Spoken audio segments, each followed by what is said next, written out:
Yeah. So karibuni sana. I'll be requesting Daisy to pray for us. Though we'll also pray through our national anthem, but atuombe. Yes, yes.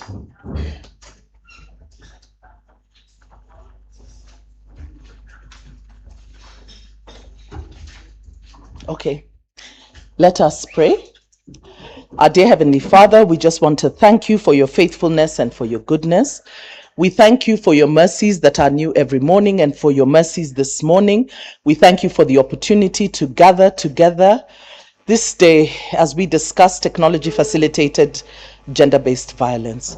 We welcome you into our midst even as we convene this engagement. We ask that you will lead us and guide us in our deliberations. We thank you for the opportunity to be able to make contributions and recommendations for the betterment of our country. Technology is something that has come that is useful and convenient to us. And we pray that we will make the best use of it and minimize the harms. We pray, Heavenly Father, that you will give us wisdom, open up the ears and eyes of our understanding, that even as we think through the policy frameworks and the things that need to be done to address the challenges that we face, that we will come up with ideas and frameworks that will secure the use of this space, that it will be used in a way that will be fulfilling for our development and for our social engagement.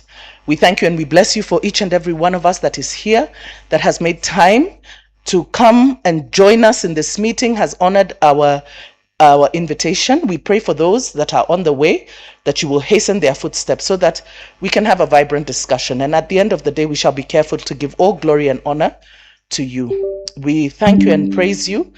In Yeshua's name we pray. Amen.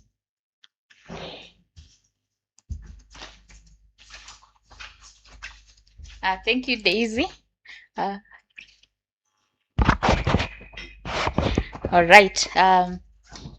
Just to thank everyone for joining us, and we welcome those who are joining online on our live stream through the Crown Trust YouTube channel. So if you have colleagues who would like to follow from the office on their journeys, you can get a link from us or direct them to the Crown Trust YouTube channel. We are live on the YouTube channel.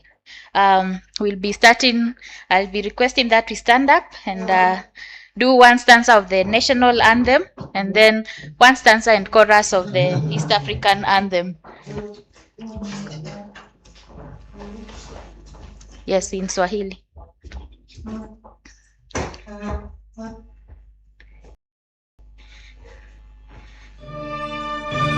Mungu yetu, ilete baraka kwetu, haki iwe ngao na mlinzi, na tukae na undugu, amani na uhuru, raha tupate na ustawi.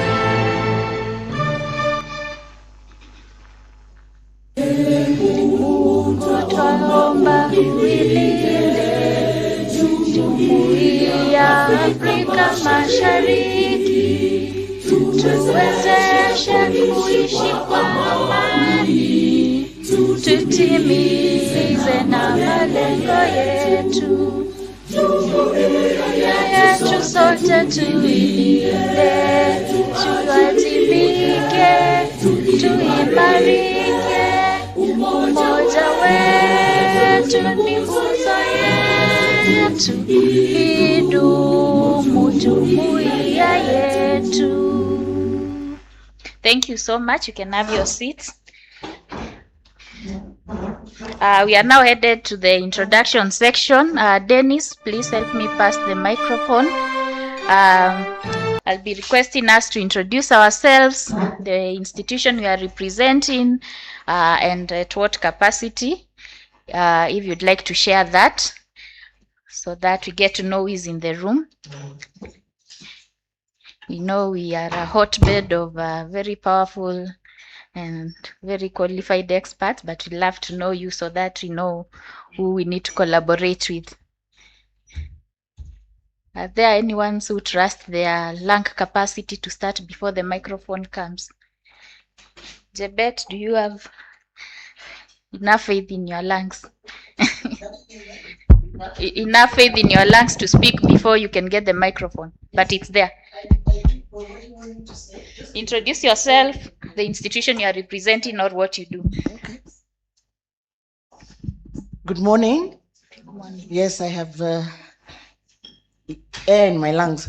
My name is Chebet Amdani, and I'm a board advisor to a board trustee, actually, to Crown Trust. And I'm happy to be here. Thank you.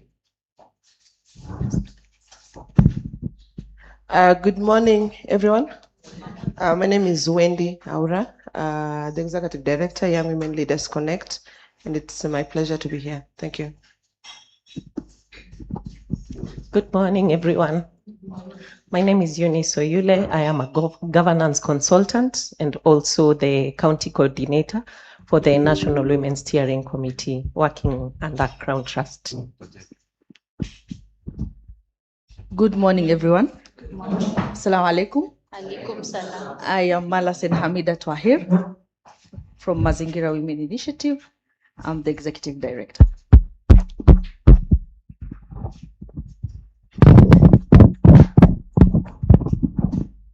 Good morning, everyone. Good morning. Good morning once again. Good morning. My name is Winfred Wambua.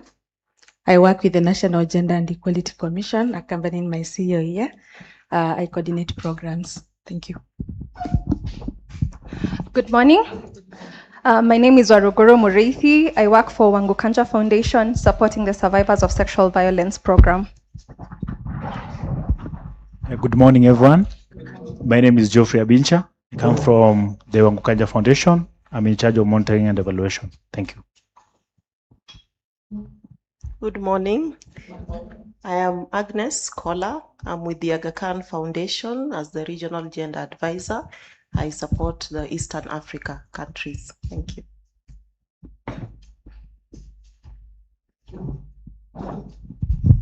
Good morning.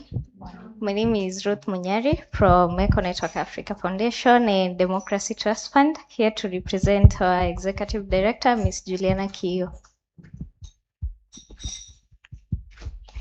Morning, everyone. Good morning. My name is Marinette Sophie from Safe Online Women Kenya. I'm representing our organization as we handle Tfgbv. Thank you. Good morning, everyone. I am Beata Awija from the National Gender and Equality Commission. I'm from the Gender and Women Division, supporting the programs division. Good morning, everyone. Good morning. My name is Ebi Maswai from the Office of the Director of Public Prosecutions. I head the Sexual and Gender-Based Violence Division, and I'm happy to be here. Thank you for the invitation. Good morning. Good morning. My name is Nahanu Belinda from the Office of Director of Public Prosecution, Cybercrime Section. Good morning. I am Beatrice Owino. I also work with the National Gender and Equality Commission as a Technical Officer, Gender and Women Division. Hello. Hello. Good morning. Good morning. How are you? Yeah, How was your night? You had a good one? It was short? Oh, okay. Friday is almost here. My name is Susan Nyabena. I am with Femnet. I work as a program officer under the SRHR and EVAC department. Nice to meet you all. Good morning. My name is Jane Amiri. I am your rapporteur today. Good morning. My name is Daniel Murakaru. I am a lawyer and I work with the Kenya Women Parliamentary Association. Thank you very much. Good morning, everyone. Dr. Gadoni Kimondo, formerly Executive Director of Kimbilio Trust. Today, I'm just here as a friend of Crown. Yeah. Good morning. My name is Wanjiro Wishohe. I am here on behalf of Professor Kabira African Women Studies Center, University of Nairobi. On my behalf, I'm a professor of population studies, still at the same institution. Crown Trust is a trusted partner of AWSC in all ways. Thank you so much. Good morning. I'm here in my own capacity. Everybody was saying in capacity of. I'm happy to have this great interaction. Let me just use doctor and meet another one so that we create peace and create a conducive environment for today's discussions. James Kimui, Director at NC4. NC4 is a long name, so sometimes I have to write it down to get it right. So I don't want to miss it. So please, you can Google what NC4 is for those of us who may wish to know the full name. Thank you. Good morning. Good morning. Please forgive me from standing up. I had a small incident earlier this week. My name is Modhaunyaga Kimulu, and I'm the lead consultant for this amazing project. Good morning. Good morning. My name is John Mutunga, and I'm NC4 as a member, and I represent Cyber Week Africa, a conference which happens October every year. It's a cybersecurity conference bringing up government, academia, and industry. Thank you.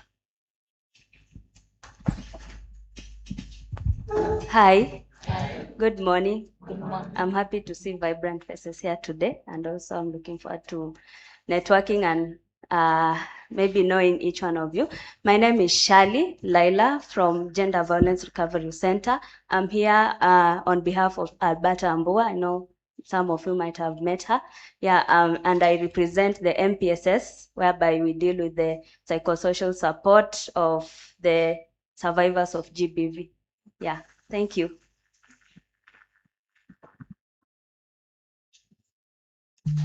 Good morning, everyone. Good morning. My name is Linda Kagota from the Canadian High Commission. We are a good friend of Crown Trust, a trusted partner, and I'm looking forward to today's deliberations. Thank you. Good morning. Good morning. My name is Dr. Purity Ngina. I'm the CEO of the National Gender and Equality Commission. It's an honor to be invited to this forum. Thank you.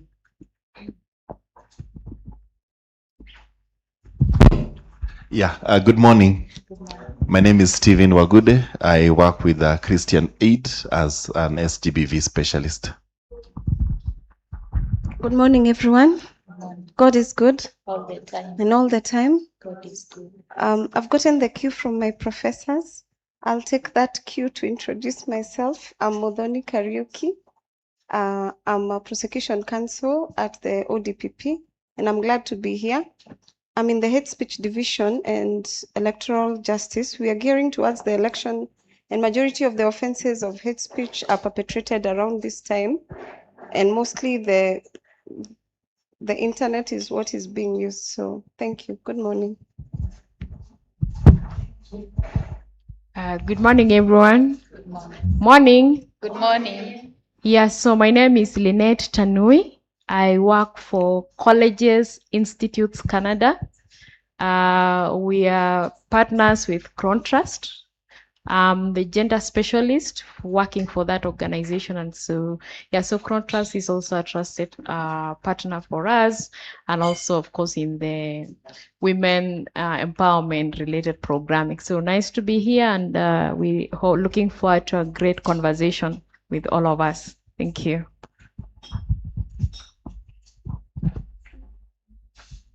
Good morning, everyone. Good morning. My name is Rosita Mukenye. I'm here on behalf of ASEPA, African Center for Parliamentary Affairs, and I'm representing Madam Elijoy Karemi. Good morning, everyone. Good morning. My name is John Motroa, an intern at the ODPP at the Division of Hate Speech and Electoral Justice, and I look forward to learning more about Tfgbv. Morning, everyone. Good morning. My name is Benjamin Wandera. You work at CRU, that is Center for Right Education and Awareness. I'm here on behalf of our Executive Director, Madam Wangesh. Thank you. Good morning, all. Good morning. Good morning once again. Good morning. My name is Mercy Kipto from the Office of the Registrar of Political Parties. I received greetings from our Registrar, Mr. John Cox, and our legal advisor, Mr. Wafula Wakoko. Thank you. Morning, everyone. My name is Nathaniel Masharia. I'm with the ORPP under the legal department. Good morning. Good morning. Last but not least, greetings from this corner. My name is Dennis Mbao. I serve as the communications lead at the Association of Media Women in Kenya. Thank you.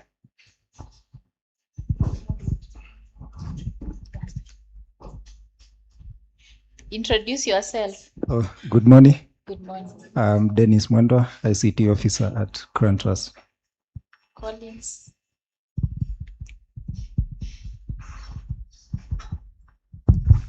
Good morning, everyone. Good morning. My name is Colin Sorina, communication officer, Crown Trust. Thank you, everyone. And we have our live streaming team who are going to make sure the event is running seamlessly. Thank you so much. I'm sure you've identified one more potential friend and partner. So just to remind us again, please do not lose your access pass that you are given. And for the washrooms, the gents are accessed immediately after the door. The exit, you take an immediate left turn, and then at the end, you turn right, and you'll see the washroom on your right. Then for the ladies, just a few meters beyond the registration desk, you'll be able to see them on the left, and for PWDs, they'll be accessible on the right.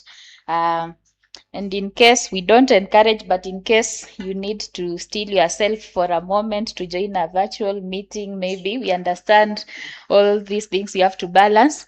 You'll see me and I'll direct you to where you'll go. But now don't plan another one that had not been planned. Yeah, so that's it. We did not go into the objectives of the engagement or your expectations. I believe for all of us, all our expectations are clear.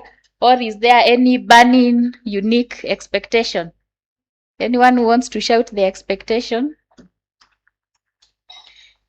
Or we assume we have consensus on what we expect?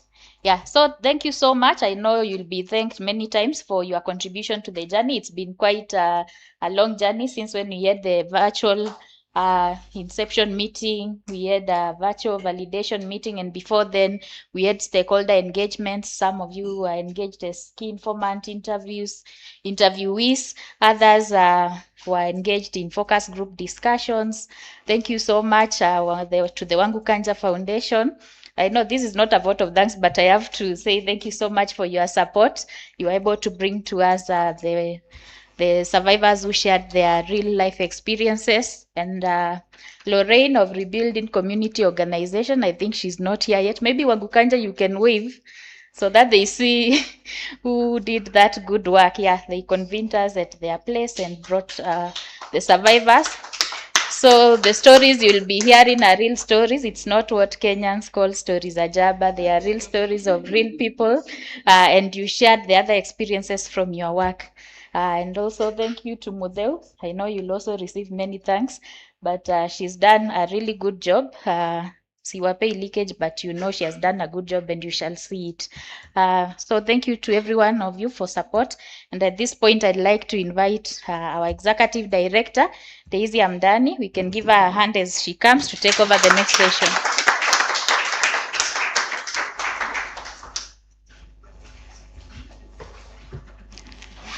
Thank you, Winfred, and good morning once again.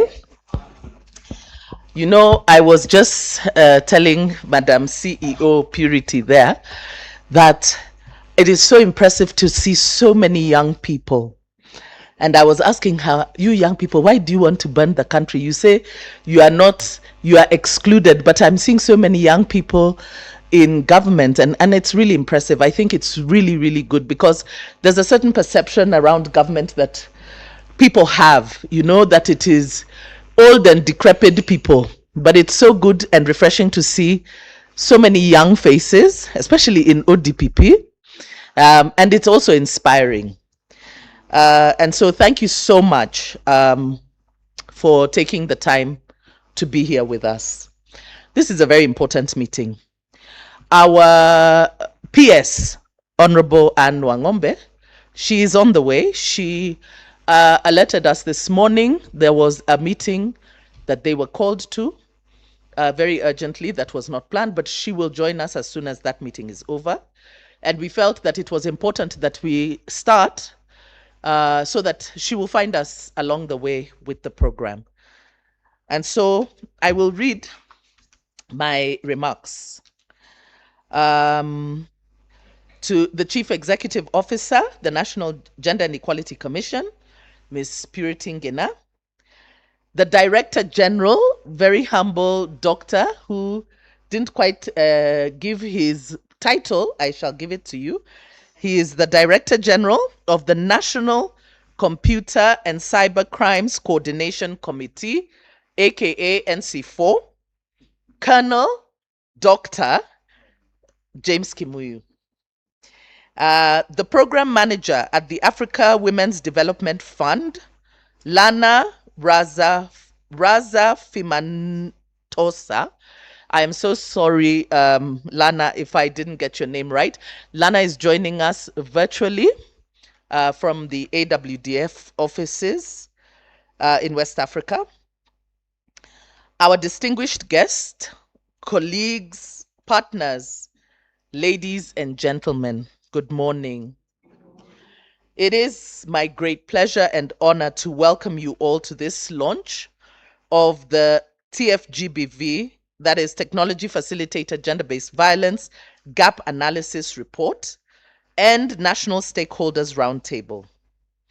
Allow me to begin by expressing my appreciation to Ms. Purity Ngina, CEO of the National Gender and Equality Commission.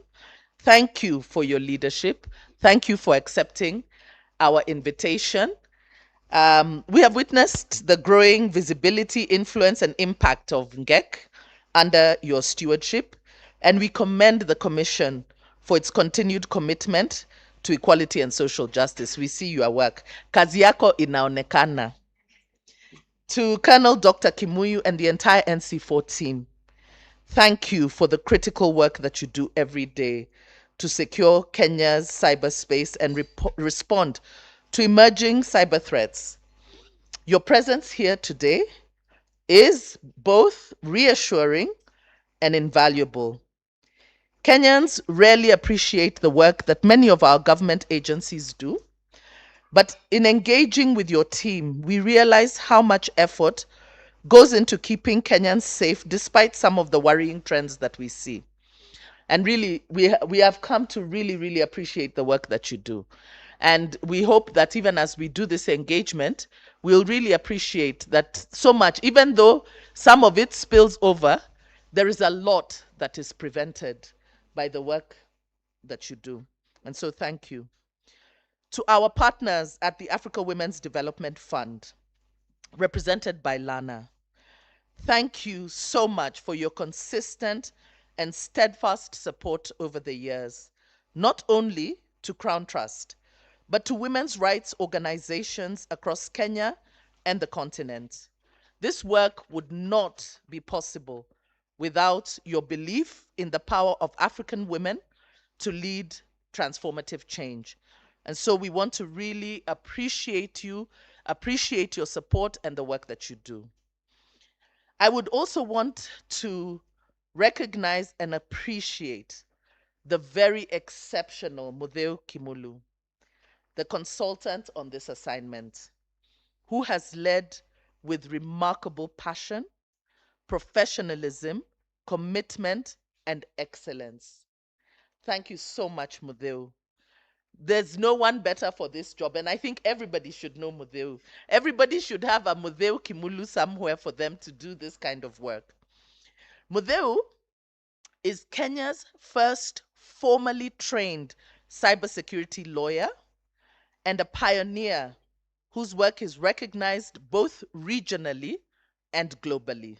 She's very humble, She doesn't tout her horn, but she is recognized and she's known around the world. She is a true patriot and she is a national treasure. And she has poured herself into this work. I have no doubt that as we engage with the findings today, you will see the depth, rigor, and vision that she has brought to this process. To the survivors who shared with us their stories, they opened themselves up. They were vulnerable. We want to thank you. As Winnie said, these are not stories of Jabba. These are real people. These are the real effects of what Tfgbv does to people, the trauma that it visits on people. To our distinguished guests and stakeholders, that is, of course, all of you, thank you so much for honoring our invitation despite your demanding schedules. And I know this meeting, you know Kenya, I always like to say, Kenya, there is never a dull moment in Kenya. Kenya keeps you on your toes. And some people say Kenya is not for beginners. You know that we've postponed this meeting because there were protests. There were rumors of protests. So even that you have honored, you know, we sent out we confirmed the meeting date, then we canceled and all, but that you are here. You have moved with us as the goalposts have shifted. So I really want to thank you so much. Your presence here underscores the importance of this issue and your commitment in finding solutions. So thank you very much.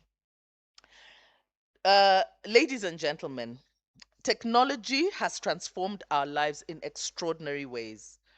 It has connected us and created opportunities, amplified voices, and accelerated development. Many times we wonder, how did we manage without it? As it has encompassed our lives so completely.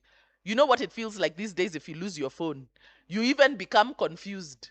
You know, you don't know how to, you are like, it's like you've lost a part of you, you know? It has encompassed our lives so completely. Yet, with all the powerful tools, it can also be misused.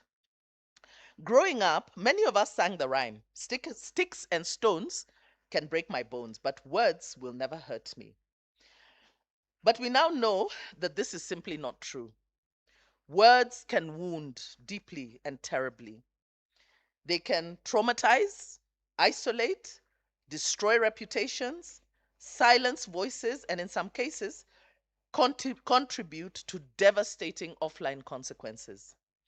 What has become increasingly evident is that technology-facilitated violence is not merely an online inconvenience.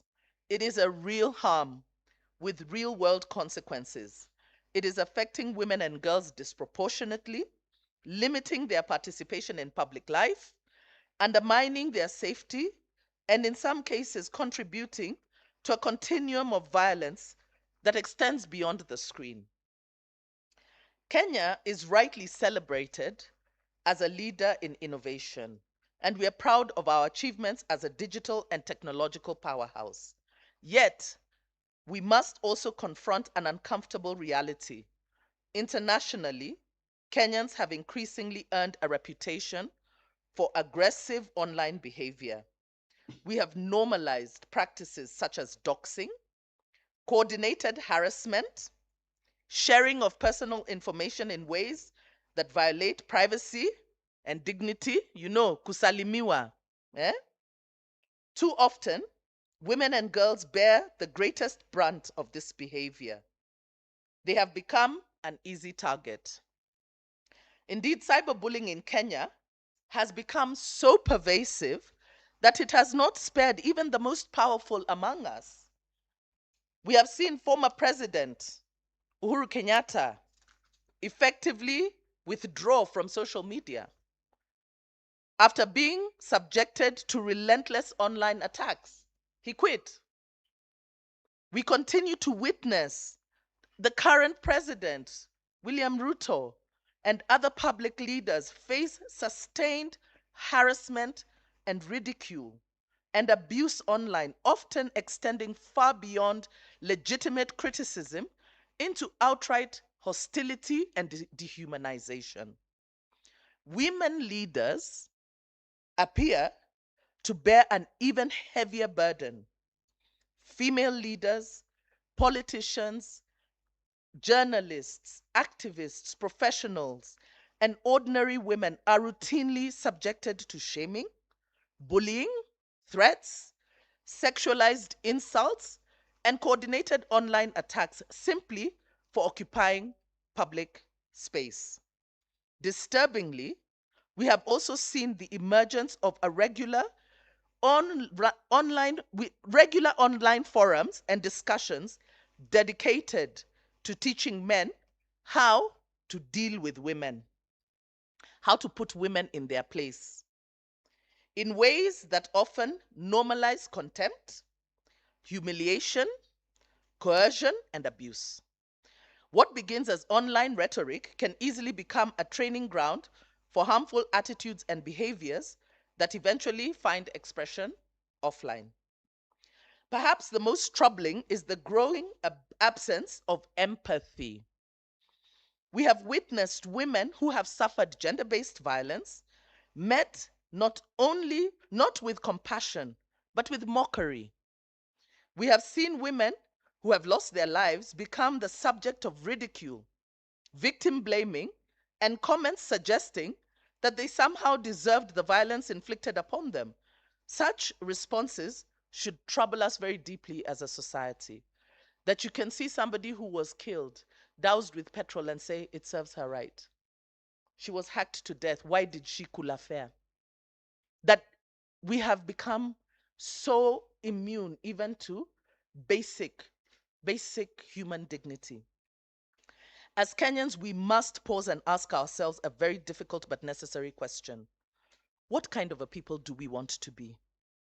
Why is this behavior becoming so common, and why have we become so comfortable with it? Freedom of expression is a cherished constitutional right, but freedom without responsibility can quickly become a weapon. If we are to build a society founded on dignity, respect, and justice, then we must confront not only the technologies that enable abuse, but also the attitudes that excuse it. As we approach the 2027 general election, concerns abound around the misuse of digital platforms, online harassment, disinformation, fake news, gendered attacks. All these concerns, the worries are growing. The time to act is now. We have an opportunity, and indeed, we do have a responsibility to put in place the necessary legal, policy, institutional, and social safeguards necessary to ensure that technology remains a force for good. Today's conversation is therefore not about restricting freedoms. It is about ensuring that freedom is exercised responsibly. It's about creating digital spaces that are open, safe, inclusive, and respectful. It's about ensuring that women and girls can participate fully in our digital future without fear.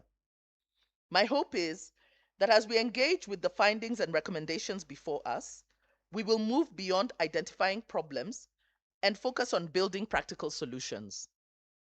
Let us work together to ensure that Kenya is known not only for innovation and vibrant civic engagement, but also for responsible digital citizenship and the protection of human dignity. As I close, I know we're straddling a very thin line, because where does restrictions on freedoms end? Where does it begin and where does it end?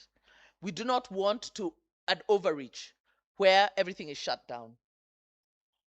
So this is the conversation that we must have. What is acceptable and what is not, you know? So as I said, we've got to decide, who are we as Kenyans? What kind of a people are we?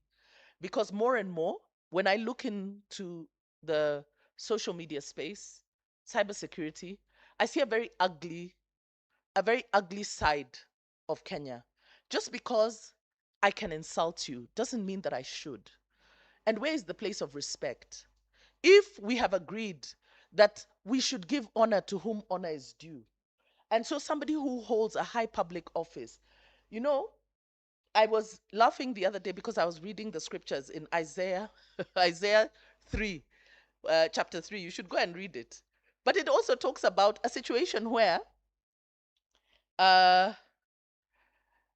it is like when judgment comes to a nation, we see some of the characteristics that are manifesting in our country, including people refusing to give honor to whom honor is due. You know, we don't need to like our leaders, but just because you don't like somebody doesn't mean that you need to abuse them. We are a very educated and very exposed society. And one of the things about education, or that education is supposed to do, is supposed to allow you to have the capacity to engage with ideas, not cancel culture, not this thing where you shut things down, not where you engage in a fatalistic way. I disagree with you, I am angry with you, therefore I kill you, or I kill myself. It's the same mindset, you know? So we've really got to ask ourselves what's happening in our country and how do we turn this around? Because this is the only Kenya that we have. You know, sometimes we play around, we joke around.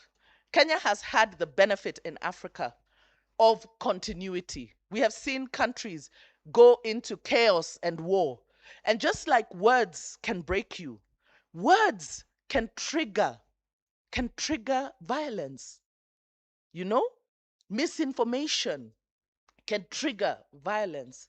So we've got to ask ourselves, where are we going with this? You know, the technology with all its usefulness, that power of anonymity has allowed people, some people, to do and say unspeakable things. And we've got to find a way to nip that in the bud. The expression and the status that women occupy in the minds of some people, I think we need to address that. Madam Purity, it's like we need mass civic education on dignifying women. There seems to be an attitude of pulling women down, you know, that giving respect, honor, and dignity to women somehow makes men look weak, you know? And I think you all know when I talk about some of these sessions that are had weekly on educating men on how to be alpha male, and put women in their place, you know what I'm talking about. How is that acceptable?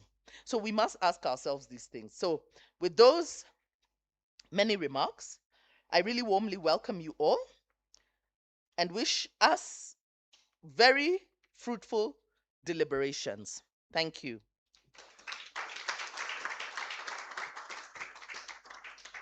And now, because I see Winnie is not standing up, I think I shall continue being the MC. Allow me to invite Miss Lana, the program manager from Africa Women Development Fund, who are the development partner that is supporting this initiative. Lana, can you hear me? Yes, Daisy. Yeah. Please go ahead. You can make your remarks. Thank you. Thank you so much, Daisy. Thank you for inviting us, AWDF, to be part of this discussion on the National Stakeholder Roundtable on Technology Facilitating Gender-Based Violence. I'm joining from Madagascar and bringing the great teams from the other colleagues in AWDF as well that are located in West Africa and in other part of the African continent as well. I have with me here my colleague Valindra, that is also the program officer at AWDF.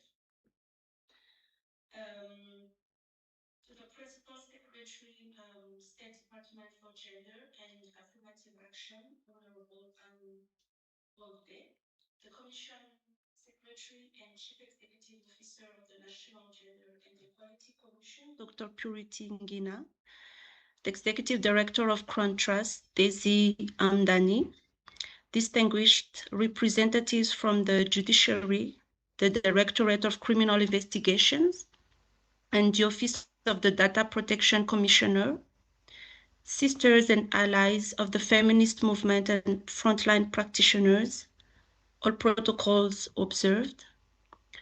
It's an honor to join you today as we mark an important milestone in Kenya's journey towards digital justice. At the African Women's Development Fund, we view this convening not merely as a report launch, but as a strategic moment for reflection, accountability, and collective action. As a Pan-African feminist funder, AWDF does not claim to hold all the answers. Our role is to listen to the feminist movement and women's rights actors, support the generation of evidence, but also create opportunities for learning and solidarity across contexts. Through our Digital Democracy Initiative, we are currently supporting pioneering organizations across Kenya, Uganda, Mali, Niger, and Ethiopia. Across these contexts, common patterns are emerging that survivors require coordinated support. Institutions need stronger pathways for collaboration, and rapid response mechanisms are becoming increasingly essential in addressing online harms. One lesson stands out across those contexts: that technology facilitated gender-based violence is not simply a technological challenge. It's a manifestation of deeper social and structural inequalities that digital systems often replicate, magnify, and accelerate. Across the continent, we are witnessing increasingly sophisticated forms of abuse, including AI-generated sexual exploitation, non-consensual deepfake imagery, and online harassment that frequently forms part of the continuum of violence extending beyond the digital sphere. The gap analysis report and policy brief launched today make an important contribution to understanding those realities. At their center is the concept of radio silencing, the strategic withdrawal of women from digital spaces due to persistent harassment, coordinated abuse, and escalating reputational risk. And this is not simply an individual response to harm.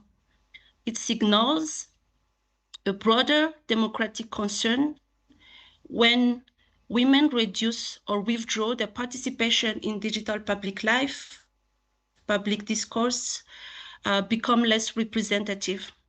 Diverse perspectives are diminished and civic participation is weakened.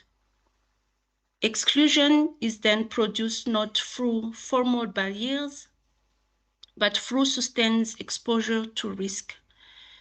Addressing this challenge requires a shift from individual level mitigation to systemic accountability, embedding safety, platform governance, and institutional responsibility within the architecture of digital public life.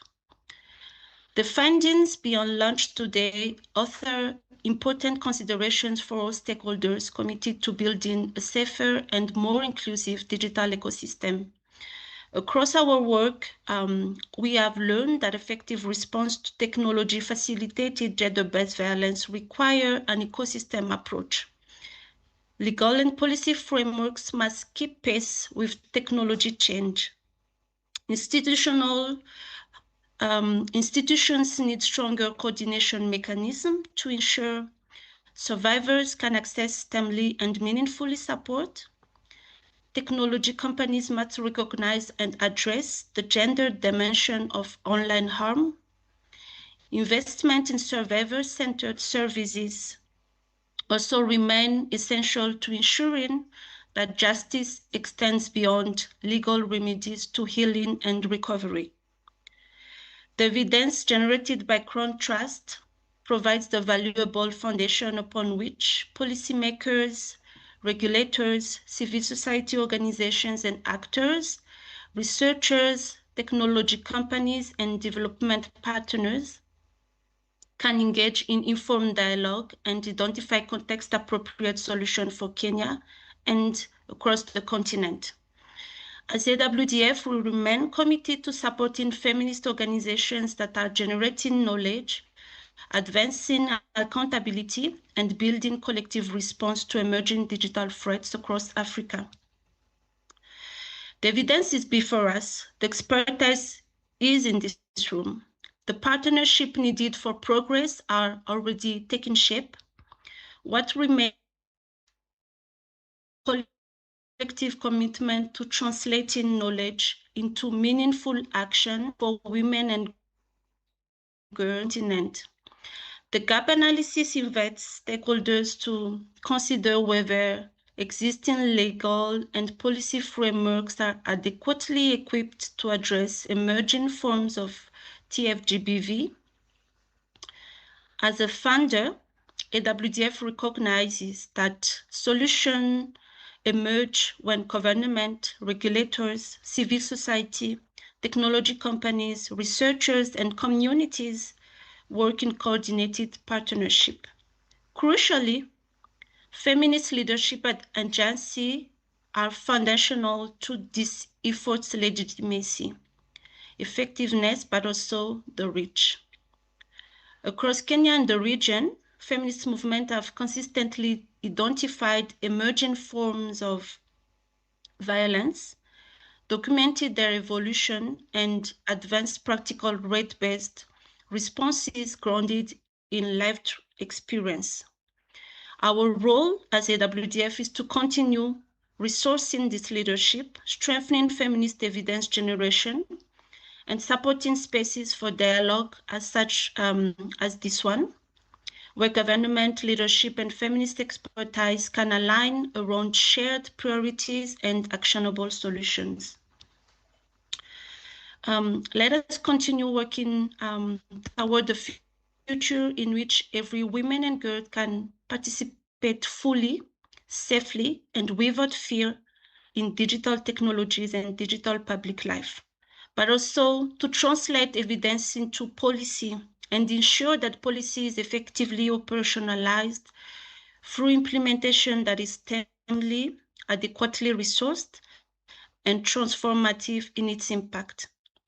In solidarity, I thank you for your attention, and AWDF strongly commend the wonderful work that has been led by Crown Trust and its team, but also the survivors of the targeted communities of this particular work. Thank you very much, and over to you, Winfred or Daisy.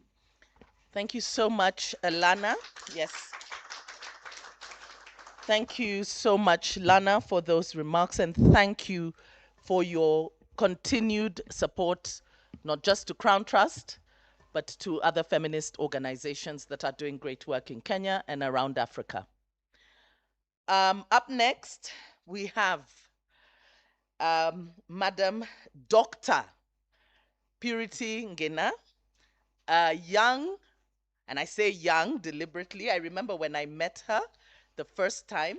She's the young and very powerful and vibrant CEO of the National Gender and Equality Commission.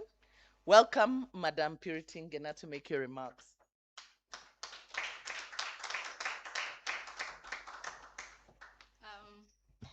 Thank you, Daisy, for the invitation. The chief guest in her absentia, Madam P.S. Anne Wangombe, my colleague, Director General Dr. James Kimuya, Madam Lana, whom we have heard from, other colleagues that we are working together. I have seen almost all the organizations represented here. There's something the National Gender and Equality Commission is doing together with them to ensure that we continue promoting equality and inclusion as it should be. My colleagues, I can see them here. So we are happy really for the invitation. Before I go through my speech, I don't know how many of us remember the Russian story. You remember the Russian gentleman? But it died, seemed like.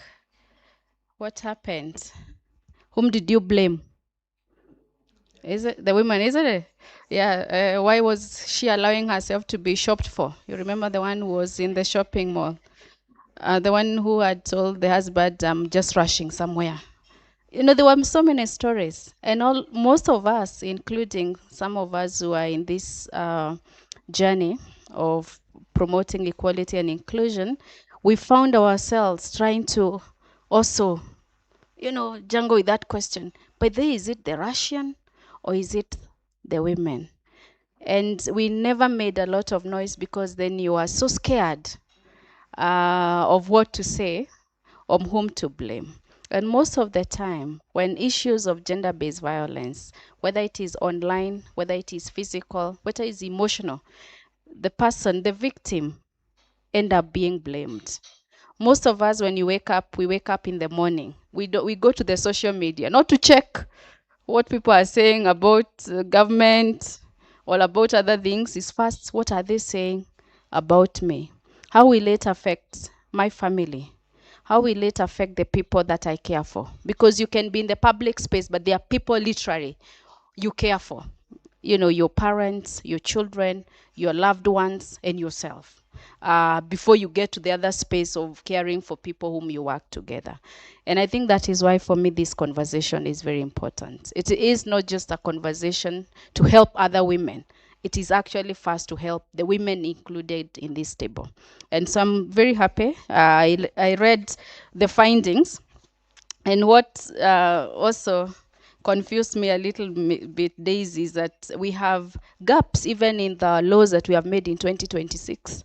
There's one that the consultant had said we needed to do a bit of improvement. So I asked myself when I was going through, where did we then go wrong? Because a law that is made in 2026 should actually be having these matters of online bullying or anything that is online taken care of. There was also another one of 2020, at least 2022, but for 2026. So I think from this conversation, we need to ask ourselves, how do we ensure that any policy, any bill, any act, we have the experts and they are actually involved in ensuring that all the nuances that must get to those policies are taken care of, so that we don't come back again and try to see gaps in the laws that are being made right now. I know the National Gender and Equality Commission look into all the policies and laws that goes through Parliament. So we'll also ensure that we are keen to ensure that matters of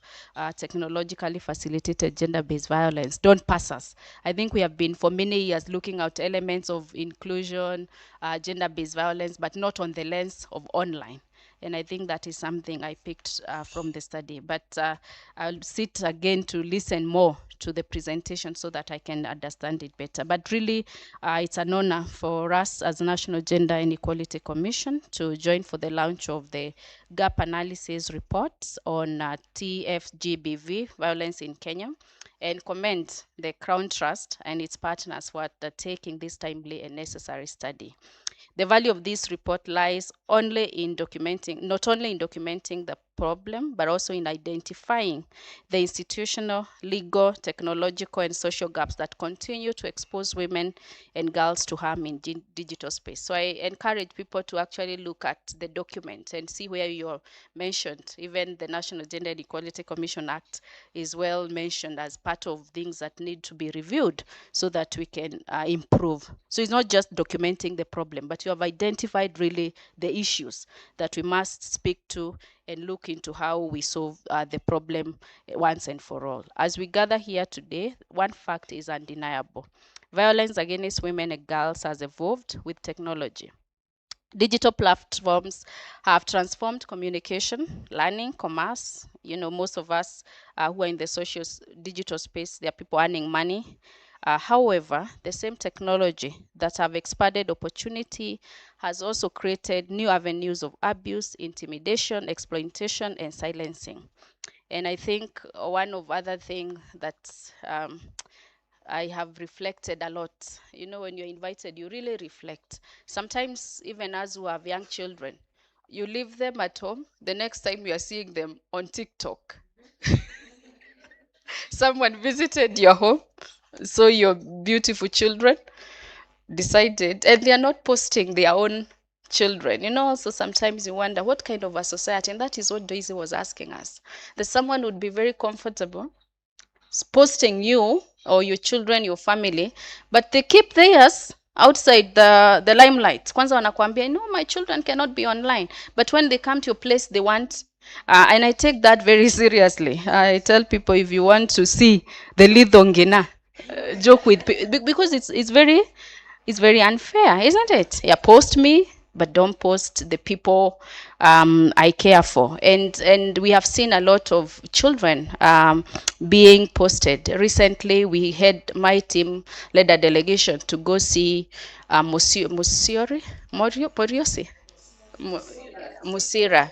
He's doing a good job, but in his doing a good job, then you find a lot of exposure to children. And we were able to not only issue an advisory as we are required, but have a sit down to actually take him. What are the challenges and why is it not fair to post someone who is a child if there is no signed consent from the parent? Of course, then the question you realize is that Kenyans will always like to support when they see the problem. So you have to now display the problem for them to act. So also trying to balance, and I hope some of the policies you are suggesting, especially in a standalone on technology facilitated gender-based violence, can also look at some of those issues. How do we then know that our country struggles in terms of some people live below average in terms of their economic empowerment. So supporting them is good, but displaying their poverty might probably be taking their humanity and dignity away from them. So technology facilitated gender-based violence now manifests through cyber stalking, online harassment, and many other things. I know Daisy mentioned all those hate speech, deep fake abuse, cyberbullying, and coordinated digital attacks targeted at women and girls. And what surprises me is whether our education then, Daisy, has failed us. Because I see people actually looking at those things and believing that they are true. Like, Aki, have you seen this one? And they look at those stories and you laugh. They are not true, but this person totally believe, especially in the villages, that it is totally true. A video circulate on WhatsApp and everybody get it. For you, you can see it's total lies, but the person is, they take as the truth. So I don't know whether what is missing, because our education really has penetrated. Our illiteracy level is, could be below 2% or 3%. Many of us have gone to school. And so there are many things we need to keep asking ourselves. How do we ensure that education also play a very important role? And as you said, like now, I know in that document, the CBE is mentioned, competence-based education, as one of the space where now children are learning. Digital literacy is one of the 7 core competencies. But then it's a good thing because you're thinking about the employment for the future, that our children must be digital literate. But then what are they being exposed to? Most countries, I was being told, like a country like Denmark, have totally taken away phones and digital gadgets, platforms out of schools. I don't know.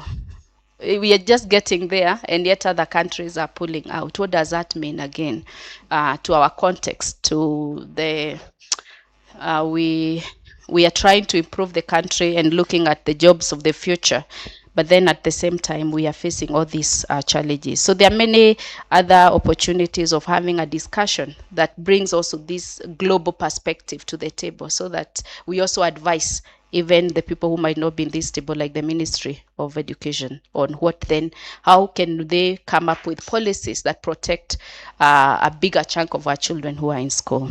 And hence, as you protect the other children, you also protect our girls. In Kenya, the impact is increasingly visible. Women in leadership, journalists, human rights defenders, students, political actors, content creators, and ordinary women using digital platform. You know why I'm laughing? Is every time I read, I remember a story. Sorry if I'm taking a bit of time. Because I think it makes sense to bring the reality to not just to the speech, but also to look at the things that are happening and confirm that the people who collected this data went out of their way. Because just, I think 1 month ago, there was a lady who would appear in the media many times. And she said, and people now started judging her, even her performance. She had to display her for first class certificate to show that nimesoma. And then people now started even attacking the university, even the degree. and I am not seeing her now on Citizen TV. I would see her almost every time we had young people conversation, because we support many young people at the National Gender and Equality Commission. So we're in those spaces, but now you can't see her voice. She's already feeling maybe this is not my space. They started even attacking her looks, her teeth, her what. I mean, it was so chaotic. And we must really protect this young generation. It's so bad, because these are the voices, these are the leaders of tomorrow. Without them, what country will you be living to? You know, because you're building these young people so that later they can take over the country. But if we keep on cutting them, we probably have not managed to get thick skin, like Daisy probably. You you see everybody, and maybe your voice would have been very important there, you know, but because of all these things, your voice is now because 149, you said 149% penetration, 149% penetration of mobile phones, meaning that of course, almost everyone, of course, there are people with 2 gadgets which make it to be above 100%. But it shows we must protect so that these voices matter to the next generation. They are the people who will fight for us as women and our children. So recent study continue to confirm the growing scale. There was a study done by UNFPA on technological facilitated gender-based violence in Kenya's higher learning institution that established that nearly 90% of young adults surveyed had witnessed Tfgbv, well, that 9% had personally experienced it, you know, not just hearing. It touches you as a person. That's a big number, because these are people in the university. The study further showed that female students were disproportionately affected compared to their male counterparts. And this is a very important point, because every day, every meeting we attend, especially at the National Gender and Equality Commission, there's growing concern why we are still speaking about women. That we have spoken about women for 15 years since the National Gender and Equality Commission was established. And every time we are reminding them, the data still point that we have not achieved. And sometimes what is most unfortunate right now is not only men who are pushing you back, but also women. And we don't say that men have not been left behind. There are some pockets where you'll go and you realize that men now are struggling, but not everywhere. If you do the obsolete number, the women will actually still be left behind, and they continue to face many challenges. So I also invite us not just to look at, we have spoken about women. You have one time we attended a meeting and a lady confronted me and said, you know, I have a son who has gone to school but has not managed to get a wife. And I said, and he has a job. And I looked at it and I looked at SDG 5 and I asked myself, should we also now get to that space? I'm asking it because these are the conversations women are telling us, older who has children like me, and maybe it's a choice someone made. And yet for me, I'm fighting FGM, early marriage. 240 girls became pregnant in 2024 below the age of 18, data produced by a government institution, so it's credible. And yet I'm pushed to now get to the space of personal choices. I don't know the people who are there in terms of who came up with the constitution, but also the indicators of SDG 5, whether as we go to 2031, there is room now to rethink of what matters to our African context. Or maybe I am just pushing this because these are some of the conversations many parents are having and pushing us to now think about the boy child. So just want to confirm the national gender represent both, but every data we conduct will always tell us a story of women still being left behind. And as then we speak for two gender, we'll always try to lift the one who actually has been left behind, because that is what the constitution tells us and mandates us to do. So I wanted to put out there why then you'll hear even in this conversation, many of us will mention women and not more men. Not to say that men are not being cyberbullied. I think we have seen, but what we have seen since the kusalimiwa is that it has now crossed from long time politics was protected. If I was the politician, no one would care about my kids or my husband. But these days, if the husband is a politician, they now go to the wife and to the children. So it is no longer just the man, because long time then you would say because there are majority of men in parliament, then maybe their wives are safe. They are not. The women are actually facing it more rough than the person elected or appointed to hold positions. So the same study identified online defamation, cyberbullying, and non-consensual sharing of intimate content among the most common forms of abuse experienced by young people in digital space. You remember the story of the young lady who her photos were shared by a gentleman from they had met online, and we associated ourselves with the statement that was issued by the cabinet secretary. Unfortunately, immediately after that, the story changed and we were told she is a person who had released her own nude photos. And I know most of you remember the case of that girl. And so also you go back because people now start bashing you that you want to become, so sometimes also, I don't know then how, because if you are slow, you're judged, slow in terms of protecting this person who has been harassed. If you are rash, you issue a statement, then there's counter information towards what you had thought was right. So there are also challenges that institutions that are given responsibility through the constitution face because of our lack of values in terms of, because this person is lack of value. That is why probably they lied. So those are some of the challenges we face. In reality, what concerns us is that it causes psychological trauma, it causes loss of dignity, it causes reputation harm. You withdraw from public discourse. I've given you the story of that lady. Loss of employment. Do you remember that CEO from US who was taken a photo with another lady when they were watching a movie? He lost his job. He lost his dignity. They lost everything.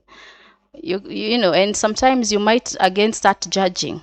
Probably they were wrong depending on your own moral ways of seeing things. But the person who took them a photo without their consent was also wrong. And these are some of the things that are causing a lot of problem. So this is in the global arena. I don't want to go through everything. I think I've spoken a lot. So I'll go to what we think as in terms of policy. So in terms of policy, we hope that evidence continue to tell us the story of who is facing these challenges, and evidence-based research remains central to policy development, institutional reforms, and national accountability. And so we are happy to associate ourselves with a report that is based on evidence. Just last year, the National Gender and Equality Commission launched the National Gender Research Agenda, which has been tabled to the Principal Secretary of Cabinet Affairs so that we can see whether it can be discussed in Parliament, just to give direction on what kind of research we are looking forward to that would help us answer some of the questions and offer advisory as required by law. The finding emerging from this gap analysis should therefore not remain in the shelves. They must inform concrete action. And as NGC, we reaffirm our commitment to continue exercising our constitutional oversight role by monitoring state compliance with constitution and policy obligations relating to gender equality and freedom from violence. And we are pushing very hard to have gender indicators returned in the performance contracting so that it become easy to monitor compliance. Advising national and county governments on responsive legal policy and institutional measures. Supporting public awareness and advocacy on emerging equality and inclusion concerns, convening stakeholders around accountability and coordinated action, and advocating for stronger protection of women, girls, and other vulnerable groups in both physical and digital space. The digital future we are building must not become a space for fear for women and girls. Technology must expand freedom, dignity, participation, and opportunity. It must not deepen discrimination, violence, and exclusion. And as I conclude, I challenge all of us to look at the report, look at where you mentioned what need to be done. If there are policies that we need to champion together, we come together for collective action. Thank you so much.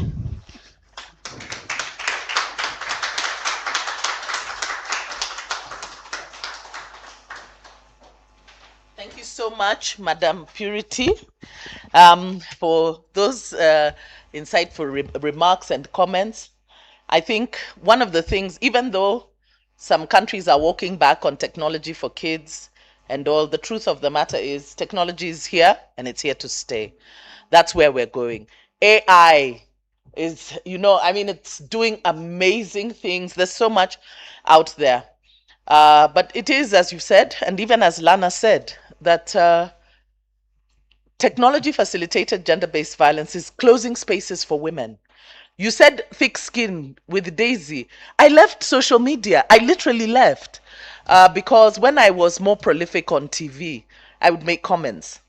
Maybe I make a comment about this political leader, about this political formation. Hey, when I would go on Twitter or Nini, I have been abused by this one, abused by that one.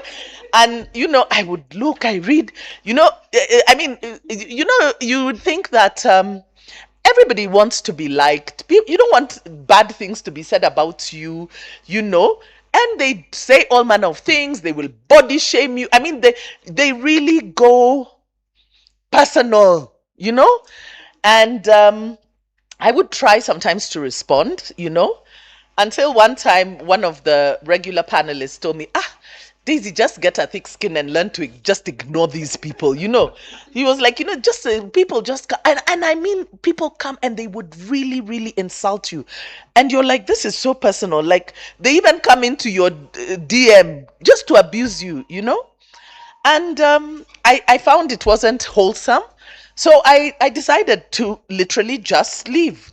I quit all of it. And I decided, in fact, at first I didn't even know how I was going to engage, because you're so used to it. And I remember even Winnie, when I was telling them in the office, I'm shutting down my account. And she was like, how will it be? I was like, I don't know.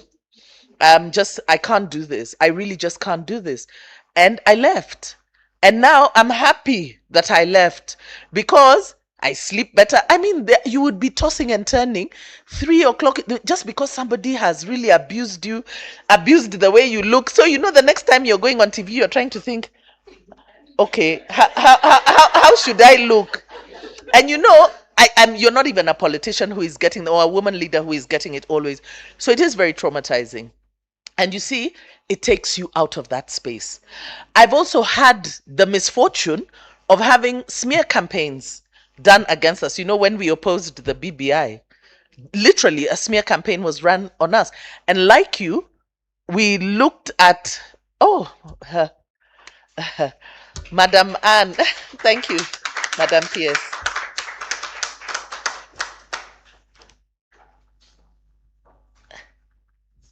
Yes. So welcome, Madam. And so, you said that you look at some of these things and you wonder, who would even believe this? And I was like that because I was like, it's so obviously fake. They've done a very shoddy, what do they call Photoshop? And you can just see. But I was surprised. A friend of mine called me from America. And she said, Daisy, you mean? I asked her, you mean you believe that? And she said, I've seen it. And this is now somebody and I realized a lot of people believe what they see on social media. And it's really, and there are people who dedicate their time to creating fake news, fake information, and they are so good at making it look real. And today, with AI tools, you can make things really look genuine. So it's not even about literacy.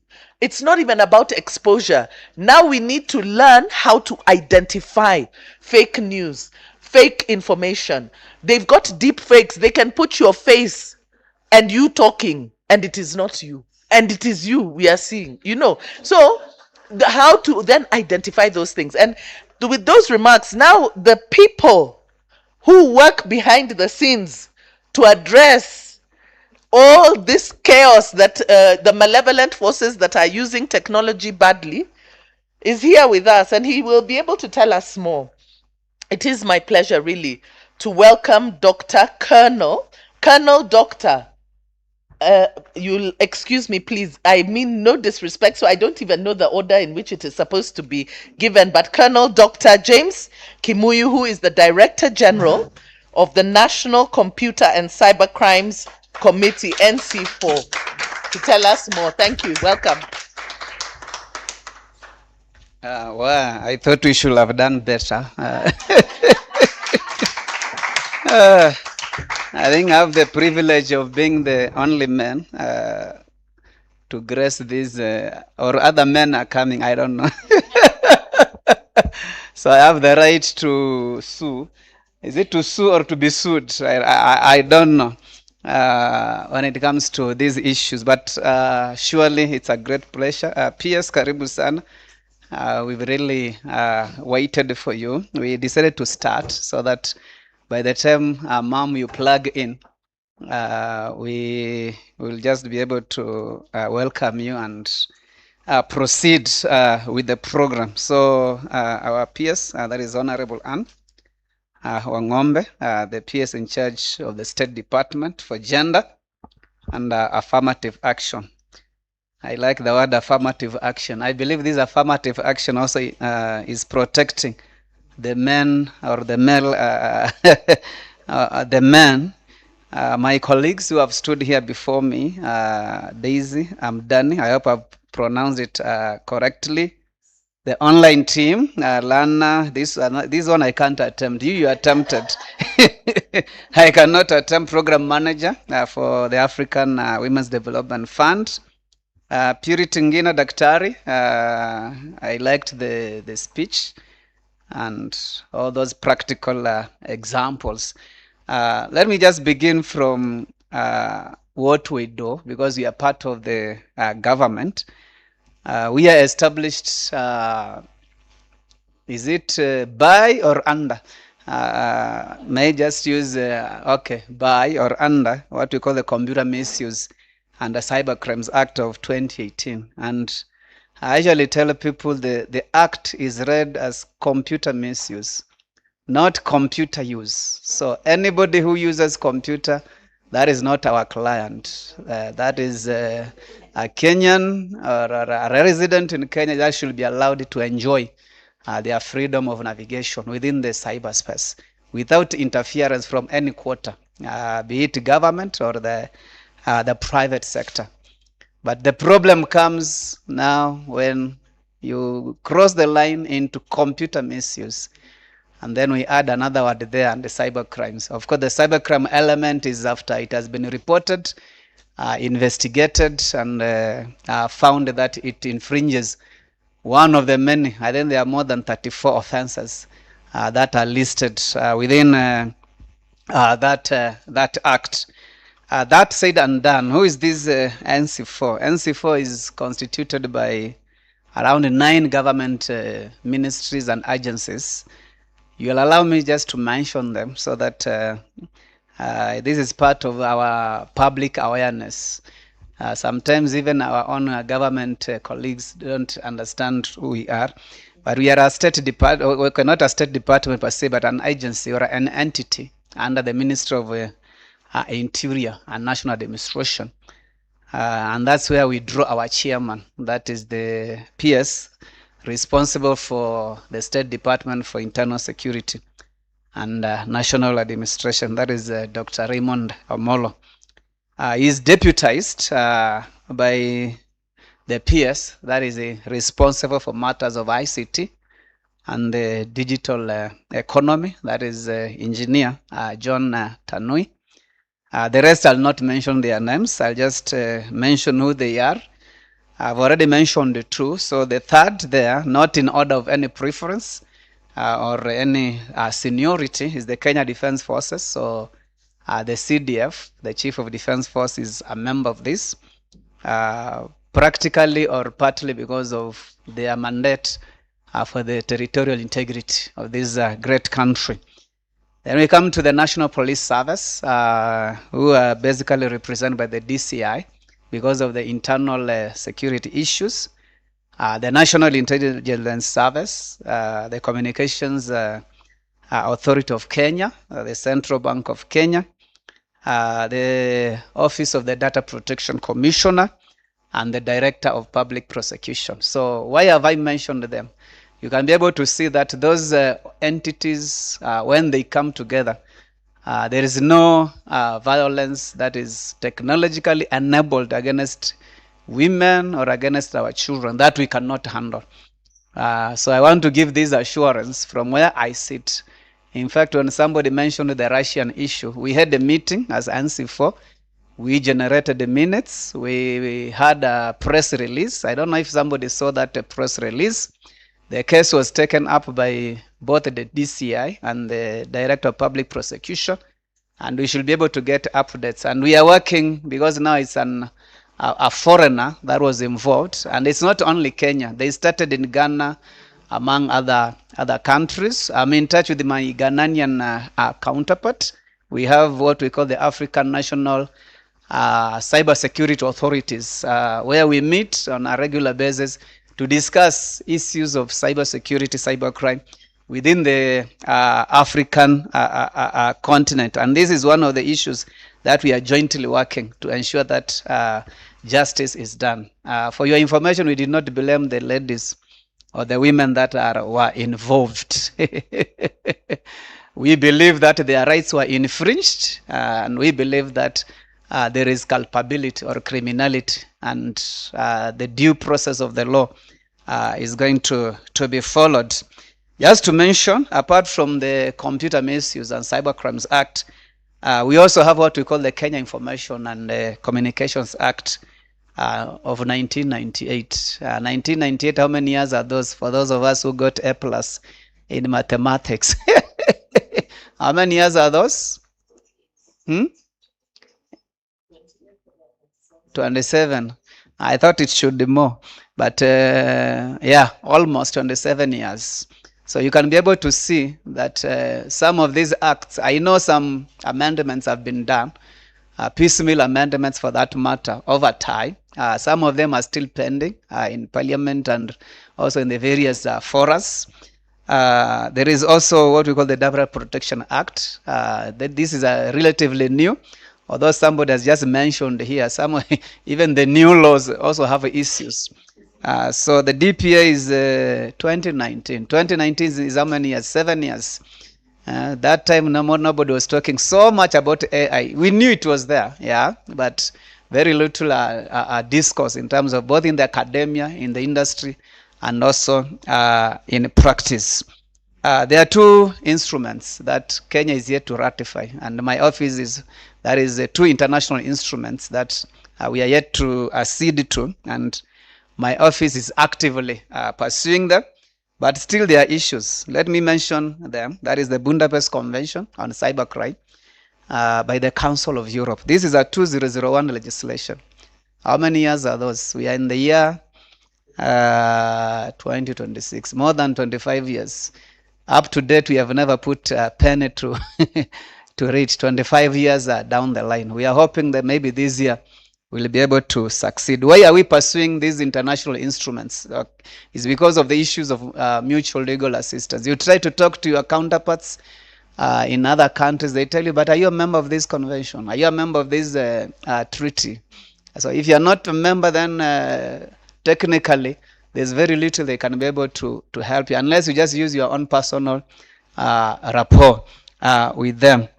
Our own African Union, Malabo Convention on Personal and Cyber Security and Personal Data Protection, 2014. How many years are those? Is it 12? 12 years. Up to date, we have never ratified. And yet, it is our treaty. We were involved in its formulation, in its negotiations. And you can be able to see that internationally, we may not be doing very well. Last year, and the lawyers will agree with me, the UN had the Cybercrime Convention, a new one. When others were ratifying it, I think it almost has more than between 70 and 80 countries. And despite us again being involved in its negotiations and formulations, when others were signing, we were not able to to sign. So it's a catch-up game that we really need to move with the speed, because I believe a proper legal and regulatory framework is critical to safeguard women online, because the space, as you'll be able to see, is not a very good one. Almost how many years after independence now, we still don't have a national cybersecurity policy, but we have a draft. When I took over office, I generated a draft. It is available online, but as you may be able to know, a draft is not binding.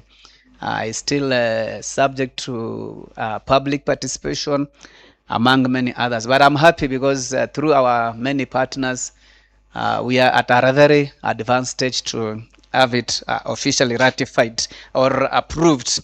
Cabinet has already given us the go-ahead, so we are just working now on the other processes.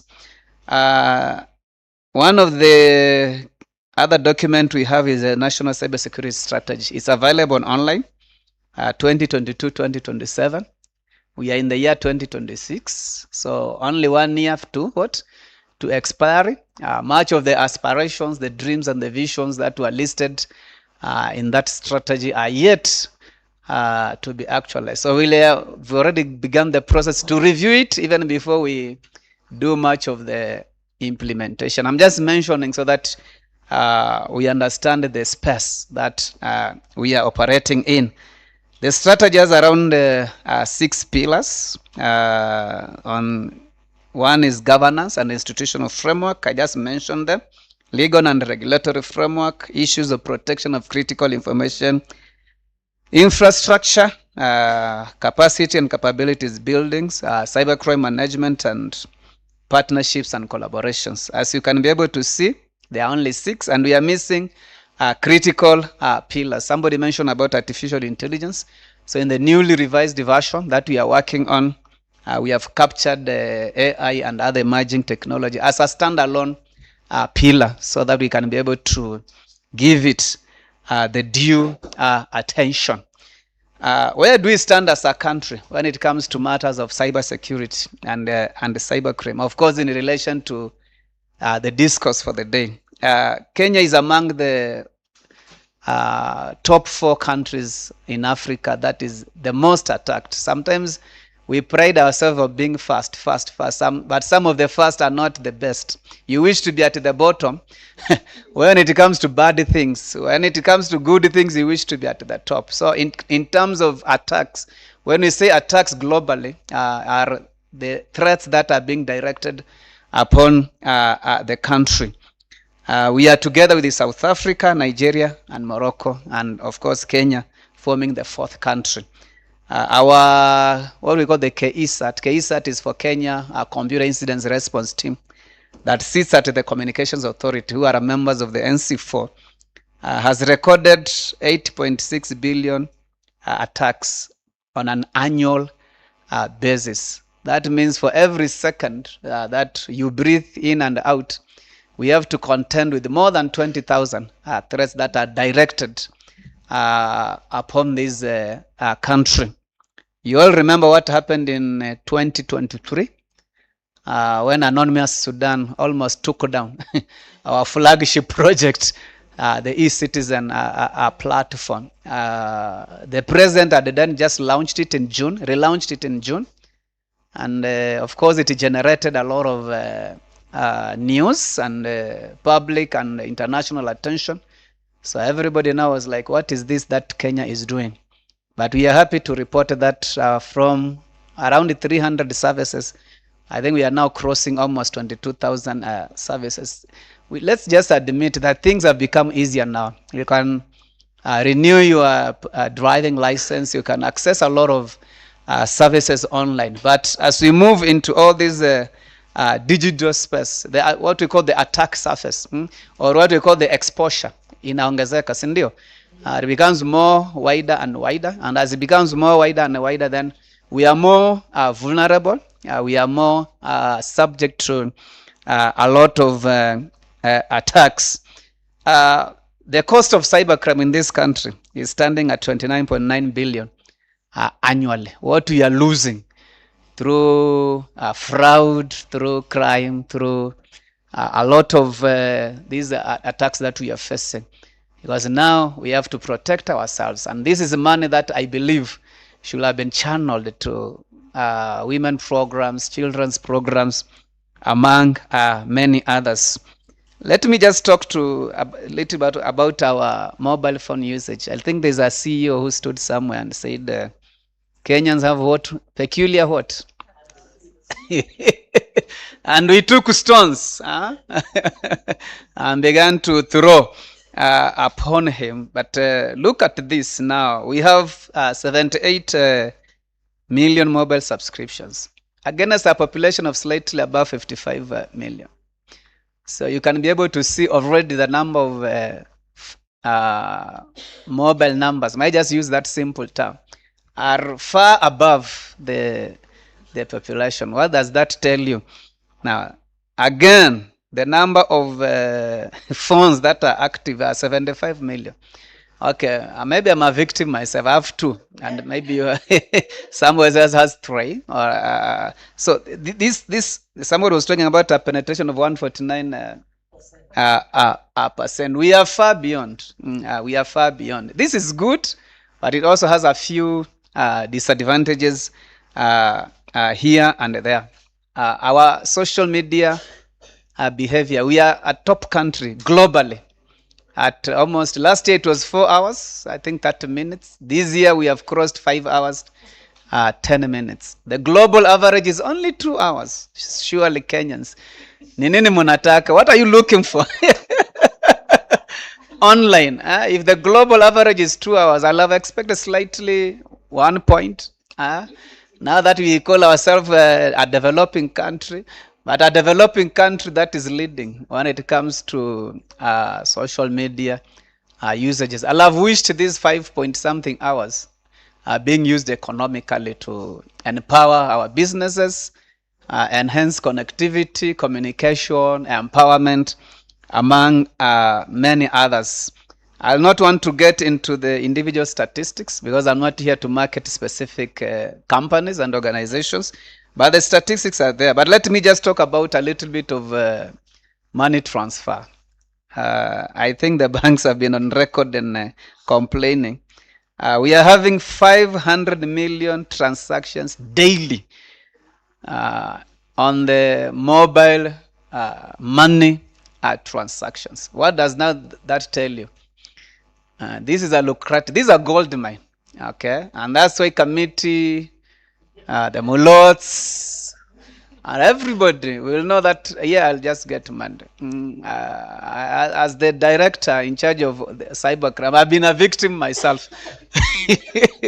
You want just to make a payment, somebody tells you, okay, rent is no longer being paid in this number, please use this number. Somebody just telling, please ile number ingine, don't use it, use this. School fees has been, mtoto wako is about to be chased. I've paid all this. Until you've reached a point now, you can't remember. Did you pay all the school fees? Or maybe you sent somebody and they did not pay all the school. Somebody's in hospital, busy calling you, I'm stuck here. Surely, these are some of the peculiarities that we need to be able to contend with on a day-to-day basis. And out of those 500 million transactions daily, we are moving more than Kenya shillings 100 billion. Being moved between Kenyans. Here too, that 10 shillings, 100 shillings, 200 shillings, 500 shillings. You are buying airtime, you are sending it to your uncle, it is a good thing, but it also exposes us to a lot many more other threats and attacks. And therefore, as we sit here to discuss this great report, it's my prayer that we take the recommendations seriously. I want to urge that we that are a little bit in law enforcement, we don't have horns. We are Kenyans. We are employed earning our salaries from taxpayers' money to give you people protection. So please talk to us. Be free to engage us. We have numbers. We have report lines. We are open to be able to support not only Kenyans, but also specifically women and the children, so that you enjoy your space within the cyber and within the social. I'm disappointed you had to leave the social media space. Also disappointed many others are leaving, but I wish we can all stay and fight to make it safer for all of us. All we just need to do, I think let's just agree, a lot of improvements have been done. Sio kama zamani. A lot of improvements have been done. I used to see in some of the platforms, even people that are not your friends, you're able to see their content. At one time, I saw some pornographic content popping up in my own page, and I will wonder, because this person is not my friend, but because he's a friend of my friend, so his content is transferred to me, and I really wondered, what is this? So these are things that we just need to open conversations with the various platforms. From where we sit, we are trying to push to ensure that all these social media platforms are having local offices in Nairobi to ensure ease of coordination, liaison, and communication. And they've been very supportive. Every time we report some of these posts that are going across, zinapita mipaka, vile tunasema, mtu anataka kusalimiwa, we report them, and they are able to pull them down. The only problem is what they call their own community guidelines. If what you report does not meet their community guideline threshold for pull down, then it can be offensive to me and to you, but to them, no, hakuna shida, this is and remember, they are using international what? Standards. And what is international is not some of it is not applicable in our local what? Context, because of our taaluma zetu, desturi zetu, and the way we operate. So because it is not my day, and the PS is here, I'll have now wished to read my official speech that is well written, but I think if there's anywhere that it is being captured, I'll be able to submit it, and it be captured as it is. I thought that we just share those few remarks. So ma'am, thank you for the opportunity and the great team that has worked to deliver this report and also to bring us together on this great day. And with those few remarks, I want just to clap for the men only, because now we are surrounded. We are we are outmatched, we are outnumbered. But I believe gender is everybody. Gender is everybody. So let's just clap for the men present for just coming and gracing this occasion. Thank you.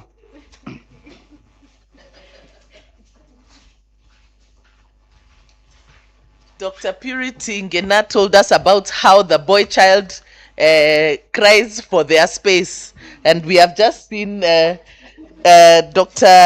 Kimuyu become an advocate for the boy child. I think I do want to say this. I think men should not feel threatened. You know, one of the things that we are trying to do, we are not advocating for role reversal. We are advocating for shared spaces. So men should not feel threatened. Empowerment of women does not equals disempowerment of men. It is empowerment of us all, you know. So I know if this was a room full of men, you wouldn't even have noticed it. You know, men don't notice when they're just themselves.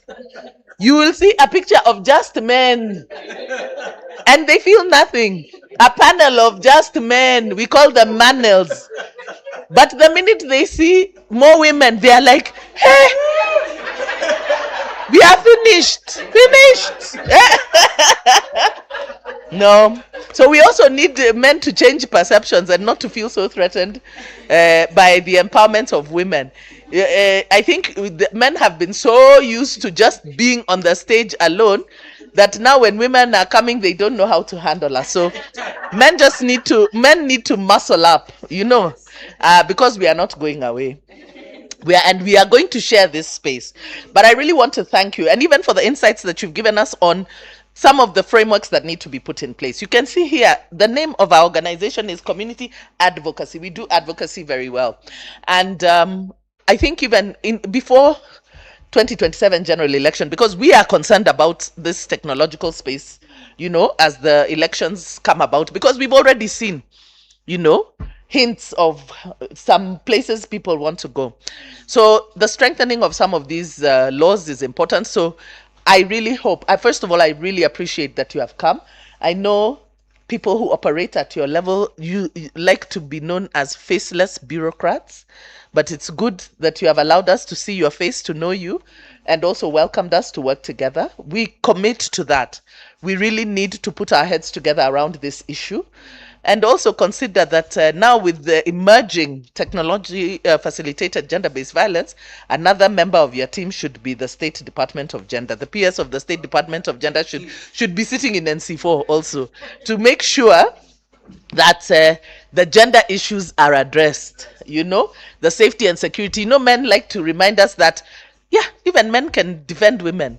But sometimes you also need to hear the women's voice so that they can tell, because the wearer of the shoe knows where it pinches, and the perspectives, we do see things differently.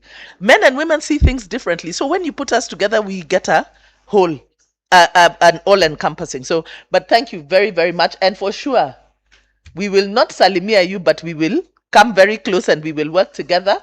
And I know Mudeu is very persuasive. She's very committed. We are going to do this. We want to see some meaningful change before the end of the year, but definitely before the general election, so that we know that we have a secure place. So thank you so much, Daktari. And now it is my very distinct pleasure to welcome the Principal Secretary, State Department for Gender and Affirmative Action, the very Honorable Anne Wangombe, who I want to say, really, I want to appreciate very much. One, for your steadfast partnership and unwavering support for our work over the years. You have not gone unnoticed. For a long time, civil society and government has had a very adversarial engagement, talking at each other, most of the time us talking at you, at government, but there's been a way that we have been working together that is very collaborative, and including telling us and moderating us moderating us. But I really want to sincerely appreciate you, PS Anne, for your partnership, for your support. Every time we call PS, she comes. We want you to be chief guest. Tell me when. We want your partnership. You have it. She makes time for us. She comes, she shows up. And I know, you all know, she's very busy. We see her. The State Department of Gender is very busy, but you have given your unwavering support to our work over the years. And time and again, you have honored our invitations. You have stood with us in advancing the rights and dignity of women, the well-being of girls in Kenya. We have seen you out there responding swiftly, going across the country to ensure where there is harm against women, to give assurances that the government is on this. And we just want to appreciate you. I welcome you to make your remarks. You came on time. It's like you timed it very well. So please, Honorable Anne, please let us give her a warm welcome.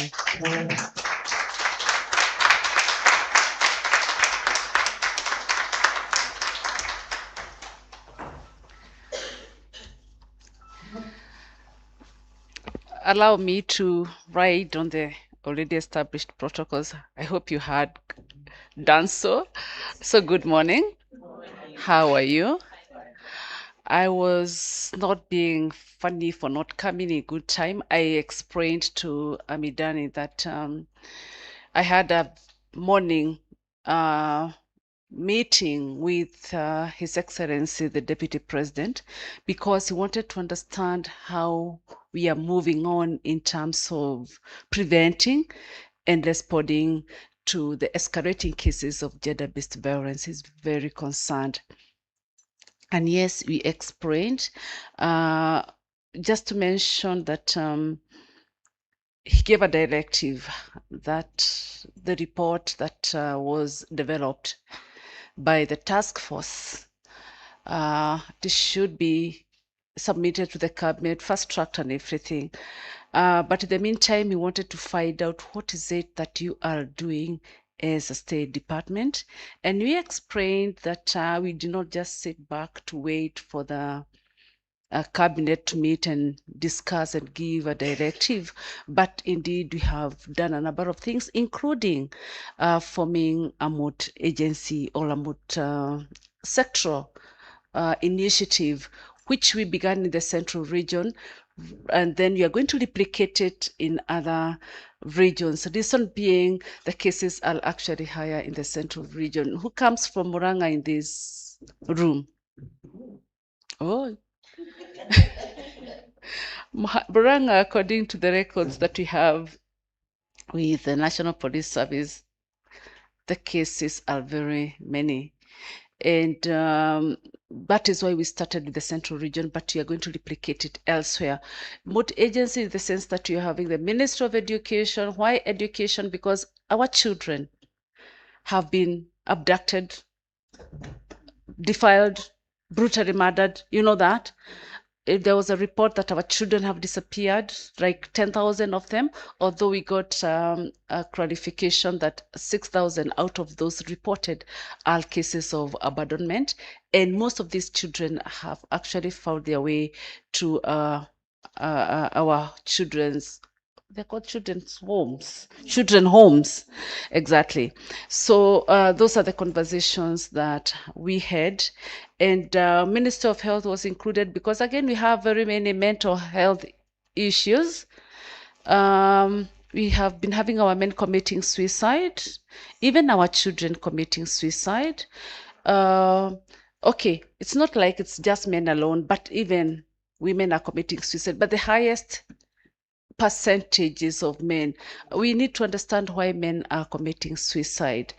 Talking about cybercrime,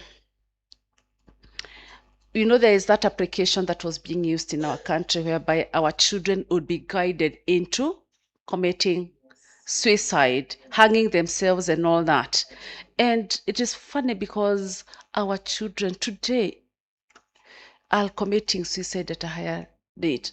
Just, well, I shouldn't be speaking about this all the time, but about 4 weeks ago, or 3.5 weeks ago, I buried my own nephew who committed suicide. He hanged himself. Why? Because he had a disagreement with the girlfriend. I mean, our children are that delicate. I think they have an overload of information and they don't know how to deal with it, such that something small triggers. In fact, I was telling a certain congregation in a church that I had been invited to that during our days, if you ever dared your parents that you would commit suicide or you'd hang yourself, you'd be given the rope.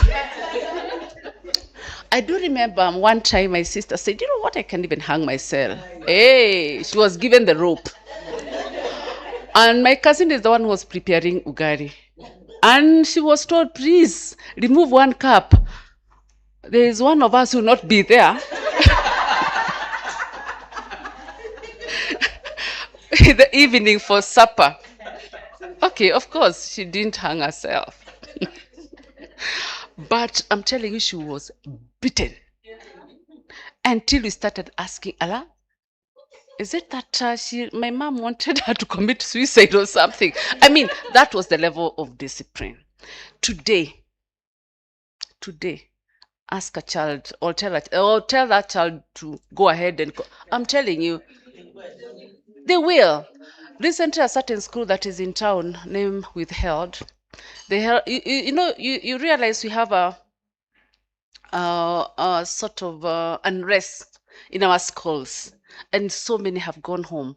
So there's a certain school in town, and it's a Catholic school. You know, Catholic schools are expected to be, or rather, kali kidogo, and a high level of discipline. So the parents were called. There was some bit of, they were kind of looking unsettled. So the parents were called, and they had a very good meeting, and they agreed they were going to continue with learning. Guess what? One of the girls went to the bathroom and wrote somewhere, by 9:30 this evening, I'm going to kill myself. But even before the parents got home, they were all told, come back for your children. You see, because if a child today threatens, you can be sure that they're going to do it. So we are dealing with various societal and social problems, and we are asking that each and every one of us must play a role. We cannot leave it all to the government. Last week, I was in a school again in Murang'a that also threatened to go home. And when I went there, and we had a conversation, and they said, we don't want to listen to the teachers, we just want to hear what you have to say. So we talked, and then they were like, and they were so bold. They said, okay, you've always told us not to compare ourselves with small schools. I said, yes, because your school is big. You're people of substance. So they said, okay, is Alliance at home? I said, yes, it's at home. What about Kapsabet boys? I said, yes. So why are we in school? Can you imagine? They have got no reason whatsoever. So anyway, we talked, and of course, I impressed on them that being real men, we should have a real conversation. Like, you guys, do you want a bus, or do you want, an extra meal, or is it a trip that you want? Let's have a sound conversation. Let's not talk about who went home or who didn't. Clearly, if Alliance went home, for sure, chances are their performance will dip a bit, right? Because going home does not add any value. So that evening, that very day when I was there, Mang went home, Mang High School. Why? Because one of the boys from these big schools who had gone home did a message. Apparently, I don't know how come they're able to sneak phones in. Yes, because he wrote a message and said, Mangu High School, you are not Mangu boys, you are Mangu girls. You don't have the spine. So why did they go home? Because they were called? They had no reason. Again, they used the same phone. Yeah, so they're using even phones to spread this bug of going home. This is indiscipline, of course. So in long and short, we have a lot of work to do. And yes, I agree with Madam Daisy. You may wish to consider including State Department for Gender in that committee because, one, it is an international best practice. Number two, I don't know whether it has met the 2/3 gender principle.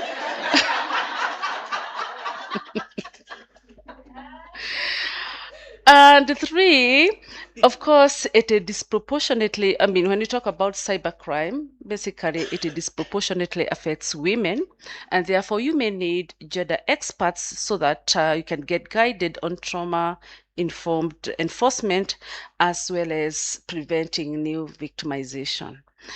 So it might also be a real necessity, right? Let me read my speech now. Good morning. I'm privileged to join you this morning to launch the gap analysis on technology-facilitated gender-based violence. And this is a very important stakeholder roundtable. I thank the organizers for inviting me, and I commend all partners who have contributed to this critical research. Your work gives us the evidence we need to move from concern to action. ladies and gentlemen, and thank you to the few gentlemen who are in this room. Let me begin by saying that technology-facilitated gender-based violence is not only a women's rights issue, it is a national development issue. Like all other development challenges we face as a country, Tfgbv affects women and girls excessively. Through online harassment, intimidation, and abuse, women and girls are being driven out of digital spaces. They are silenced. I just mentioned to Dr. Gena this morning that I decided to quit from two applications yesterday, not too long ago. They are threatened, and in some cases, they withdraw completely, like I did yesterday. When a woman leaves a digital platform because of fear, Kenya loses her voice. We lose her talent. We lose her innovation. We lose her leadership. We lose her participation. And when we lose these contributions, we all lose, and national progress suffers. This cannot continue. It shouldn't continue. The government of Kenya is fully committed to ensuring that our digital spaces are safe, inclusive, and accessible for all. What Dr. said a while ago, Dr. Kimuyu said a while ago, that we are at attack. The digital space is ours, is at attack like all the time. I once visited. Well, unfortunately, I don't have that technological language to describe where we were, but in one of these places where you have where you can actually tell where the threats are coming from. And it looked like missiles coming from all over the world, yes, trying to attack our digital space. And I was in shock. But I was so impressed at the same time that Kenya has created those buffer, well, I don't know, firewalls or whatever they are. I don't know how to describe. I only know gender.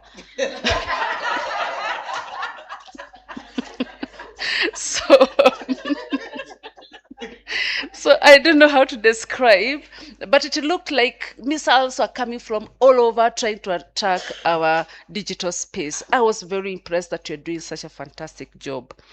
So, and this clearly demonstrates the commitment by the Kenya government to protect our space.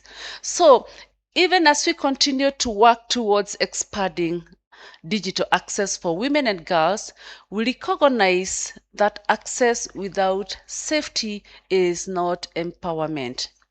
We should ensure that as technology advances, women and girls can participate without fear. Let me add men as well, because you might feel like we are leaving you out. Our commitment is to keep pace with technological change while protecting the most vulnerable among us. I was telling another group that as parents, you will find that okay, those people living in their own compounds, you'll find that someone has put a perimeter wall. We have that electric. Yes, we have the laser wire. We have a watchman there. And when you go, you're comfortable that your child is so safe, not knowing that the real enemy is actually is in the house, that internet, that Wi-Fi. So I think there is a lot that needs to be done, first and foremost to enlighten our parents so that they can also speak to their children, so that they know how to handle the information that they get from the internet. I don't know whether there's a way of controlling what our children can access. Parental controls. Yeah. There's nothing else, because I do. Yeah, okay. I'm asking this because if you have visited the Middle East countries, there is certain, yes, there is that content that you cannot access. isn't it? Parental controls also can be set online. Yeah, parental. Okay, no, we have parents, and you'll agree with me that because we are also failing as parents to some extent. Some of them have no time, others they're also accessing the same. So, is there something that can be done nationally, Dr. Kimuro? Yeah, is there a national firewall that can be used? Just asking, because yeah, Model. Regulate the algorithms of what comes into our country. I think so. And we're not yet there because if you go on TikTok, it's showing all these negative things for our young people to view. But if you go to TikTok in China, it's positive. I thought so. It's the algorithms coming into our generation. So there's something that we can work on, or you're already working on. It's already being Work in progress. Yeah. Okay. You can see how technophobic I am. All right. So, distinguished guests, we know that strong policies and laws are the backbone of any effective response. The government of Kenya is committed to strengthening our policy and legal frameworks to address Tfgbv comprehensively. However, we cannot strengthen when we do not have sufficient information, and that is why the report being launched today is so valuable, since it provides evidence in the form of real data, real gaps, and real insights that will inform our ongoing efforts to improve laws, regulations, and enforcement mechanisms. I look forward to discussing this report further so that we can ensure that that its findings guide our work in the months ahead, which happen to be very critical. We are only, I don't know how many months away from the January. Imagine 14 months only. We must also be honest about the future. Emerging technologies like AI, and I know this has been spoken to at length, create new challenges that require responsive, forward-looking legislation to address them. We also need stronger institutional coordination across ministries, departments, agencies, and partners, and that includes inviting or embracing State Department for Gender and Affirmative Action in the NC4. We know that no single institution can solve this problem alone, but together we can build a response that is proactive and not reactive.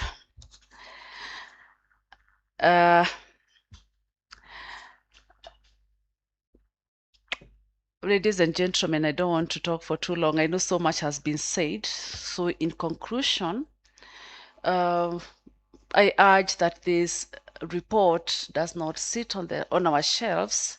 Let us make use of it.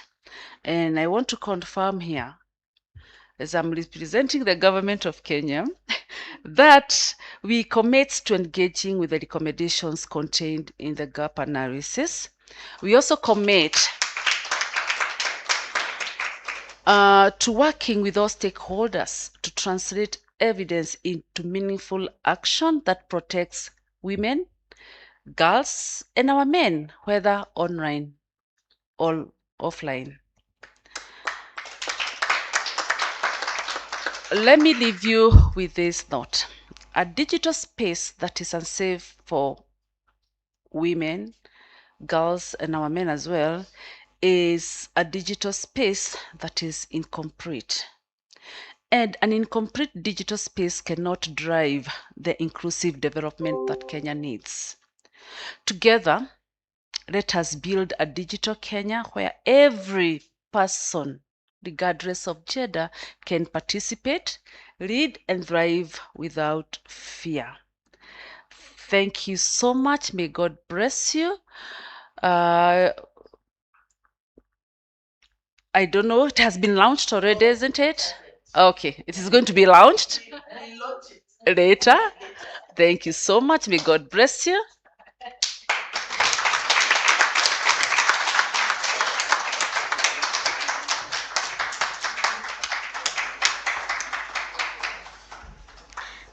Thank you so much to Honorable PS Anne Wangombe and to the other delegates.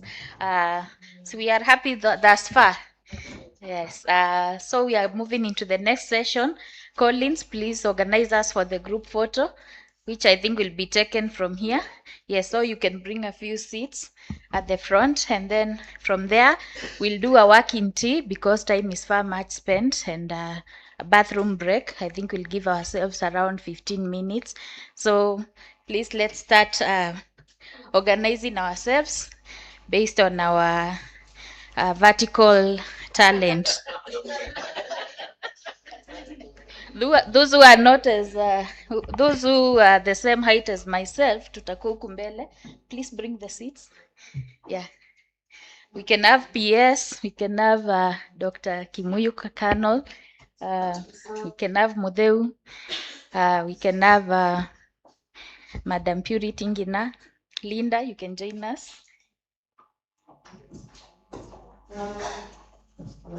Please assist.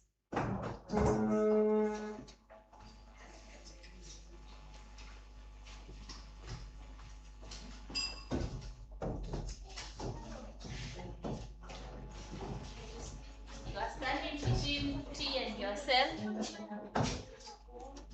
Tafadhali tukuje.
yourself, you can raise your hand. I think the lady next to you needs to introduce herself. Your name and your institution. Good afternoon, everyone. Good afternoon. Good afternoon.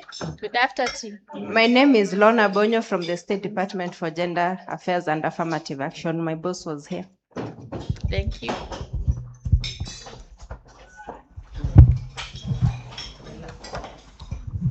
Good afternoon, everybody. Good afternoon. My name is Bella Omino, and I'm a friend of Crown Trust.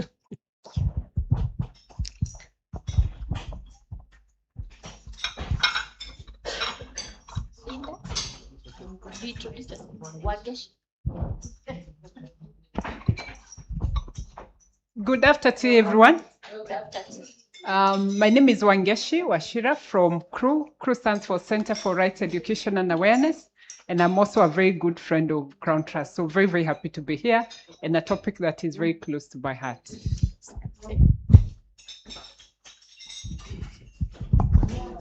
Good afternoon, everyone. Good afternoon again. Good afternoon. My name is Wesley Kasmir. I head digital at Family Media, and I'm happy to be here. Thank you very much.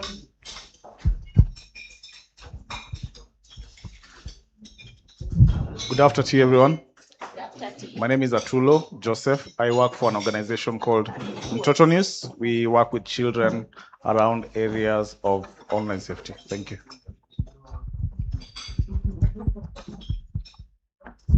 Good afternoon, everybody. My name is Winnie Maru, and I am a friend to the people here.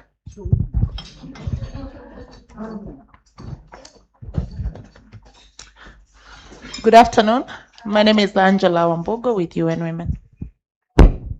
Good afternoon. My name is Jackie Mbogo. I'm a friend of Crown Trust, and the conversation today is of great interest to me. Thank you. Good afternoon. My name is Bella Nicole from CMD Kenya.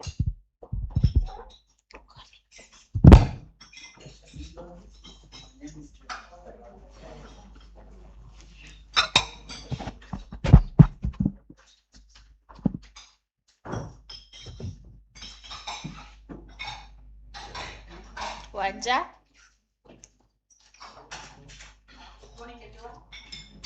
I think the mic is off. Good morning, everyone. Good afternoon. Good afternoon, everyone. My name is Wanja. I'm very interested in the topic of Tfgbv, and I look forward to learning. Asante. I think we've introduced everyone. So it's my pleasure now to take you to the next session where we'll have the findings of the report on technology facilitated gender-based violence in Kenya disseminated. We'll be inviting our variable consultant, Modeuki Mulu. I'm sure you got a profile from Daisy, what she's been able to do, and we should welcome her with a clap. Maybe we can do the factorial one. Tuanzie wapi? 5 ama 7. They say 7. Okay. Linda is saying 5. All right. So 5, 4, 3, 2, 1.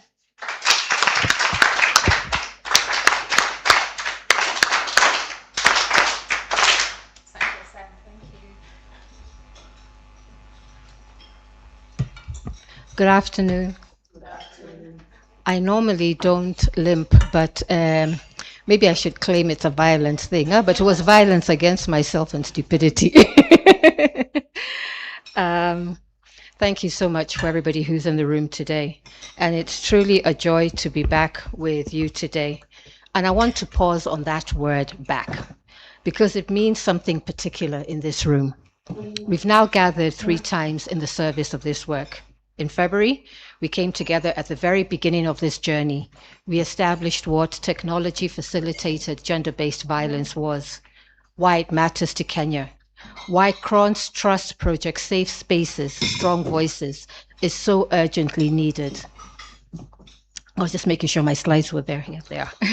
Then in April, we came back together a second time, not to present findings to you, but to test them with you.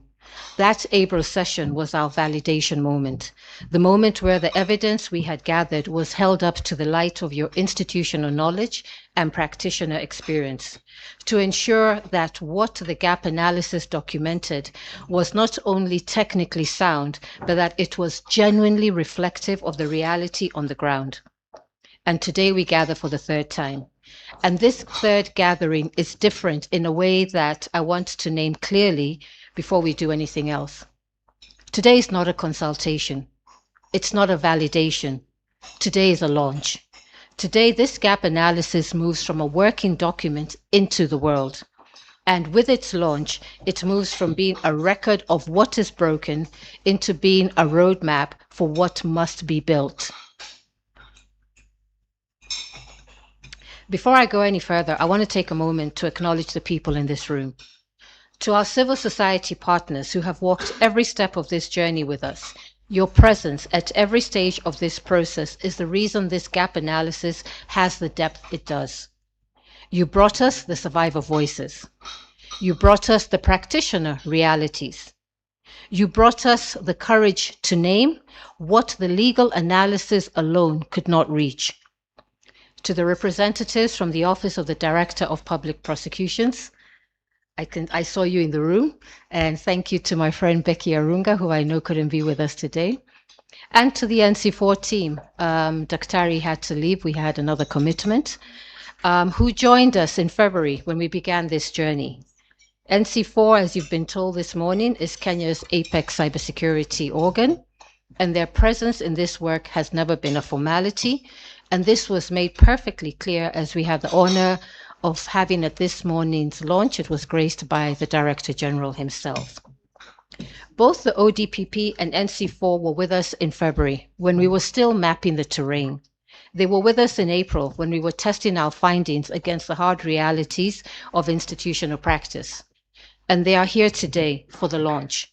That continuity of engagement across all three gatherings is not a small thing.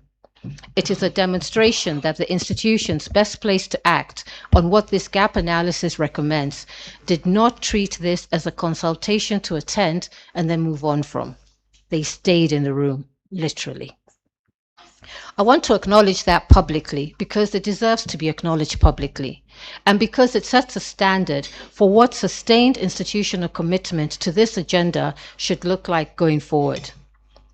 And then I want to turn to three women whose presence in this room today, both in person and virtually, carries a particular significance, a significance that I do not want to allow to pass without being named properly.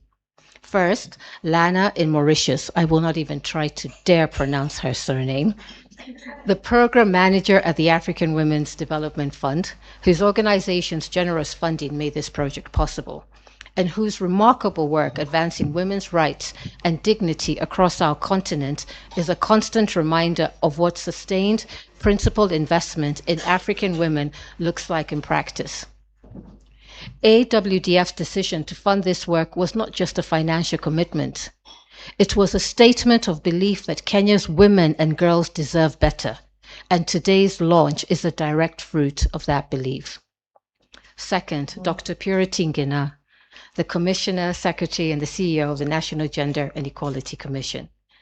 GEC's mandate sits at the heart of what this gap analysis is asking the state to do.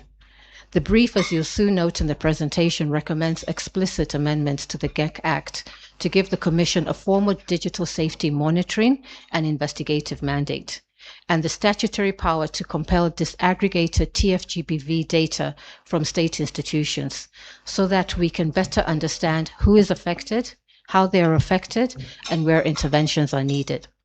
Having you in this room today is not ceremonial. It is, I hope, the beginning of a very specific and a very actionable conversation. And the third, our chief guest today, was Honorable Anne Wangombe, the Principal Secretary, the State Department for Gender and Affirmative Action in the Ministry of Gender, Culture and Children's Services. The State Department she leads is one of the most direct institutional custodians of the agenda this gap analysis advances. And her presence today signaled something important. It signaled that the conversation about Tfgbv is moving. as it must, from civil society rooms to the rooms where state policy is actually made. I'm grateful that she was here, and I'm looking forward to what her presence will make possible. As you heard, she committed to support this process. Together in this room, across all of our different mandates and vantage points, I genuinely believe that tunaweza, we can. But I want to be honest about what tunaweza demands of each of us. This launch is not the end of this work. It is the beginning of its hardest phase, because there's nothing more dangerous to a gap analysis than a good launch followed by a long silence. The gap analysis and the policy brief it underpins are words on paper. And words on paper do not protect a girl, a woman, a boy, or a man in Kenya. What protects us is those words becoming law, becoming institutional policy, becoming the training that a police officer receives before a survivor walks through their door, and becoming the budget line that a principal secretary defends in a treasury negotiation. Today we've got the budget. Maybe we should have had this before that so that she can go defend harder. But kuna ile supplementary budget tutafuatana. Becoming the coordination framework that ensures no survivor is ever again sent to navigate 5 institutions alone at the worst moment of their life. That translation, from words on paper to actual change on the ground, is the work that begins today. And it begins with the people in this room. Can we please move to the next slide? Oh, the slide disappeared. Can we go to the next one, please? Thank you. However, before we proceed, a brief moment of professional habit. I'm a lawyer by profession. Please note that no copyright infringement is intended with the visuals used in this presentation. All the images used herein, unless otherwise referenced, have been generated using artificial intelligence. And as such, any resemblance to any actual person is entirely unintentional and coincidental. Accordingly, neither Crown Trust nor myself will be held legally liable for these AI-generated depictions. Consider this a lawyer's habit of record, allowing us to focus our full attention on the substance that truly matters. If I didn't do that, Immaculate and her team may come after me. Next slide. The Swahili say, Maarifa ni nguvu. Knowledge is power. Yet, as an African proverb wisely reminds us, wisdom is like a baobab tree. No one individual can embrace it. This gap analysis is a testament to that collective embrace. The insights we have gathered spanning rigorous law reviews, the expertise of practitioners, the evolving expertise and institutional memory of government bodies, and most crucially, the lived experience of survivors, are powerful, precisely because they are honest and shared. By bringing our diverse perspectives together, we have managed to surround the vast trunk of this challenge, that is Tfgbv in Kenya. You talked about being radio silenced from social media. Me, I think I was TFGB victim number 1 almost 11 years ago. I'm radio silenced. Those Twitter pages, whoosh, in a way that no single entity could achieve in isolation. This collective wisdom is vital, for it is only through our combined strength and shared truth that we can build a digital landscape that is truly safe and just for all Kenyans.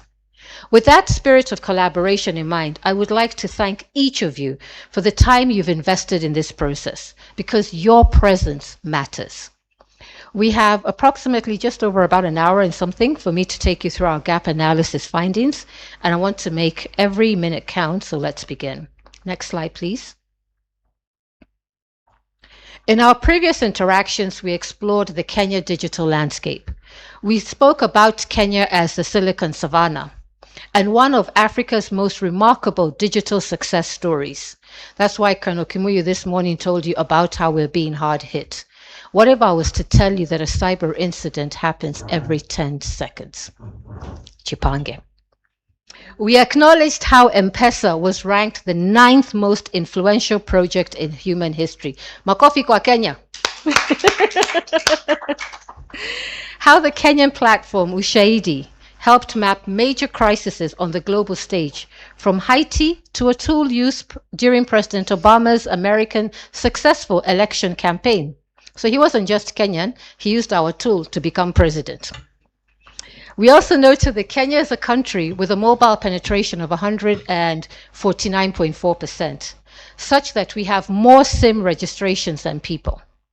And yet, as we discussed, this very infrastructure, the same digital transformation that has empowered millions, we further recognize that it has also created an expanded attack surface. Settled you every 10 seconds. And that's even before we bring in quantum computing, which will be here in the next few years. You'll be blinking and we'll have, I don't know how many million attacks. We also further noted that approximately 95% of aggressive online behavior and disparaging digital imagery disproportionately targets girls and women. And that's why Ngeko was saying, as much as gender is both sexes, it is actually adversely affecting women more than it is affecting men. Or maybe it's because of our patriarchal society and men are less likely to report because lazima ukae mwanaume. But it's a problem for all of us. This was supported by the UNFPA findings that 64% of female students in Nairobi's higher learning institutions have personally experienced online violence, a number that is double that of their male counterparts. We have also noted that up to 60% of women leaders, journalists, and activists have reduced or abandoned their online participation, entirely as a form of self-protection in what we call radio silencing. Equally important was a finding that we have acknowledged in grief that in 2024, Kenya recorded 579 femicide cases, many of which were preceded by digital threats and digital stalking. Today, I'm here to share what our evidence now tells us about the gaps in Kenya's response to this Tfgbv crisis. The legal gaps, the institutional gaps, the technology gaps, and critically, the human gaps, as experienced by the survivors themselves. This is not a presentation of problems without solutions. No, I don't roll that way. The gap analysis is also a roadmap forward, and a roadmap that was built with your voices, your expertise, and your institutional knowledge. And just a little bit of work for me to put it together. Next slide, please. Before I share the findings, I want to briefly explain how we arrived at them, because the credibility of any gap analysis is grounded in the rigor of its process. This gap analysis drew from 4 distinct streams of evidence. First, the foundation of this research involved an in-depth desk review. Sorry, should have gone to the next slide. I forgot to say that. Can you go to the next slide? Thank you. The foundation of this research involved an in-depth desk review of 15 domestic legal instruments, and they're actually on the screen. This analysis examined the existing legal frameworks currently utilized to combat Tfgbv in Kenya. And we began with the mother of all laws in Kenya, and if anybody is in contravention with her, Mama is always right, the Constitution of Kenya. And we need to remember it's not a suggestion, it is the mother of all our laws and policies. Then we had the CMCA, the Computer Misuse and Cybercrimes Act, which is what created Colonel Kimuyu's NC4 agency. We have the Data Protection Act, which we operationalized, and that's where we have the Office of the Data Protection Commissioner, with our first Data Protection Commissioner, Immaculate. We've got the Sexual Offences Act. We've got the Penal Code. We've got the Evidence Act. We've got KICA, the Kenya Information Communications Act. We've got the Protection Against Domestic Violence Act. We have the Victim Protection Act, the Counter-Trafficking Act, the Children Act, the Employment Act, the National Cohesion and Integration Act, the Media Council Act, the National Gender and Equality Commission Act, the AI bill that's currently before the Senate and is pending.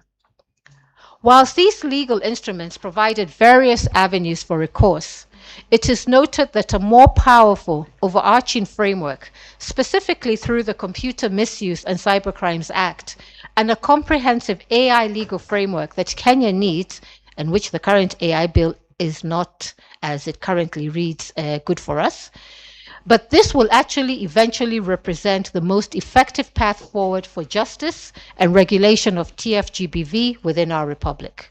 Next slide, please. Most of you who have worked with me before would know that I preach what I call the gospel of harmonization. When it comes to effective cybersecurity and legal reform, and this gap analysis is no exception.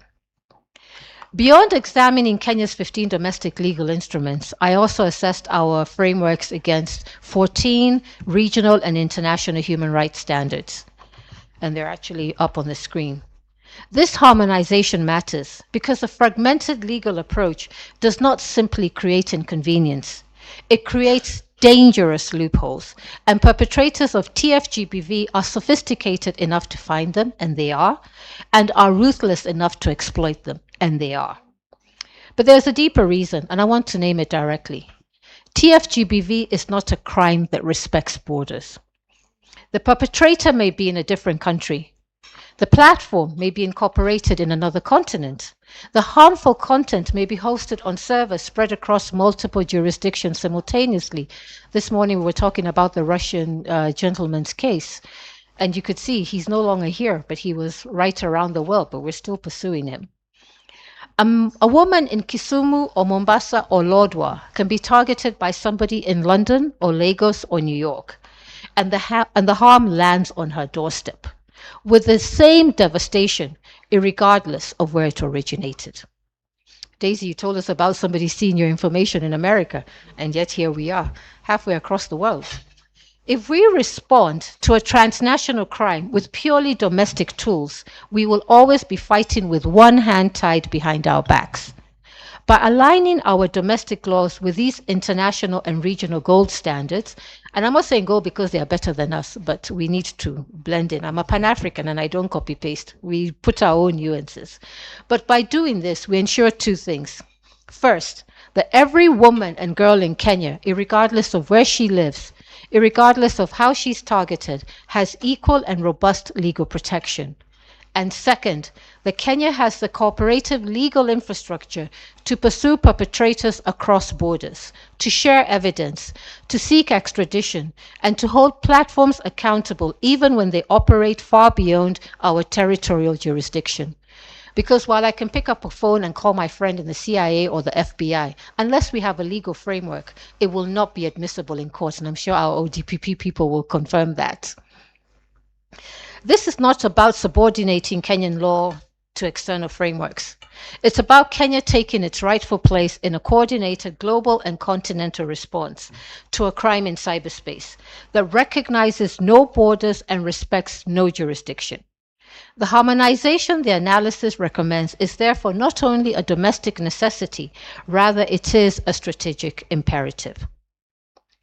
And I want to pause here and give credit where it is genuinely due.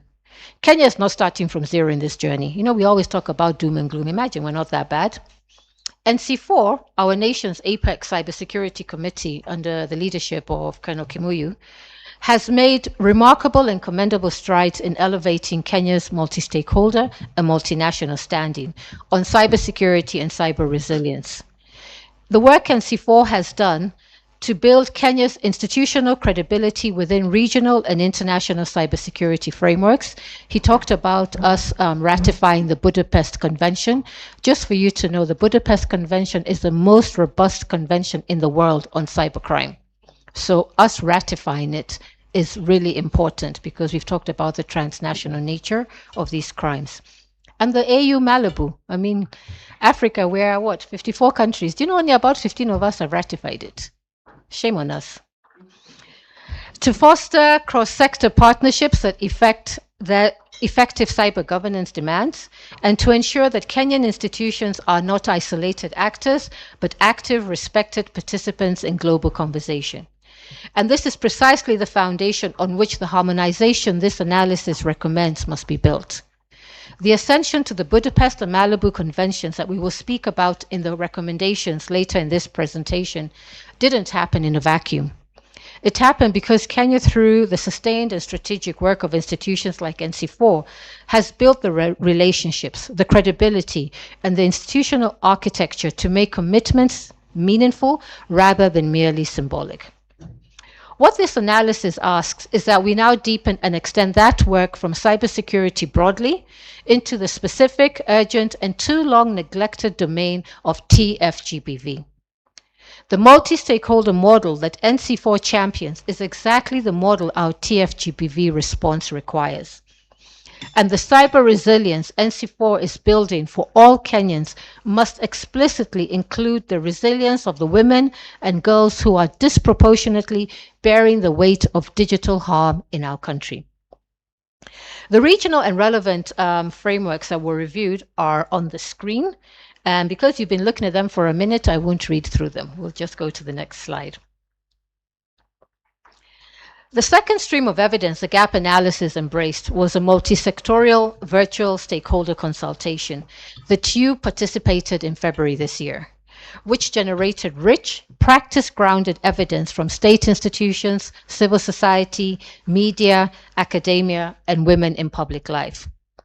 The third stream of evidence utilized entailed the use of key informant questionnaires administered to state actors and constitutional office holders, civil society organizations, and feminist practitioners.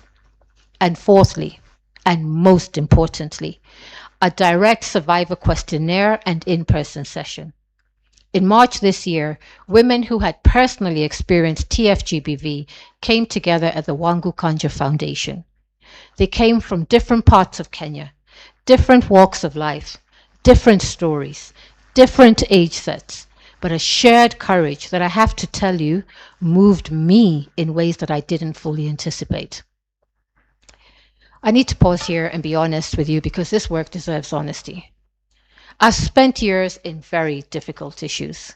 I'm trained to analyze, to assess, to find the legal language for harm. But sitting with these women and hearing firsthand, not just what happened to them, but how they're still living with it, still rebuilding, still carrying wounds that the law has not yet found words for. That almost broke me. Sitting next to a woman who was almost lynched and had to escape. It's not a data set on a report, it's a real human life. These were real experiences and not data sets in a report. This sometimes makes us not fully connect with the human reality behind the data set. Their courage and willingness to share their lived realities inspired me. These are women who came forward not because the system has served them, in most cases it had failed them, but because they believed that their testimony might prevent another woman from suffering the same fate. Talk about turning a test into a testimony. That is not a small thing. That is an extraordinary act of grace. Next slide, please. So before I present a single finding from this analysis, I want to extend my deepest and most personal gratitude to the team at Wangu Kanja Foundation. Can we clap for them? And to the many individuals and organizations across this country who work tirelessly, often without adequate resources or recognition, to ensure that the voiceless are heard, that survivors are held with dignity, and that justice, however imperfect, is at least pursued. My deepest gratitude goes out to Daisy and the entire Crown Trust team. Can we please give them a round of applause? Who commissioned this gap analysis, anchored every stage of this process with dedication and purpose, whose vision for Project Safe Spaces, Strong Voices is the reason this work exists and the reason we are all gathered here today. May God bless you all and the sacred work you do. As for the amazing survivors of Tfgbv I met, and the countless others across our nation, their voices, their courage are not just a chapter in this gap analysis. They are its heart. And everything I'm about to share with you today must be understood through that lens. The gap analysis findings that we will now delve into are grounded in this evidence. It's not theoretical. It is the lived reality of girls and women in Kenya today. and the effectiveness or not of our current legal architecture to effectively protect them from these heinous crime vectors. Next slide, please. The gap analysis identified 9 interconnected categories of systemic failure in Kenya's current Tfgbv response architecture. I want to name them clearly upfront, and they're actually on the screen, so that as I give you an overview of each, you understand that they don't stand alone, because they feed off each other. As you will soon see, each gap amplifies the next. And this is what makes this a systemic crisis rather than a collection of isolated problems. The 9 categories are the definitional and legislative gap. Without laws, we can't move forward. The enforcement and evidentiary deficit, institutional fragmentation, the survivor-centered remedy gap, the emerging technology governance void, the social, cultural, and awareness gap, children and minors as a critical and currently underprotected population, intersecting vulnerabilities across specific demographic groups, and the supply side of Tfgbv. A word I learned during this gap analysis, the manosphere, and algorithmic amplification. I will now take you through each of these categories, and I want to assure you this is not a litany of despair. It is a diagnosis. And a diagnosis, when made accurately, is the beginning of a cure. As our ancestors wisely said, a problem shared is a problem halved. We are here to share and then to act to better secure our fellow Kenyans from the heinous vice that is Tfgbv. Next slide, please. Let me start with the most foundational gap, because everything flows from it. And the fact that Kenya does not have a single, clear, gender-responsive legal definition of Tfgbv. Think about what that means in practice. A woman walks into a police station and says, my ex-partner created a deep fake video of me and shared it online. The officer looks at her. The prosecutor looks at the file, and neither of them has a legal framework that specifically names and addresses what happened to her. During our stakeholder consultation, a practitioner shared a deeply troubling account. Last year, a city magistrate was unable to determine which law applied to an active Tfgbv case. This is not a reflection of that magistrate's competence. It is a reflection of a legal architecture that has left our justice system without the tools it needs. Our primary cybercrime statute, the CMCA, was amended in 2024 and 2025, specifically to strengthen protections. But in October last year, the High Court issued conservatory orders suspending key provisions of Section 27, the enhanced cyber harassment provisions, following a constitutional petition challenging their breadth. Those orders remain in force. The practical consequence, the enhanced penalties, the expanded definitions, the very protections most directly relevant to Tfgbv are currently unenforceable. Perpetrators of online harassment are effectively insulated from prosecution under the strengthened framework. Survivors who reported cases on the basis of the enhanced provisions face the prospect of those cases being unable to proceed as originally charged. And the emerging harms? AI-generated deepfakes, voice cloning, synthetic intimate imagery, sextortion financed through cryptocurrency. None of these are addressed anywhere in Kenya's current enforceable statutes. And yet, 98% of all these deepfake content globally consists of non-consensual sexual imagery, with 99% of that 98 targeting women and girls. And we have no law that says creating this content is a crime. That must change. And the pathway to change is clear in our recommendations, which I'll come to later in this presentation. Next slide, please. The enforcement and evidentiary deficit. Even where laws exist, enforcement depends on the capacity to investigate and prove harm. And here our gap analysis reveals deeply troubling deficits. Kenya's DCI National Digital Forensic Labs, headquartered here in Nairobi and serving a population of over 55 million people, lacks adequate tools and specialist personnel to manage the high volume of cases coming before it. It is a centralized facility serving the entire nation. And thus, unsurprisingly, when a survivor's device needs forensic analysis, it enters an already existing backlog to their further detriment. One survivor told us that her mobile phone was seized by police for digital forensics over a year ago.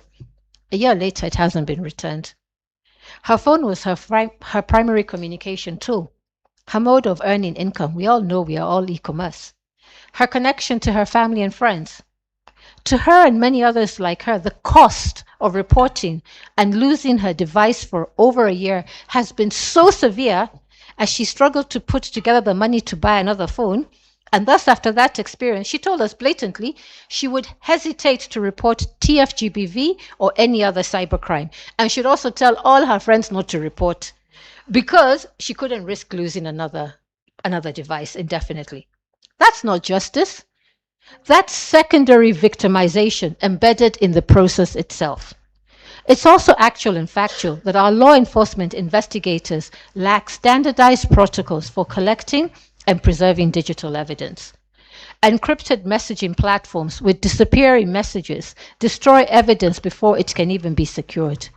Metadata, call records, and geolocation data are inconsistently collected and rarely presented in a court-admissible format. So when you hear the DPP has dropped charges, sometimes munawasalimia, but it's because they don't have the right evidence to present. And at the prosecutorial level, there is insufficient specialist capacity, and cases stall and survivors disengage. The system's slowness effectively punishes those who are brave enough to seek justice. I want to be clear. The digital forensic officers and prosecutors in this system are often working with dedication.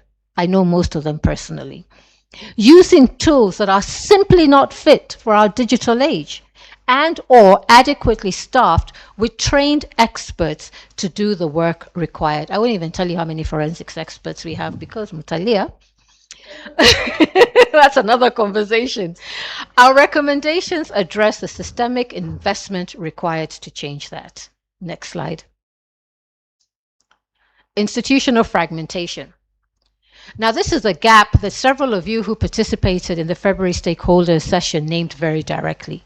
And our gap analysis, which you subsequently validated, confirms it in full. Imagine you're a survivor of an AI-generated intimate image abuse. You wake up and find fabricated sexual images of yourself circulating online. What do? You might go to the DCI. They may refer you to the Office of the Data Protection Commissioner for the privacy dimension.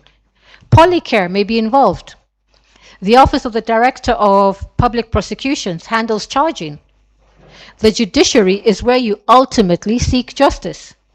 And possibly the Communications Authority if you need platforms compelled to take down content. 5 separate institutions. No integrated referral pathway. No single point of contact. No unified case management system. Tfgbv survivors are being asked to navigate a labyrinth at the worst moment of their lives, and frequently they give up before any institution delivers any relief, and you can't blame them. Tfgbv survivors confirmed this experience directly. They described cases not followed up, institutions that don't communicate with each other, and survivors left to navigate parallel systems alone, without legal support and without any information about the status of their own case. There is currently no gazetted multi-sectorial national Tfgbv coordination framework in Kenya, despite the fact that every stakeholder group in every consultation stream identified one as urgently necessary. There's an African proverb that teaches us a single bracelet does not jingle, which teaches us that meaningful impact requires collective effort. Unfortunately, as regards effectively combating TFGBV in Kenya, our institutions are not yet wearing their bracelets together. That is a structural failure we can and must fix. Next slide, please. The survivor-centered remedy. Kenya's legal architecture is oriented towards the criminal punishment of perpetrators of crimes. That's important, but imagine it's not sufficient. Because here's a reality that TFGBV survivors describe to us. Even if a perpetrator is prosecuted and convicted, the intimate image, the deep fake, the defamatory content, it remains online. It continues to circulate. It continues to cause harm, even years later. Watakukumbuka na watakurikusalimia. It never forgets, it's true. A court sentence or a financial penalty for the perpetrator does not delete what was created. Our gap analysis calls this digital shackling, the condition in which a survivor's harm is legally acknowledged but structurally perpetuated because no mechanism exists to remove the content that is destroying their reputation, their employment prospects, their relationships, and their mental health. Kenya currently has no emergency content removal orders, no statutory rights to be forgotten, no interim injunctive relief against ongoing digital harm, no compensation framework for the reputational, psychological, economic, and professional harm that TFGBV causes. One survivor described it to us in terms that no policy framing can fully capture. She said, "Lives and livelihoods are permanently damaged after TFGBV.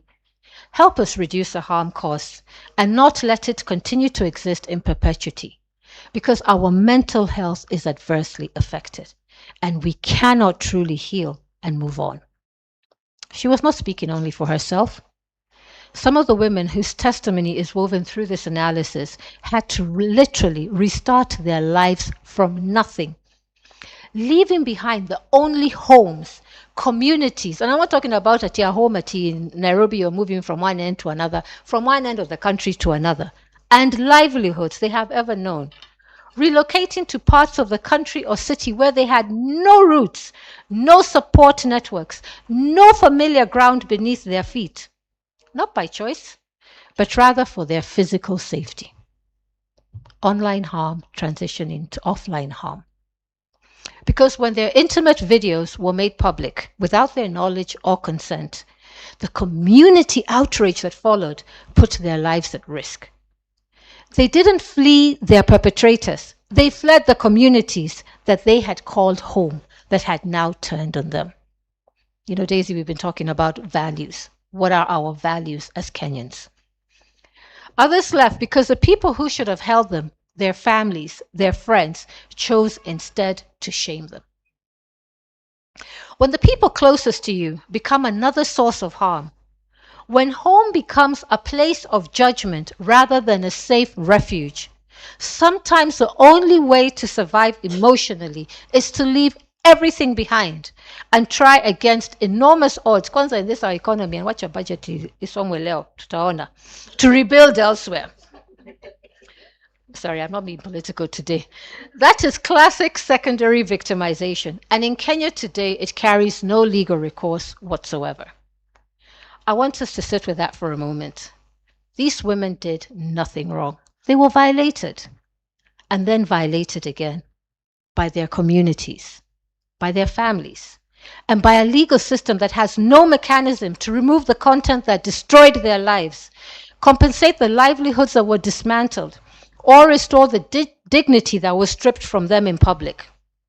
More so, as justice in the TFGBV context is not only about convicting a perpetrator, it's about restoring a life. And that requires remedies that our Kenyan law does not yet effectively provide. This is what this gap analysis is challenging all of us to change. Next slide, please. Ish, it's hot here. Amma, is it of a certain age? Sorry, let me just get some. I have one here, but it's okay.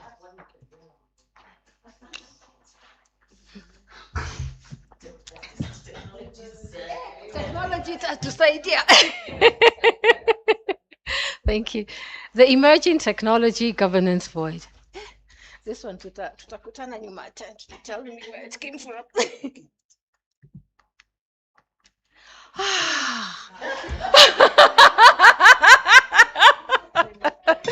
Yeah, I was suffering. Kenya's regulatory framework is structurally unprepared for the current wave of AI-enabled Tfgbv, let alone what is coming next from quantum computing. Quantum computing, in case you people are thinking I'm just here talking technology, which doesn't affect you, it affects you. Quantum computing is an exponentially more powerful form of computing that processes information at speeds that make today's technology look like a handwritten letter by comparison. If I tell you, if we put together all the world's supercomputers together, they can't keep up with the smallest unit of a quantum computer, the qubit. And its relevance to Tfgbv is this. It will be able to crack the digital locks that currently keep private communications, intimate images, and survivor evidence secure. Bad actors do not need to wait for it to arrive, as they're already intercepting and storing encrypted data now, precisely because they know that when quantum computing becomes commercially viable, in the next 5 to 7 years, means that we can all get access to it. And if you think it's theoretical, we've got about 1,000+ quantum computers in the world today already. So it's no longer a question of if, but when. Everything that you have collected, even your prosecuting evidence, all our security protocols, all our encryption modalities, how we secure our digital data, is going to be rendered obsolete. So you can say, see, when it comes to, we'll just get the new post-quantum encryption. Can our machines keep up with it? Are our machines compatible? And we know in Africa, most of our machines are legacy systems. They're from Flintstone eras, you know? So we need to pay attention to this, because can you imagine the harm it's going to cause? Quantum will expedite research into cancer, which we can do fast and find cures. But as a cybersecurity professional, I tell people I wake up every day to think like a criminal to try and outsmart them. But there is a positive side to digital transformation, and that's the positive side. I'm so sorry about that.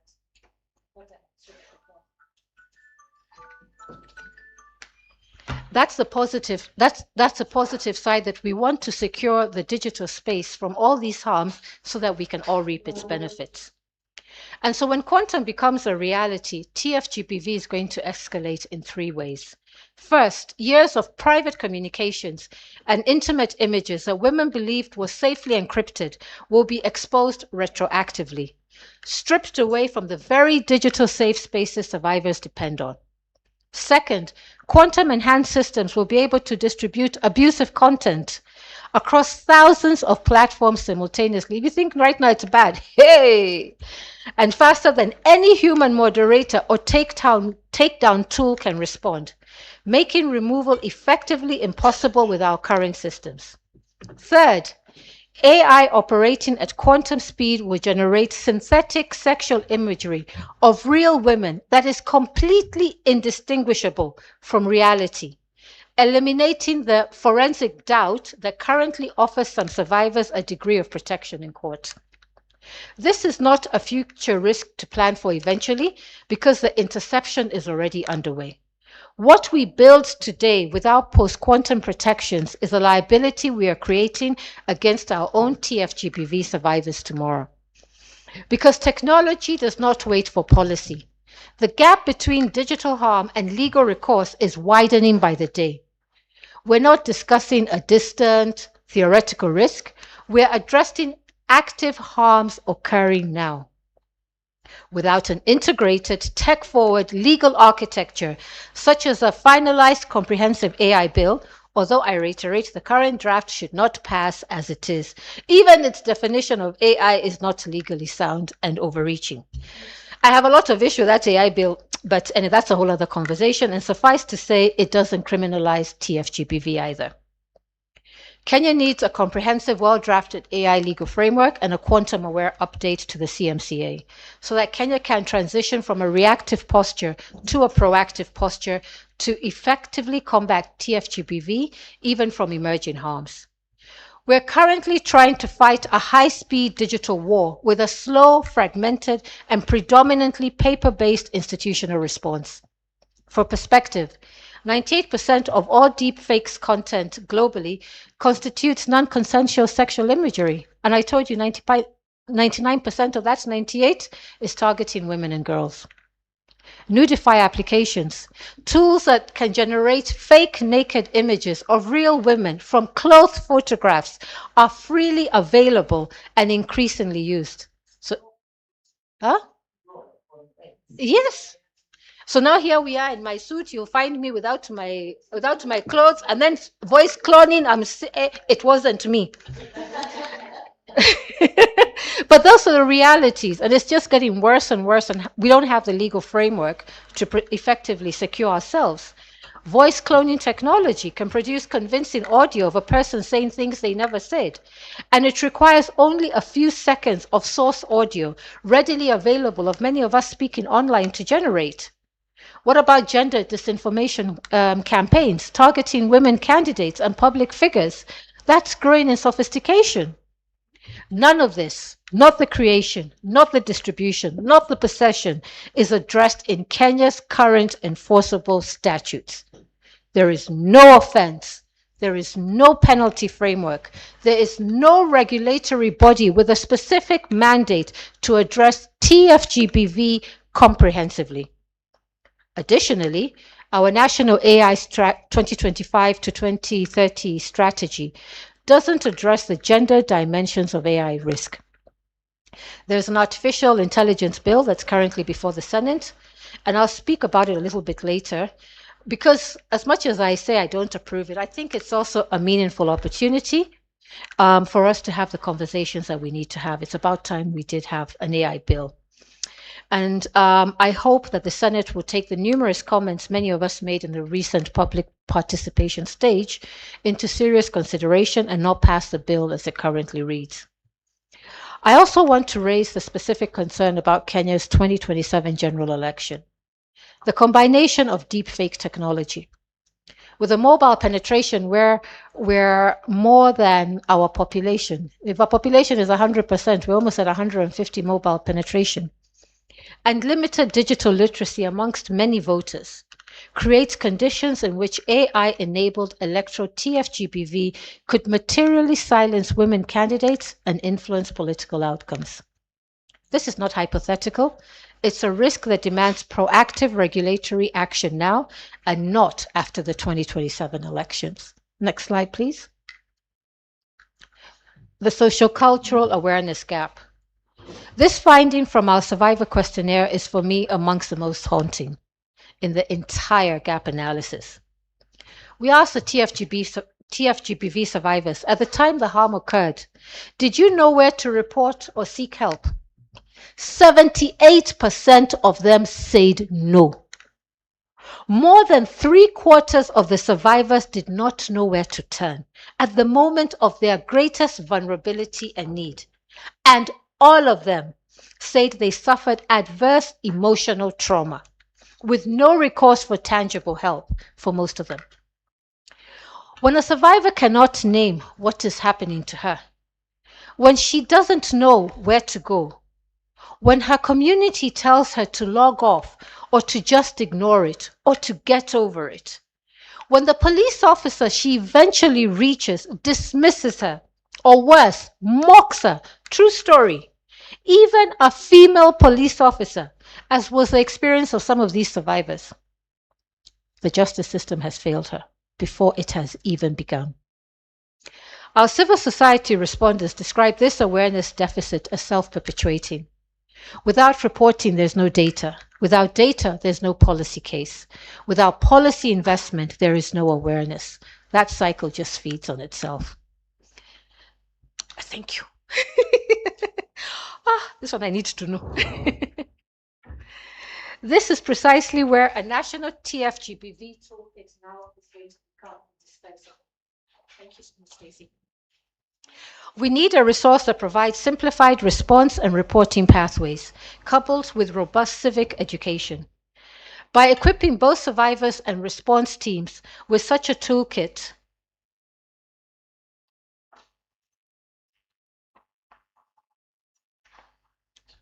Sorry. By equipping both survivors and response teams with such a toolkit, we can establish a cohesive, informed, and dignified mode of addressing these heinous crimes, thus ensuring that no survivor is ever left wandering in the dark again. And for those who did seek help at police stations, the majority, approximately 67% of those who reported, state they had not felt heard or supported. They described constant victim shaming, being brushed off, institutional re-victimization at gender desks, where both male and female officers mocked them or made inappropriate comments about the intimate evidence. I want to be clear. This is not evidence of individual misconduct per se. It is evidence of a structural failure to train, equip, and hold accountable the officers who are the first and often the only point of contact for Tfgbv survivors in crisis. Education and awareness are not add-ons for this work. They are its foundation. As we said in February, when you educate a nation about its rights, you build the architecture of safety. Next slide, please. I want to spend a few minutes on 3 additional dimensions that extend the conventional understanding of Tfgbv, and that our gap analysis argues must be addressed as part of any comprehensive response. Children and minors. We can even see what's happening in the nation. And this morning we heard about the story of, through our WhatsApp, you're being called girls, and so you want to shut down. I mean, if it's a school like Mangu, come on.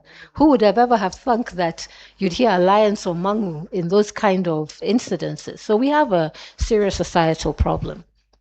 But Tfgbv against girls does not begin at adulthood. It begins in school. In WhatsApp class groups. If we thought bullying was vicious when we were young, and we girls know we can be vicious, You know, imagine online where there's that anonymity. Like you can be more vicious than you can online to me than you would to my face. In the digital learning platforms deployed under Kenya's competency-based curriculum.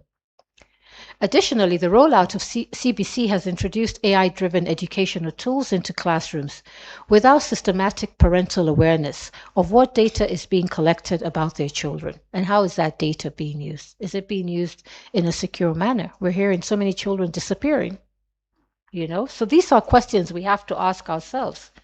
Kenyan children are being algorithmically assessed and their behavioral data set harvested in classrooms where parents have no legal mechanism to object. The AI bill currently before the Senate contains no provision specifically protecting minors from AI systems. That must change, and that is one of the many reasons I vehemently oppose the passing of the state bill in its current form, albeit it's triggered vital national conversations as Kenya needs an AI legal framework. What many people don't know, the first global recommendation on the ethical use of AI passed by UNESCO, Kenya chaired that. The laws that are guiding the world, last year here in UNEP, we passed the sustainable use of AI. So we've been doing this on global platforms. It's about time we came home, but we need to do it right. And beyond the classroom, content recommendation algorithms expose children to harmful material. Girls are disproportionately targeted by systems that amplify sexualized body image. Boys are disproportionately exposed to manosphere content that normalizes misogyny. This word, the cat has got my tongue. Creating a supply-side dynamic for current and future Tfgbv. And this morning the PS was saying, what can we do to handle this? We need, and this is now a conversation we're having at NC4, to see how can we control the algorithms that come into our nation. Because unless we hold those platforms accountable, and Parliament has actually insisted that they open offices here, so a few of them have already opened offices, and the rest are coming to open offices, so we have tangible people we can reach and hold accountable. Then we have intersecting vulnerabilities. Our analysis is explicit that a one-size-fits-all legal framework cannot adequately address Tfgbv. Women with disabilities face both heightened vulnerability to digital harm and disproportionate exclusion from the very reporting mechanisms and support systems designed to help them. Elderly women face digital financial fraud, mobile money coercion, and digital tools weaponized to facilitate property disinheritance. Rural women face tech-enabled intimate partner control at rates our national data does not fully capture. These populations need tailored responses, not universal frameworks that render them invisible. The manosphere and algorithmic amplification. Finally, we cannot address Tfgbv without addressing the ecosystems that produce and sustain it, the manosphere. A transnational digital ecosystem of, that word I couldn't pronounce, misogynistic communities. You're awake, I was checking, it's lunchtime. That systematically coordinates targeted harassment campaigns against women. Has Kenyan manifestations that include political harassment of women candidates, cancel culture campaigns against women in civic life, and the algorithmic exposure of Kenyan men and boys to content normalizing contempt for women's agency. Social media platforms monetize engagement. Their algorithms demonstratively amplify content that provokes strong emotional responses. You're never going to see a nice story trending, but you put a bad one. Hey! Platforms are not passive hosts of Tfgbv content. They are active amplifiers whose commercial incentive structures directly insensitize harm. Because if my story trends, I'm going to be paid by the platform. So am I going to be posting good things if your people are not going to view it? But that sextortion video, or, sexual imagery about Mudho standing where? It has gone. Even before I know it's gone. But we need to regulate this. More so as working in good faith with these global social media platforms no longer works. Let me put this into perspective. So you all know Google. In fact, what do we say? You want to search something, you say just Google it. Yes. Yeah? That's how big they are. Huh? Now, their own transparency report reveals that last year, Kenya faced a 62% rejection rate on content removal requests. This morning, Colonel Kimuyu told you that we can put the request, but they have their international standards. With Google's internal review finding that many of those demands targeted they claimed it was politically insensitive, and so they're not going to take them down. And if you think we're alone, we're not alone. See, today you were told we are 4 African nations, we're the powerhouses, huh? Kenya, Nigeria, South Africa, Morocco. The Moroccans are not Africans, so the rest of us, they've told us they are not sometimes. Yeah. So let's say sub-Saharan Africa, we've got Kenya, Nigeria, South Africa. Imagine Nigeria, and yet one in every other African might be Nigerian. They saw 30% of their requests rejected. South Africa had a 33% rejection rate. So you can even see Kenya, we had a higher rejection rate because we are pushing for more content to be taken down, and ours was 62%. So these are not isolated data points. They reveal a structural problem that African governments are issuing takedown requests with no binding legal architecture to back them up. And these global platforms know it. We are essentially allowing private companies to become de facto arbitrators of what we as sovereign nations deem harmful content within our jurisdictions, including our Tfgbv datasets, which in on itself is of great national security concern. The scale of this challenge is immense when you consider that YouTube, just one, and today this thing is being done on YouTube, just one of Google's flagship platforms now reaches over 12.1 million users in Kenya alone, representing more than 50% of the country's entire internet user base by the end of last year. Globally, YouTube has now surpassed 2.85 billion monthly active users, with over 1 billion hours of content watched every single day. And remember, Tfgbv is a transnational vice. Now, if you were to put the other social media platforms, and if I had time to give you statistics, you can see how serious this problem is. To this end, Kenya must urgently amend our legal framework to move beyond voluntary cooperation. We need legislation that makes it a legal requirement, enforceable via court orders, for platforms to act on legitimate Tfgbv takedown requests within a strict 24-hour window. And I want to be precise about where we currently stand, because progress has been made, but the gap remains. Under the CMCA amendments that were signed in October last year, NC4 now has powers to order the removal of content promoting illegal activities. That's a meaningful step forward. But in the same month that amendment was signed, the High Court suspended Section 27 of that very act, which contains the provisions most directly relevant to Tfgbv. So we find ourselves in a position of having a broader blocking power on paper, but the specific legal teeth for Tfgbv cases are suspended by the court order. And Google's still rejecting 62% of Kenya's content removal requests. This is not a functioning takedown regime for survivors.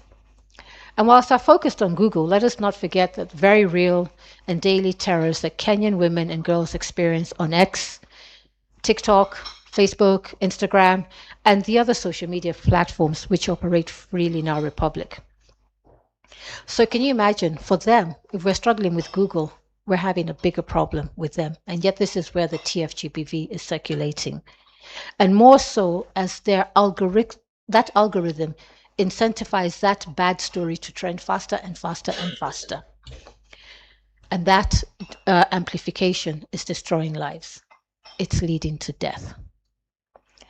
Until we have a dedicated statutory instrument that names Tfgbv content specifically, sets a binding 24-hour compliance window, there's no otherwise, calibrates financial penalties to platform revenue. Don't come and tell me you're going to give them a 1 million fine. Even our highest fine in our CMCA is 20 million. To Google, that's even blink. They've made more than that. I mean, really. So we have to have a fixed sum that maybe is to the percentage of what they earn, so that they're like, Allah, my bottom line, you're hitting it. Then they'll pay attention. And so that any calculations that they're making in boardrooms in California or Dublin results in what we're calling digital shackling in Kenya. If they don't take down that Tfgbv content for our young girl in Kenya, see, we're still causing her harm. Even if you lock up that perpetrator and they pay the fine, a few months from now, somebody will remember that video of Model? It's back out. So that must change. And the pathway to change is in the recommendations that I'll soon delve into. And this afternoon, I'm really looking forward to our roundtable, because that's where we can really have more conversations. And you know, as much as I say we should be able to create our own laws, there's no point of reinventing the wheel. We can look at Australia. They've actually created what they call their Online Safety Act, and establishes an e-safety commissioner who has the powers to issue formal removal notices for any adult-themed cyber abuse and non-consensual sharing of intimate images. And they have to do that within 24 hours. And they're actually doing that because the penalties they're being hit with, the finance department is like Ebutoa, because we can't afford to pay. We need to learn that lesson. Next slide, please. I want to pause here and give deliberate space to the voices that must sit at the center of everything we do, the survivors. The women who participated in our in-person session and the survivor questionnaire at the Wangu Kanja Foundation were not statistics. They were mothers, professionals, community members, and students. Women who trusted our process enough to share some of the most difficult experiences of their lives. Their words carry findings that no legal analysis, public or private stakeholder interventions alone could produce. 100%. Every single respondent confirmed that Tfgbv they experienced changed their digital behavior. Some withdrew from any major social media platform. And yet we know we're a digital economy. One became, in her own words, very reserved because of fear of re-experiencing. Somebody else acquired what she called limits on her online behavior, specifically avoiding posting anything personal. 100% radio silenced in one form or another. And the social media platforms causing them the most strife? Facebook comment section, X. I'm not surprised by Kenyans on Twitter. In fact, they were declared a cyber terrorism entity years ago. WhatsApp, true story. Instagram, but musinisalimie. TikTok, Snapchat, and Telegram. When asked what justice and accountability look like, their answers were precise and urgent. Perpetrators must be held accountable. Harmful content must be deleted from further circulation as soon as possible. Legal cases need to be brought to transparent closure expeditiously. Tougher penalties need to be enacted and enforced against perpetrators of this heinous vice. Several were direct about the current reality. Accountability in their communities is null and void or non-existent at the police stations.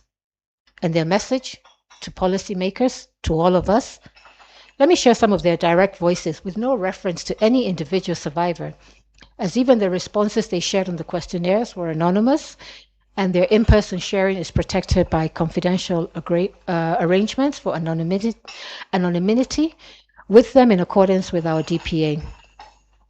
These were the shared sentiments. One said, digital harassment should be treated with the same seriousness as physical, sexual, gender-based violence.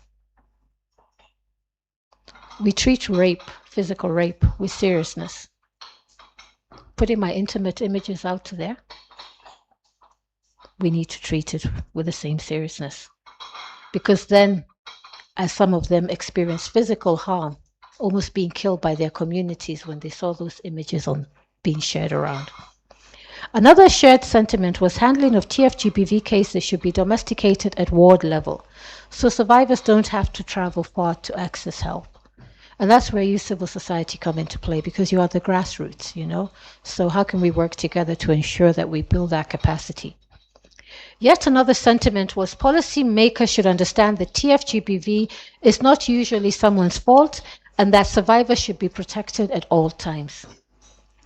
And one of the Tfgbv survivors, speaking of what happened after her reporting, after her device was seized, after her case stalled, remember I told you, she said she's never going to report again, and she'll ensure everybody in her WhatsApp group doesn't do the same thing. Because the cost of reporting compounded her trauma. She had done everything right, and the system let her down.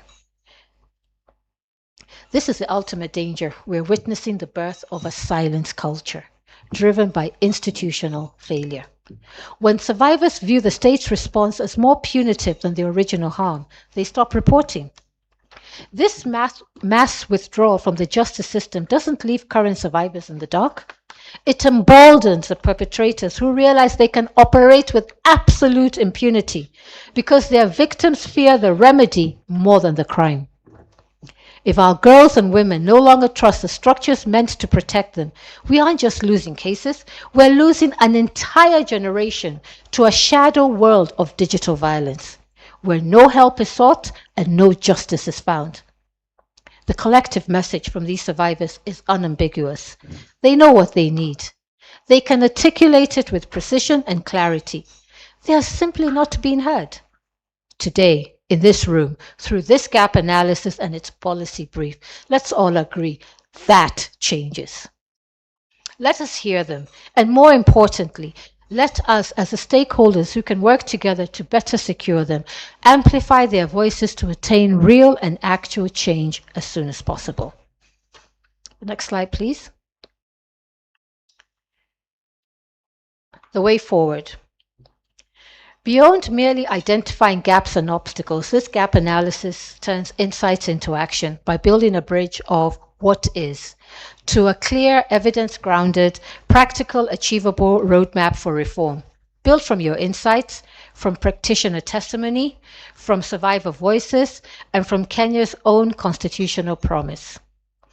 I want to turn our attention to the 9 areas the recommendations focus on, because these solutions are not a footnote to this work. They are its entire purpose. And you can see them on the screen. So let me take you through them. Some are going to require parliamentary intervention. Some will require cabinet decisions. Some will require your institutions to act right now with what you have. But all of them are achievable and all of them are necessary. Next slide, please. I'm going to spend more time on this one because without enabling law, then everything else we're talking about, even if we catch the perpetrators, we just let them go scot-free. So first, Kenya needs a standalone Tfgbv Act, not another amendment tucked into an existing statute. a dedicated, comprehensive piece of legislation that does several things simultaneously. It must provide a gender-responsive statutory definition of Tfgbv, one that names it clearly as a distinct, gendered, structurally rooted category of harm, not simply a form of generic cybercrime. Without that definition, every officer, prosecutor, and magistrate who encounters a Tfgbv case is working in a fog. It must criminalize the full spectrum of technology-facilitated harm, including all the ones that were mentioned this morning, sextortion, doxing, non-consensual image sharing, and the whole list of them. But we must go further than what our current law contemplates. It must explicitly criminalize the creation, not only the sharing, of AI-generated non-consensual sexual imagery, deepfakes, the Nudify application outputs, and voice cloning used to fabricate intimate content. The moment of harm begins at creation. Our law must begin there too.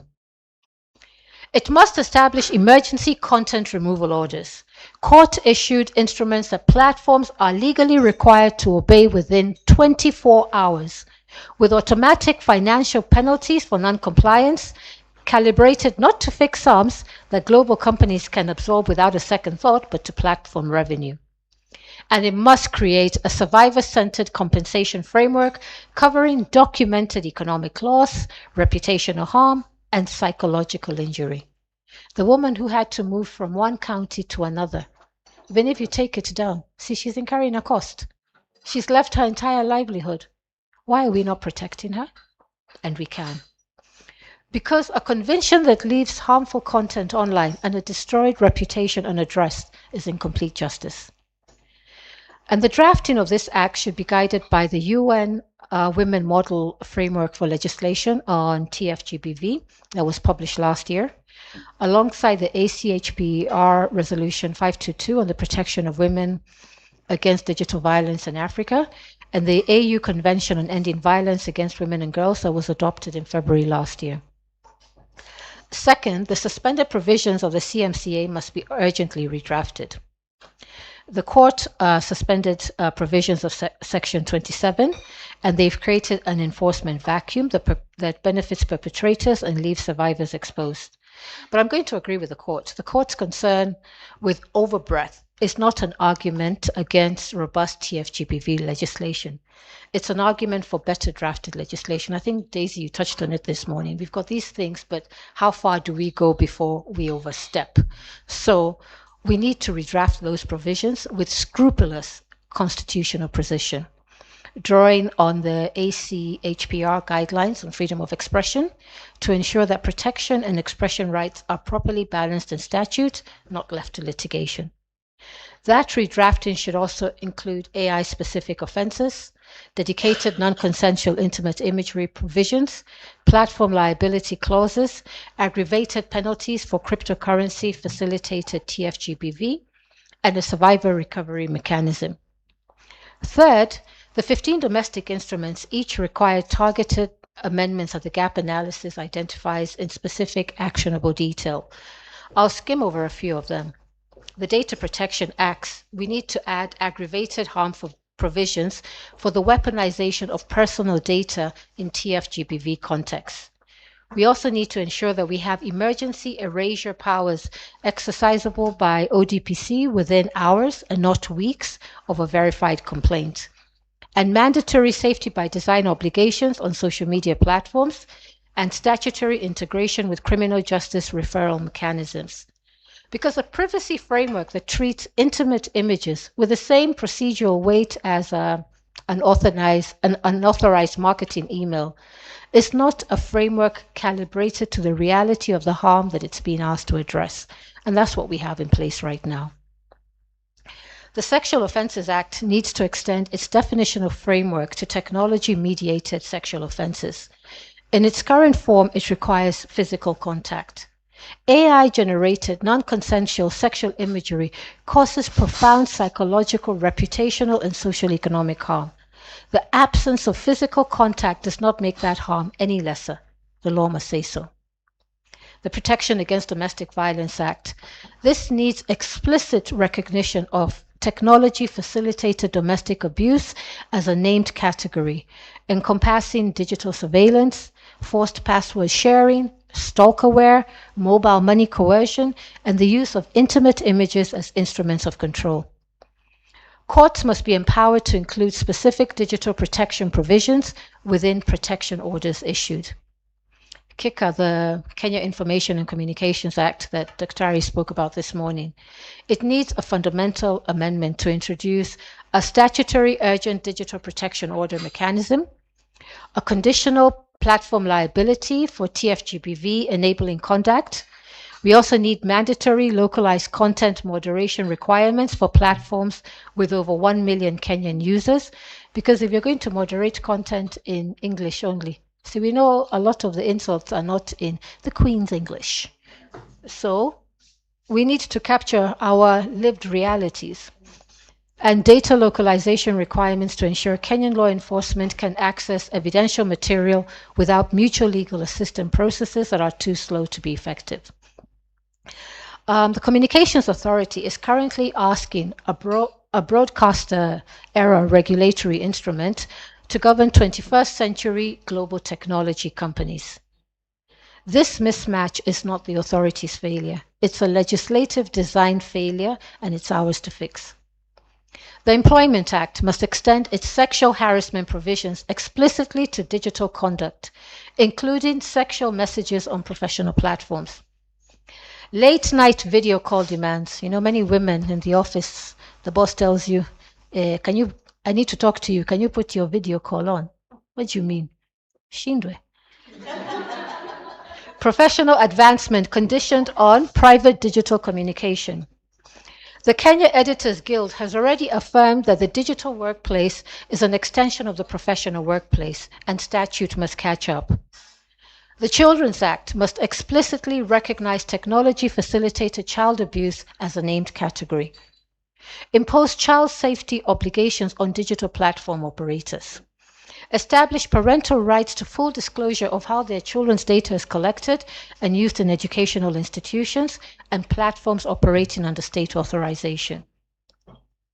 The National Cohesion and Integration Act must be amended to include gender as a protected characteristic in its hate speech provisions. And I know we've got people from ODPP, hate speech department. Coordinated digital campaigns targeting women because of their gender, their political activity, or their public visibility must meet the legal threshold for accountability. And the last framework I'll touch on today is the National Gender and Equality Commission Act, which must explicitly include Tfgbv within the NGEC's monitoring and investigation mandate, and empower the Commission to require state and non-state actors to submit disaggregated Tfgbv data. Without a data mandate, there's no accountability. Without accountability, there's no reform. Every framework that was reviewed, all 15 domestic instruments and all 14 regional and international standards, I can now do a PhD on all of them, carries its own set of targeted recommendations in the full gap analysis. Today I've taken you through the most critical, the most urgent, and the most foundational. But I want you to know that the work is comprehensive and no framework was left without a pathway forward. As we launch the gap analysis today, I hope you will use it as a living reference it was designed to be. Next slide, please. Legislation without institutional capacity is a promise that can't be kept. So let me turn our attention to what our institutions require.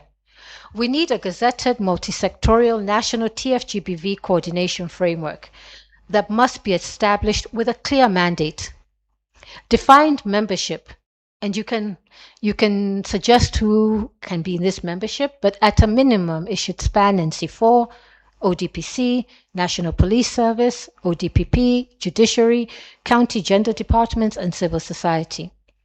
And a mandatory annual public accountability report. Every consultation stream, every questionnaire respondent, every practitioner who engaged with this gap analysis identified the absence of coordination as a foundational failure. This framework is not a bureaucratic structure. It's the architecture that turns fragmented goodwill into coherent action. The DCI National Digital Forensics Lab requires urgent investment in tools, specialist personnel, and critically, this cannot be an afterthought. This needs to be done with post-quantum cryptographic resilience built in. So if you're in your offices, do not buy a computer that is not PQC compliant. That's basically what I'm trying to say. Anything you're doing in the digital realm now, ensure it is. PQC means post-quantum encryption compliant. If you're not, then 5 years from now, 3 years from now, I told you, was what I'll tell you again. So we need to do this from the beginning. And I want to explain why this last point matters, because it may sound technical, but its implications are deeply human. Sophisticated criminal networks are already intercepting and storing all this data. In fact, we're calling it harvest now, decrypt later. So when you hear, CG, which platform was attacked, no data was lost, as the evidence we're collecting today is also going to be retroactively compromised. Survivor testimonies that are confidential today may be exposed in the future. We must build our forensic infrastructure for the threat environment ahead, not only the one behind us. And in the immediate term, the ideal long-term goal is to have a fully equipped forensics lab at every ward. But why can't we get each county to at least have one? You know, we've got, what is devolution for? If we can at least have one in each county so that a survivor in Bungoma, Nakuru, or Kilifi should not have to wait for a year for her device to be brought to a centralized facility in Nairobi.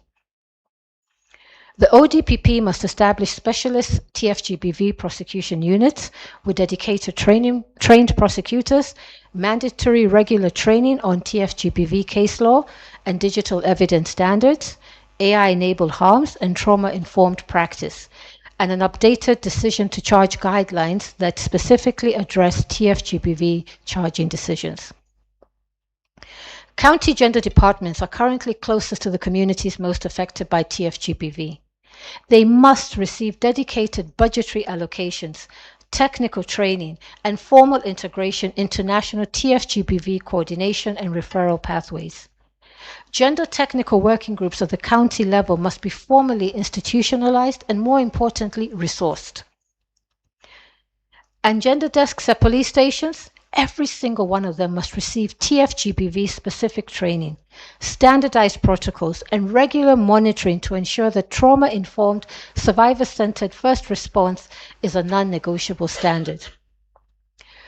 Our survivor questionnaire found that approximately 67% of those who looked for help at the formal institutions, they all experienced victim shaming. They were dismissed or active hostility. What were you doing when this was being taken? Officers mocked the survivors, even our fellow women officers, or distorting information shared by the survivors against their own interests, or making inappropriate comments about intimate evidence. I've already been harmed. I'm coming to look for help, and then you're making it worse. I want to say this plainly. This is secondary victimization embedded in the system, and it must become an institutional accountability issue, not something we acknowledge with regret and move on. An issue for which institutions are held measurably accountable. And that's why I did that in-depth on the legal reforms, so that we have the law to follow them with. Next slide, please.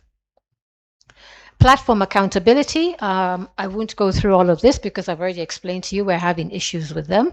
And so we need to have policies in place so that even if it's platform moderation, we have it in our local languages for any platform that has over 1 million users. And we can compel them to take it down. Next slide, please. Survivor support infrastructure. This section of our recommendations is perhaps the most immediately human, and this is the one I want to speak to with the most directness. Legal fees must be removed as a barrier to accessing justice in Tfgbv cases. A woman who has experienced intimate image abuse or sextortion should not face the additional trauma of being priced out of the legal process that exists to protect her. Safe houses must be established in every sub-county. Our civil society respondents were explicit. This is not an aspirational infrastructure. For survivors who've had to flee their homes, their communities, their livelihoods, because harmful content destroyed their safety, a safe house is the difference between survival and tragedy. Integrated psychosocial, legal, and economic empowerment services must be embedded in the survivor support infrastructure concurrently and not sequentially. Mental health is a problem, and Tfgbv is amplifying it. In fact, under the former administration, Uhuru administration, there was even a task force, I believe, that was created on mental health, chaired by Dr. Frank Jenga. And it stated that mental health should be declared a national disaster so that it can get the funding. We can see the problems. It still hasn't been declared a disaster. And Tfgbv, all these survivors have serious emotional issues, understandably. And we need to do this to all happen to them concurrently and not sequentially, because a survivor does not need legal support first and emotional support later. She needs them together from a system that understands that Tfgbv does not only damage only one dimension of her life. And economic empowerment must be recognized as a component of justice. When Tfgbv destroys a livelihood in numerous ways, including through reputational harm, through forced relocation, and through loss of employment, then meaningful justice must include vocational training and transitional financial assistance. Rebuilding a life is not a luxury addition to our support frameworks. It is justice in its fullest sense.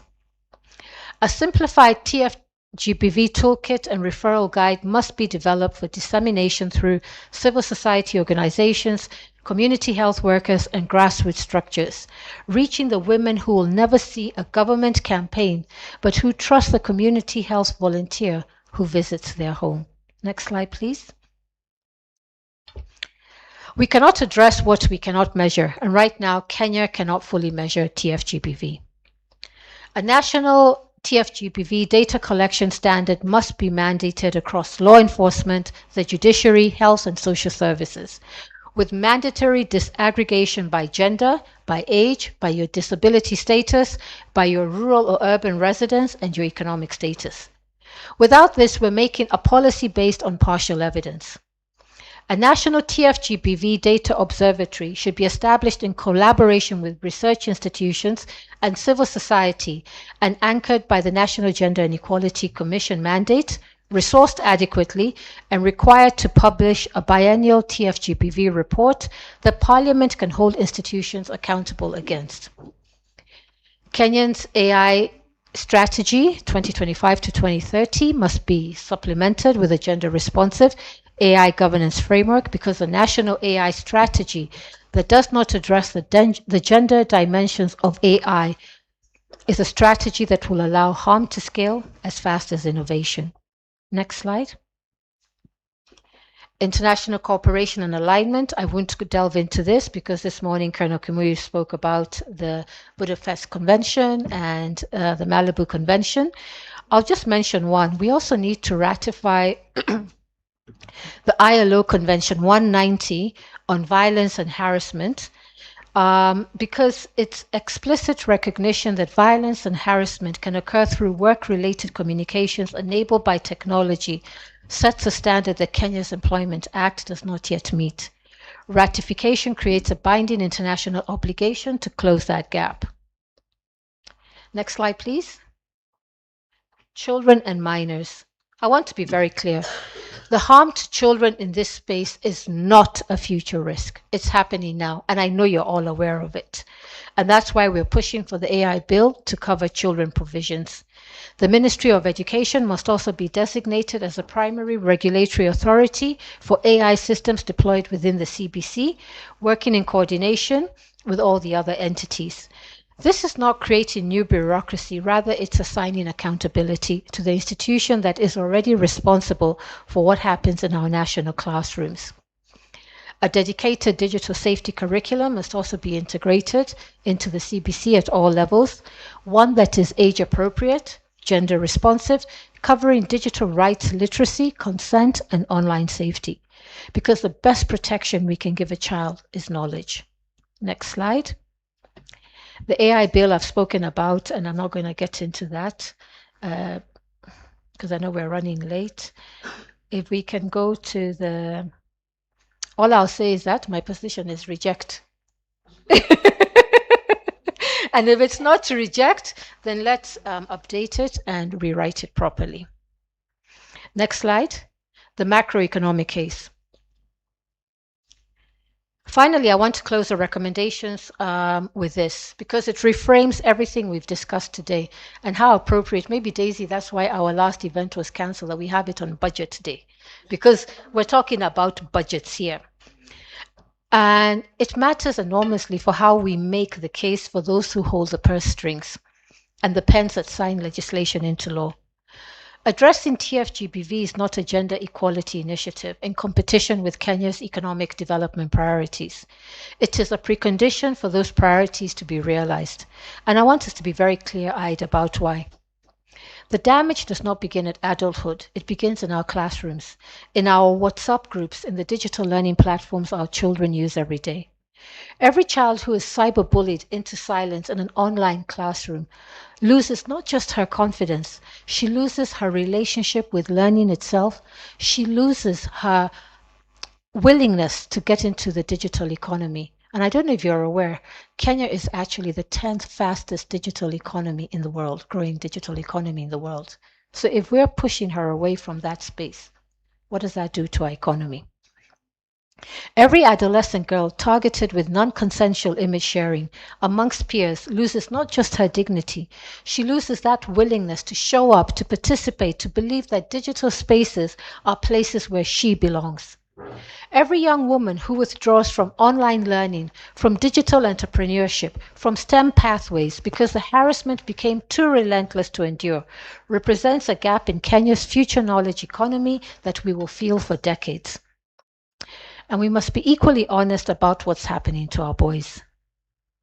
Those who are also being cyber-bullied and keeping quiet, but also those who are algorithmically fed a steady diet of manosphere content. Content that normalizes contempt for women, entitlement over women's bodies, and hostility towards women's agency are not only potential current, but they are also future perpetrators. These are our managers, our colleagues, our fathers, our brothers, voters, whose distorted attitudes will shape workplaces, households, and the democratic culture long after the screen is switched off. The supply side of Tfgbv is being manufactured in real time, in the devices of our sons and men, and we are not yet regulating it. By the time those girls and boys reach adulthood, the economic consequences are already compounding. Every woman driven from digital space by harassment represents a lost voice, a lost vote, a lost professional contribution, and a lost democratic perspective. Kenya's knowledge economy cannot afford that loss. Our demographic dividend, the single greatest asset in our national development strategy, our people, depends on the full, free, and safe economic and civic participation of an entire generation. When Tfgbv drives women and girls into economic precariety, into silence, into lives rebuilt from nothing in unfamiliar places, far from everything they have known, we are not only failing our constitutional values, we are mortgaging our future. And we're doing it in plain sight, with the tools to stop it already within our reach. So what does a macroeconomic recommendation look like in practice? John Buddy, if you can hear us, the National Treasury must commission a macroeconomic impact assessment of Tfgbv on Kenya's knowledge economy and demographic dividend, with findings incorporated into the medium-term expenditure framework as the evidential basis for dedicated digital safety budget allocations. When finance ministers understand that every woman driven from the digital space represents quantifiable economic loss in productivity, in innovation, in tax revenue, in the knowledge economy contribution she's no longer making, the conversation about resourcing shifts.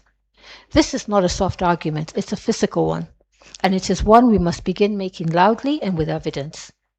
Kenya's celebrated financial inclusion story, M-Pesa, the revolution that banked the unbanked, that was ranked the 9th most influential project in human history, also has a shadow side, and we have been too polite to name it directly. Technology-facilitated economic abuse is real and is documented. Mobile money coercion, the forced disclosure of M-Pesa credentials by controlling partners, unauthorized digital debt, and the interception of financial transactions as instruments of intimate partner control. These are forms of gender-based violence playing out through the very infrastructure we hold up as our greatest innovation achievement. The Central Bank of Kenya's Consumer Protection Framework must be amended to explicitly recognize these forms of technology-facilitated economic abuse, with dedicated reporting pathways and remedies built into frameworks that govern our financial system. And Kenya must develop a national digital safety and Tfgbv prevention strategy as a distinct standalone policy instrument, not subsumed within the national AI strategy or the national cybersecurity strategy, but aligned with both and with the national GBV action plan. Carry measurable targets, annual parliamentary reporting, and real accountability mechanisms that Parliament can interrogate and the public can hold account. Everything outlined across these 9 recommendation areas is detailed in the gap analysis, and none of it is beyond Kenya's institutional or legislative capacity.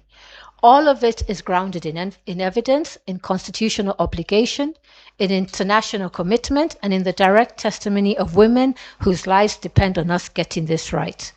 Kenya, the Silicon Savannah and the cradle of innovation, has a capacity to become a genuinely safe, inclusive, and transformative digital frontier for every woman, every girl, and every child in this country.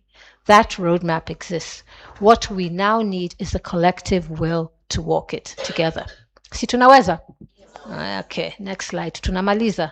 And I can see hunger on their faces. I'm standing between people and lunch. I want to close by asking you to hold one image in your mind. A young girl sitting at a desk, a phone in hand or a laptop open, doing what every child in Kenya deserves to do, learning, exploring, connecting, building her future in the digital world that her generation will inhabit more fully than any before her. She's a digital native. Me, I'm a digital immigrant. I was born before Google, before Color TV. Before the internet, literally. But she's curious, she's capable, she's exactly the demographic dividend that Kenya's development strategy depends upon. Now ask yourself, is that digital world safe enough for her today? Does she have the legal protection she deserves if someone weaponizes that technology against her? Does her mother? Does her teacher? The woman journalist holding power to account? The woman candidate putting her name forward for 2027? The honest answer, as this gap analysis has documented in granular detail, is not yet. Not yet, but we're closer than we were, and that matters. Next slide. The political will is beginning to move. And C4, as you saw, we even had the Director General here. That's not a small token. He's taken this very, very seriously. And they're also developing a rapid reference guide and template charge sheets that will standardize how investigators and prosecutors handle digital threats, including Tfgbv. The Ministry of Interior has required platforms to establish a local presence in Kenya. And I think Meta and a couple of others have, and TikTok and X are in the process of coming over. The government has approved accession to the Budapest and Malibu Conventions, giving Kenya the cross-border investigative architecture that a transnational crime like Tfgbv demands. And the AI bill has been introduced to Senate, imperfect, as we have discussed, but present and amendable. Progress is real. Progress is happening. And the people in this room today are part of why. But what this analysis has also demonstrated with equal clarity is the pace, the coherence, and the survivor-centeredness of that progress must now accelerate and deepen.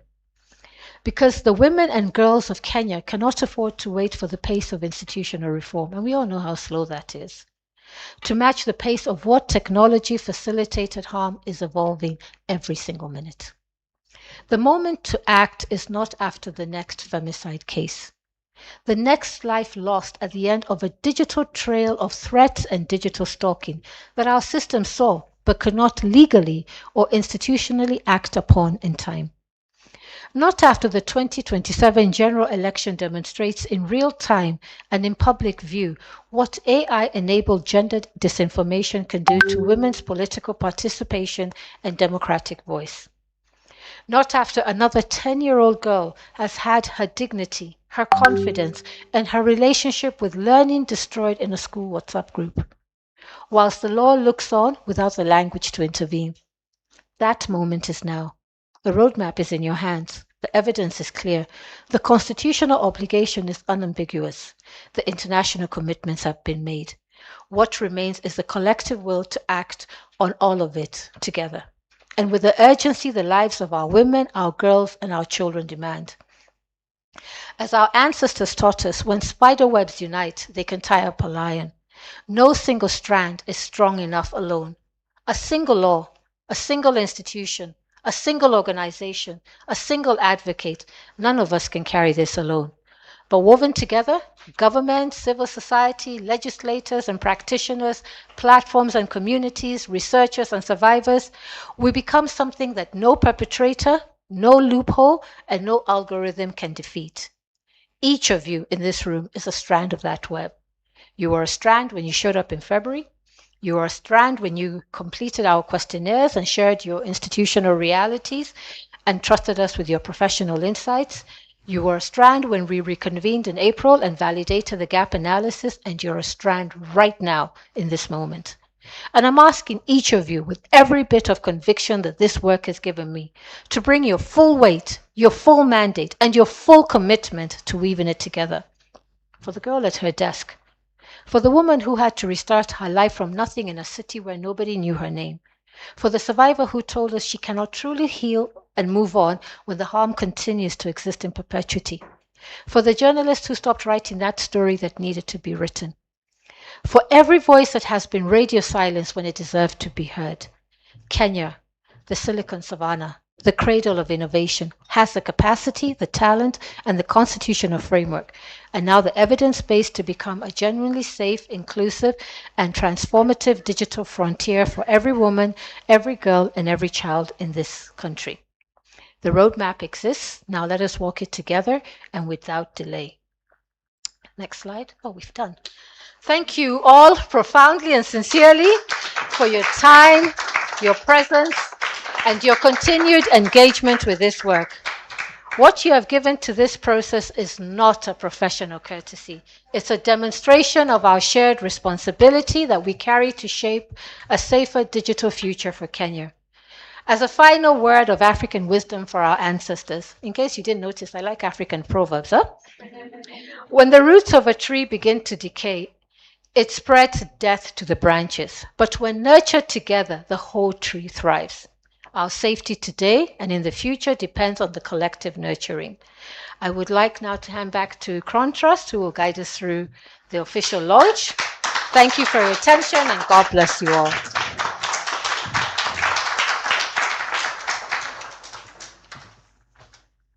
I think she deserves an organized clap. I know we don't have time. Yes, yeah, it deserves an ovation. And she told you she was injured, so she's been persevering. So we can do the rain clap as you also stretch. So we start with the wind. When the wind is blowing, you get your clothes from the hanging line. Then the showers start. They start. You are running into the house. Then it starts raining. Then there's thunder. Another one. Thank you.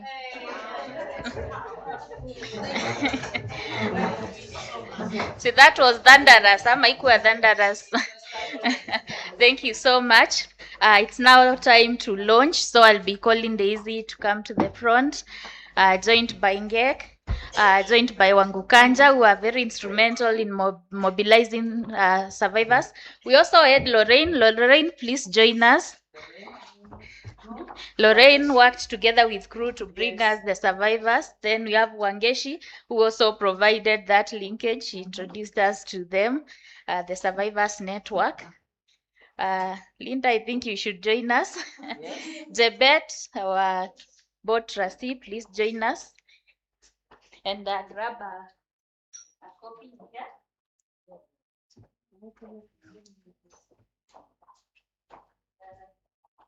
Please be ready.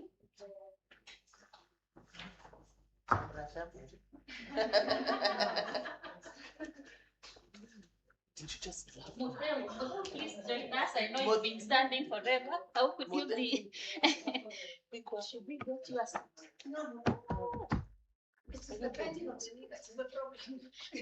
Jebet, please move so that everyone is in the middle. Yes, we should have Mudewi somewhere in the middle. No, I think Dennis wanted us to leave the middle gap. No, in the middle. no, he wanted you to move. Okay. Yes. Oh, okay, from the middle. Okay, so Okay. like that, like this, and like that. Come on this way. I don't need to be there. No. Oh, so that people can see here. Yes, technology. Yeah, we'll be having a few copies. We only have a few copies because wanasema we save the trees, which are the lungs of the earth. So be ready to scan the QR code, which shall appear shortly. But a few copies, if you must have a physical copy, Dennis will share one with you. So over to the team. Please take us through the launch. 7, 6, 5, 4, 3, 2,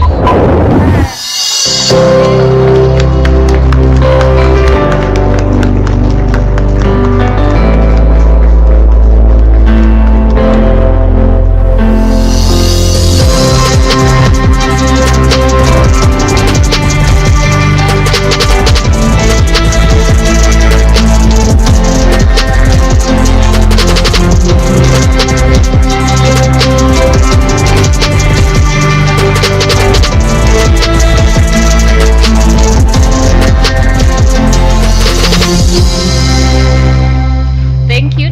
Daisy, you can declare it launched or not launched. Okay. We declare the gap analysis officially launched. And you can see, you scan the QR code, there's a summary version, and then there's this is the summarized version, the hard copy, then there's a longer version, the comprehensive version. So you can get both of them online. And of course, it will also be on our website, but if you scan the QR code, you'll be able to get both of them. Asante, you can have your seats. Thank you for joining us. Thank you for supporting the journey. This is not the end. We are coming back in the afternoon. I know it's already afternoon. We are coming back after lunch for the national dialogue, where we'll be discussing what each one of us will bring to the table, what commitments we are making towards the development of a national task force on Tfgbv. But for now, we are breaking for lunch. Team, kindly check Sylvester, who was assisting us, is going to guide us to the restaurant on that floor, Pili Restaurant. I hope everyone still has their access pass. Gadoni, I don't know if you were assisted. I had told him to assist you. Okay, you'll get assisted. Yeah, so Sylvester, it's at the back of the room. He'll direct us to the restaurant. So let's enjoy our lunch and come back. It's now 2:06. If we can be back by, let's say, 10 minutes to 3, so that we also do not take too long and keep you here the entire day. So bon appetit. Carol at the door will share with you a meal card, and then please get your access pass from wherever you had it. Let's reconvene at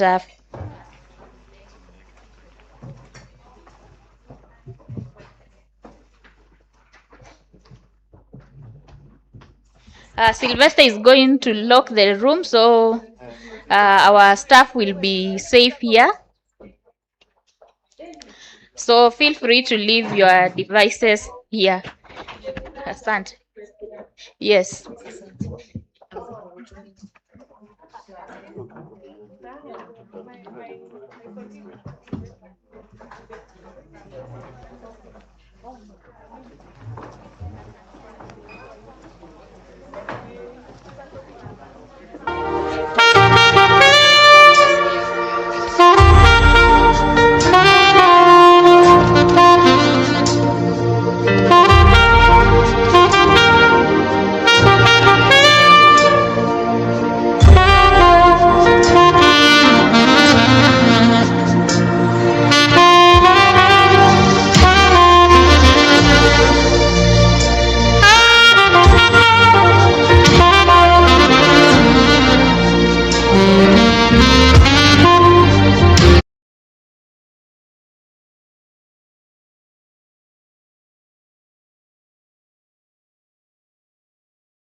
Kenya, a nation proud of its breathtaking beauty and rich history.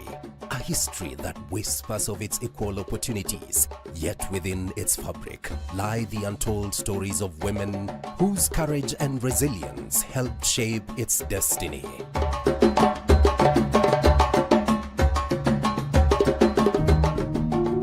Their voices, their struggles, and their triumphs, all part of a legacy that continues to inspire and empower.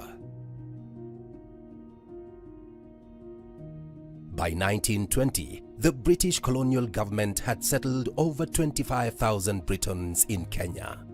To accommodate them, British forces brutally removed more than 1 million Kenyans from their homes and stripped them of their land, acquiring close to 8 million hectares of the best arable land at that time.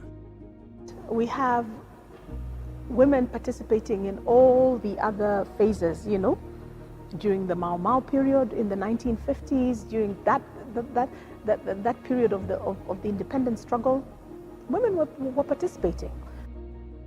In 1947, amid rising tensions and the Mau Mau freedom movement, Kenyans elected Jomo Kenyatta to lead the Kenyan African Union, KAU, which called for more representation in the Colonial Legislative Council, self-determination, land restitution, and independence from British colonial rule. Muthoni wa Kirima, the only woman to achieve the rank of Mau Mau Field Marshal, alongside Brigadier Anne Jogu, who wielded a rifle with precision, and Brigadier Njoki Wagishinga, Jacinta Kabika Mariama, also known as General Kobia, Wamboi Otieno, Mau Mau intelligence agent, and Hannah Wanjiru, who fought in the forest for 2 years and guided fighters to safety, also stood out.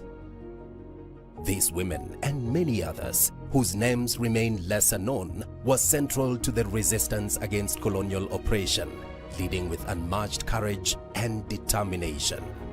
Sarah Sarai, a pioneering career nurse, was detained for resisting the British actions against Kenyans. On October 20th, 1952, Sarah was arrested by British colonialists for her involvement in the Mau Mau rebellion. This was the same day Jomo Kenyatta and other nationalist leaders were detained. Sarah was first held at Athi River when she got detained, then transferred through several detention centers, Isinya, Kamiti, Gatamayo, and Kirigiti. She was eventually released in 1960, but remained restricted to her home village of Kinoo for another year. A passionate advocate for African women's political rights, Sarah founded the Nairobi African Women's League, which campaigned for greater political space for African women during the colonial era. She tirelessly fought for labor and family rights, securing jobs for women in the Nairobi African Advisory Council, where she served as the first African woman between 1949 and 1951. She also won maternity leave rights for women. Sarah's courage and leadership remain an integral part of Kenya's independence story. The 1950s also saw the birth of Maendeleo ya Wanawake, Kenya's oldest and largest women's voluntary organization. Initially led by colonial figures, it failed to address the pressing concerns of Kenyan women, such as independence, political representation, equality, and economic empowerment. However, when Phoebe Asio became the first national chairperson, her leadership marking a turning point, making Maendeleo ya Wanawake more inclusive and responsive to the diverse challenges faced by Kenyan women.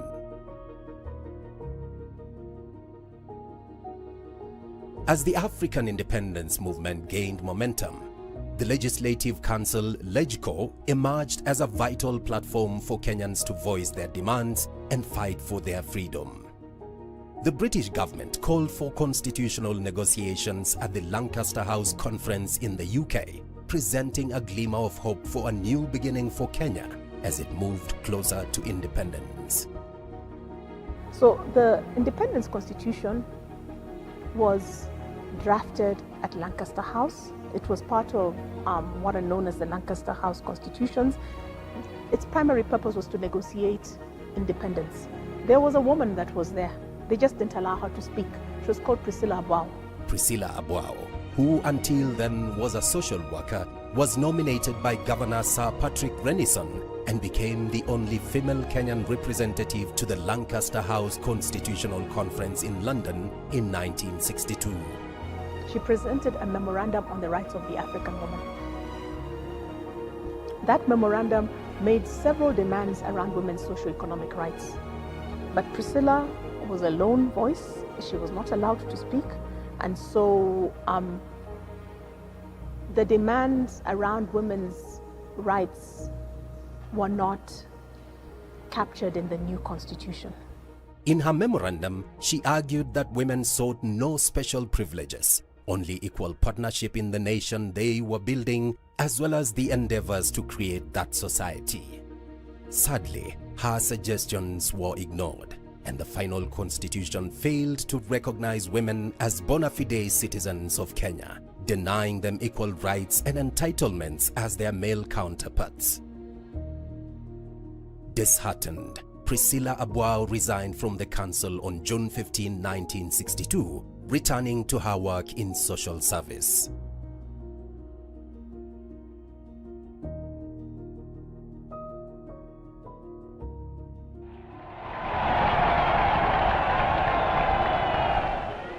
Ruru! I, Jomo Kenyatta, being chosen.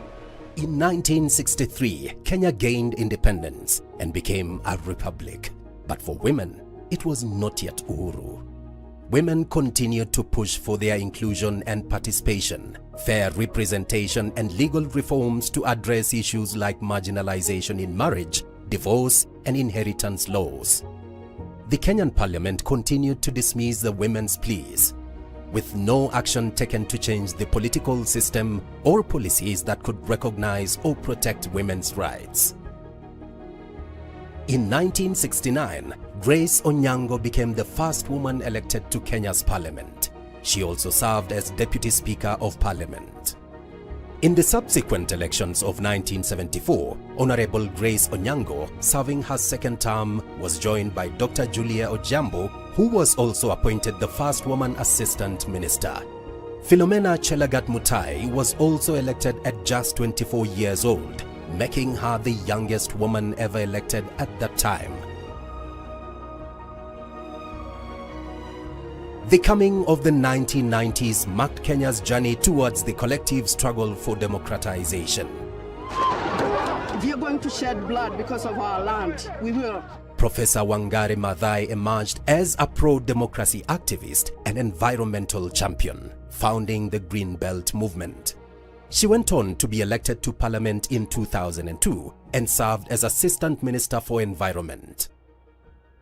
Her relentless efforts were globally acknowledged when she became the first African woman to win the Nobel Peace Prize in 2004.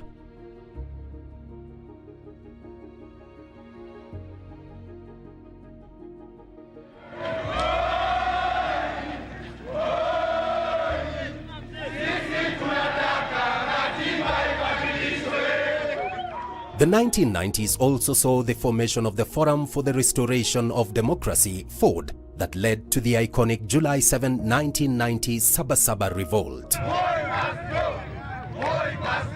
This was seen as the first significant organized defiance against the then President Moi and KANU's repressive rule. So by the time Sabasaba came, we were part of the group that was planning the Sabasaba meeting, and there were quite a number of women involved, not just lawyers, but also women politicians like the late Wambui Otieno and many others. And within the lawyers, the women lawyers, we were several very active women lawyers. I remember Judge Martha Koome. I remember names like Beatrice Nduta. I remember names like Lillian Wanjira and many others. I'm really mentioning those who were really on the front line. And there was discontent everywhere in the country. I am glad to inform Kenyans that I have today assented to the bills as a sign of my commitment to political reforms. Their efforts paved the way for democratic reforms, forcing Moi to agree to the demands for the return of multi-party democracy and establishment of term limits for the presidency. The momentum continued to build, culminating in the landmark 1995 Women's Conference in Beijing. So pivotal was the conference that Kenya sent a delegation of 500 women to the World Conference on Women in Beijing. This conference was pivotal in setting the Beijing platform for action that outlined the 12 critical areas of concern.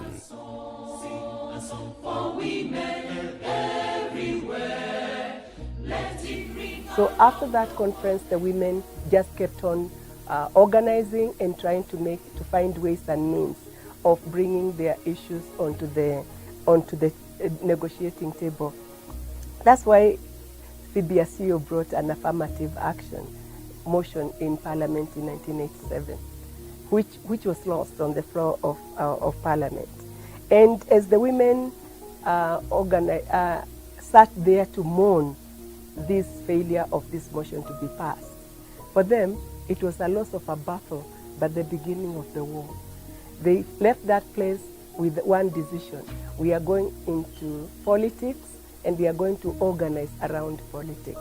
And that's when Women's Political Caucus was formed, with Tfgbv as the chair.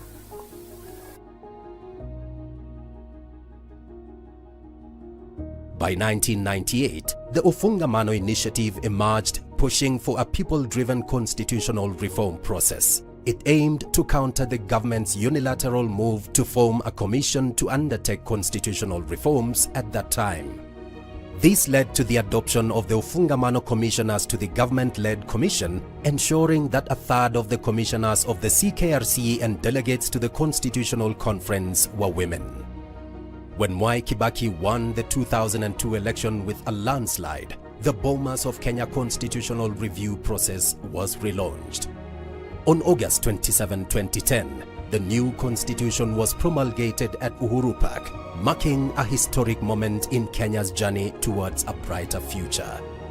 The Constitution of Kenya 2010 introduced gender-responsive reforms, including decentralization and the not more than two-thirds gender principle, to promote inclusive participation in governance.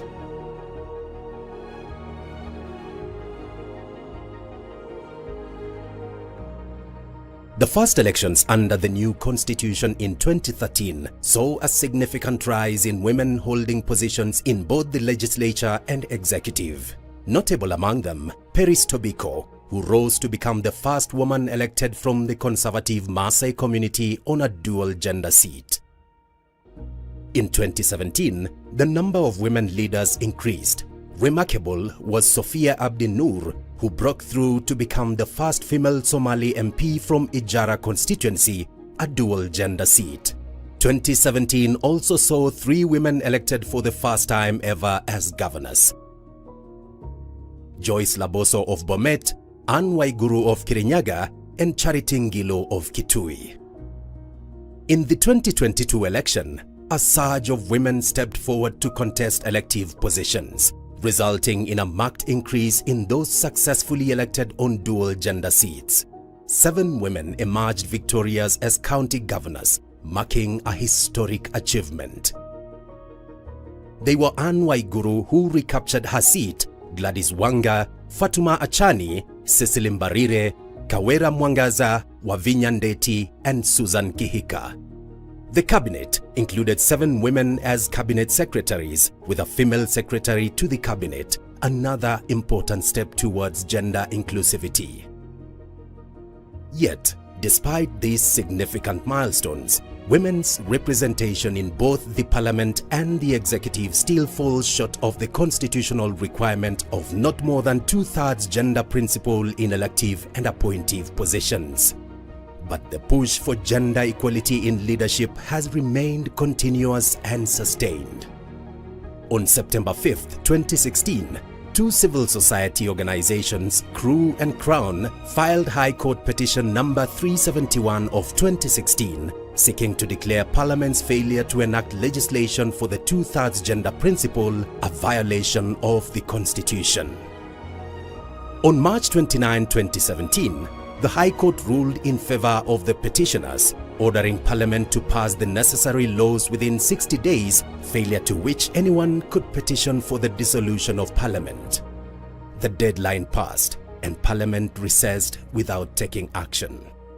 In September 2020, the then Chief Justice David Maraga was successfully petitioned and he issued a historic advisory to the President, recommending the dissolution of Parliament due to its failure to enact the necessary legislation to implement the two-thirds gender principle. Today's generation of women in Kenya continues the legacy of those who came before them. In 2024, Faith Odhiambo, President of the Law Society of Kenya, was awarded the prestigious ICJ Kenya Jurist of the Year award for her crucial role in defending the rights of protesters during the 2024 anti-finance bill protests, dubbed the Gen Z protests.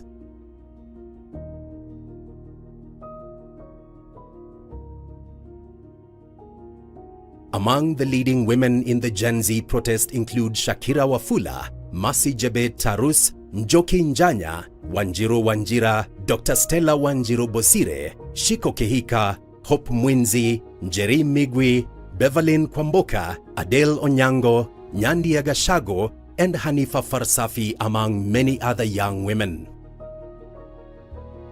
This is a continuation of the legacy of strength, a legacy that goes far beyond breaking barriers to ensuring that the doors they open will remain wide open for the future generations of women to come. The stories are continuing to be told. It is through spotlighting and amplifying their voices, challenging the status quo, and fighting for a Kenya where every woman has a seat at the table, a voice in the room, and a hand in shaping the future that will shatter the proverbial glass ceiling.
Kenya, a nation proud of its breathtaking beauty and rich history.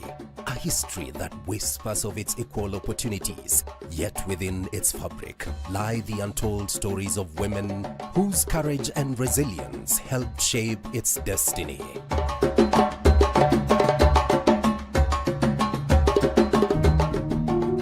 Their voices, their struggles, and their triumphs, all part of a legacy that continues to inspire and empower. By 1920, the British colonial government had settled over 25,000 Britons in Kenya. To accommodate them, British forces brutally removed more than 1 million Kenyans from their homes and stripped them of their land, acquiring close to 8 million hectares of the best arable land at that time. We have women participating in all the other phases, you know, during the Mau Mau period in the 1950s, during that period of the independence struggle, women were participating. In 1947, amid rising tensions and the Mau Mau freedom movement, Kenyans elected Jomo Kenyatta to lead the Kenyan African Union, KAU, which called for more representation in the Colonial Legislative Council, self-determination, land restitution, and independence from British colonial rule. Muthoni wa Kirima, the only woman to achieve the rank of Mau Mau Field Marshal, alongside Brigadier Anne Njogu, who wielded a rifle with precision, and Brigadier Njoki Wagishinga, Jacinta Kabika Mariama, also known as General Kobia, Wamboi Otieno, Mau Mau intelligence agent, and Hannah Wanjiru, who fought in the forest for 2 years and guided fighters to safety, also stood out. These women and many others, whose names remain lesser known, were central to the resistance against colonial oppression, leading with unmatched courage and determination. Sarah Sarai, a pioneering career nurse, was detained for resisting the British actions against Kenyans. On October 20th, 1952, Sarah was arrested by British colonialists for her involvement in the Mau Mau rebellion. This was the same day Jomo Kenyatta and other nationalist leaders were detained. Sarah was first held at Athi River when she got detained, then transferred through several detention centers, Isinya, Kamiti, Gatamayo, and Kirigiti. She was eventually released in 1960, but remained restricted to her home village of Kinoo for another year. A passionate advocate for African women's political rights, Sarah founded the Nairobi African Women's League, which campaigned for greater political space for African women during the colonial era. She tirelessly fought for labor and family rights, securing jobs for women in the Nairobi African Advisory Council, where she served as the first African woman between 1949 and 1951. She also won maternity leave rights for women.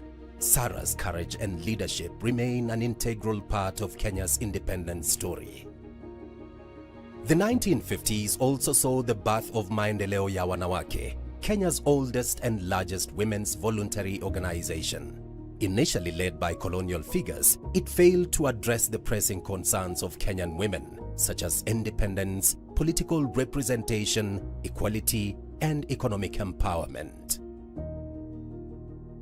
However, when Phoebe Asio became the first national chairperson, her leadership marking a turning point, making Maendeleo ya Wanawake more inclusive and responsive to the diverse challenges faced by Kenyan women.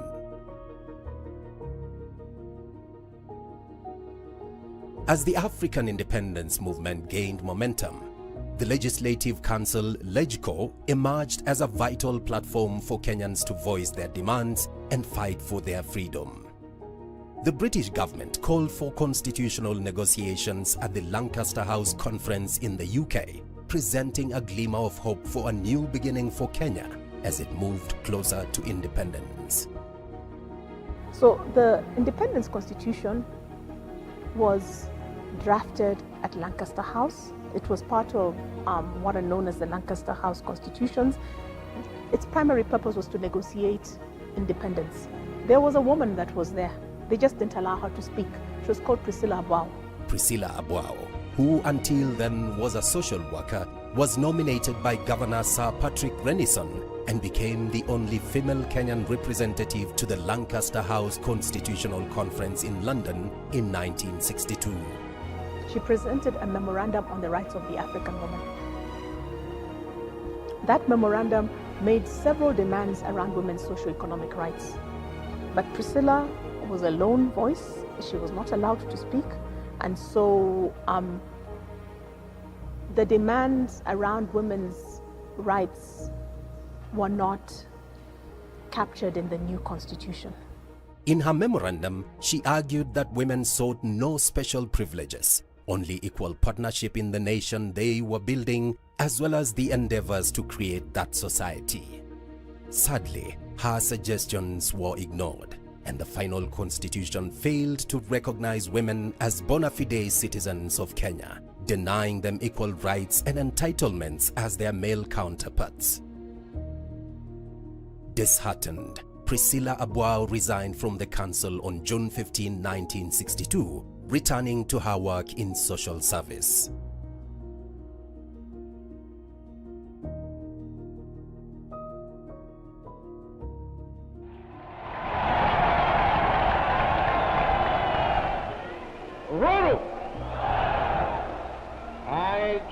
matter being chosen. In 1963, Kenya gained independence and became a republic. But for women, it was not yet Uhuru. Women continued to push for their inclusion and participation, fair representation and legal reforms to address issues like marginalization in marriage, divorce and inheritance laws. The Kenyan parliament continued to dismiss the women's pleas, with no action taken to change the political system or policies that could recognize or protect women's rights. In 1969, Grace Onyango became the first woman elected to Kenya's parliament. She also served as Deputy Speaker of Parliament. In the subsequent elections of 1974, Honorable Grace Onyango, serving her second term, was joined by Dr. Julia Ojambo, who was also appointed the first woman assistant minister. Philomena Chelagat Mutai was also elected at just 24 years old, making her the youngest woman ever elected at that time. The coming of the 1990s marked Kenya's journey towards the collective struggle for democratization. If you're going to shed blood because of our land, we will. Professor Wangari Maathai emerged as a pro-democracy activist and environmental champion, founding the Green Belt movement. She went on to be elected to Parliament in 2002 and served as Assistant Minister for Environment. Her relentless efforts were globally acknowledged when she became the first African woman to win the Nobel Peace Prize in 2004.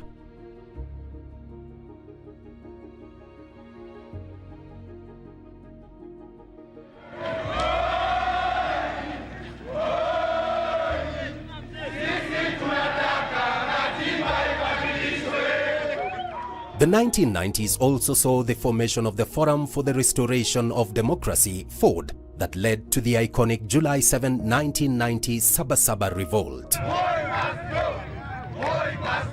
This was seen as the first significant organized defiance against the then President Moi and KANU's repressive rule. So by the time Sabasaba came, we were part of the group that was planning the Sabasaba meeting, and there were quite a number of women involved, not just lawyers, but also women politicians like the late Wambui Otieno and many others. And within the lawyers, the women lawyers, we were several very active women lawyers. I remember Judge Martha Koome. I remember names like Beatrice Nduta. I remember names like Lillian Wanjera and many others. I'm really mentioning those who were really on the front line. And there was discontent everywhere in the country. I am glad to inform Kenyans that I have today assented to the bill as a sign of my commitment to political reform.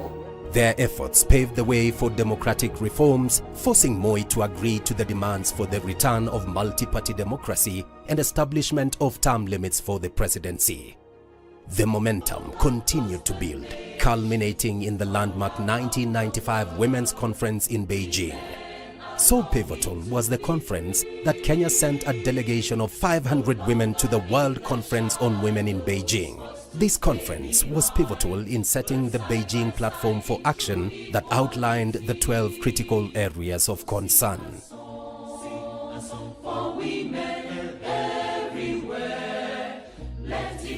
So after that conference, the women just kept on organizing and trying to find ways and means of bringing their issues onto the negotiating table. That's why CBSU brought an affirmative action motion in Parliament in 1987, which was lost on the floor of Parliament. And as the women sat there to mourn this failure of this motion to be passed, for them it was a loss of a battle, but the beginning of the war. They left that place with one decision: we are going into politics, and we are going to organize around politics. And that's when Women's Political Caucus was formed, with Phoebe Asio as the chair.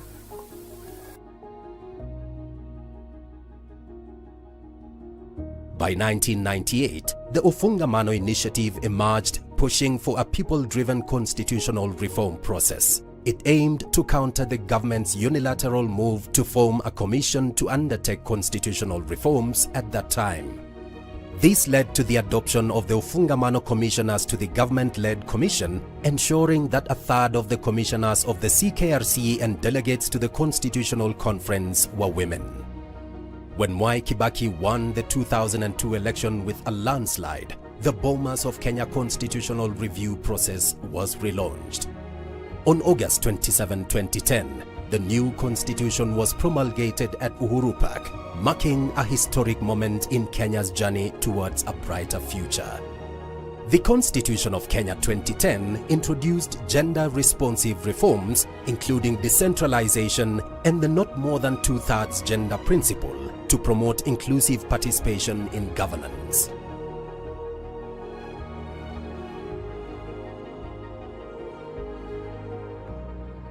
The first elections under the new constitution in 2013 saw a significant rise in women holding positions in both the legislature and executive.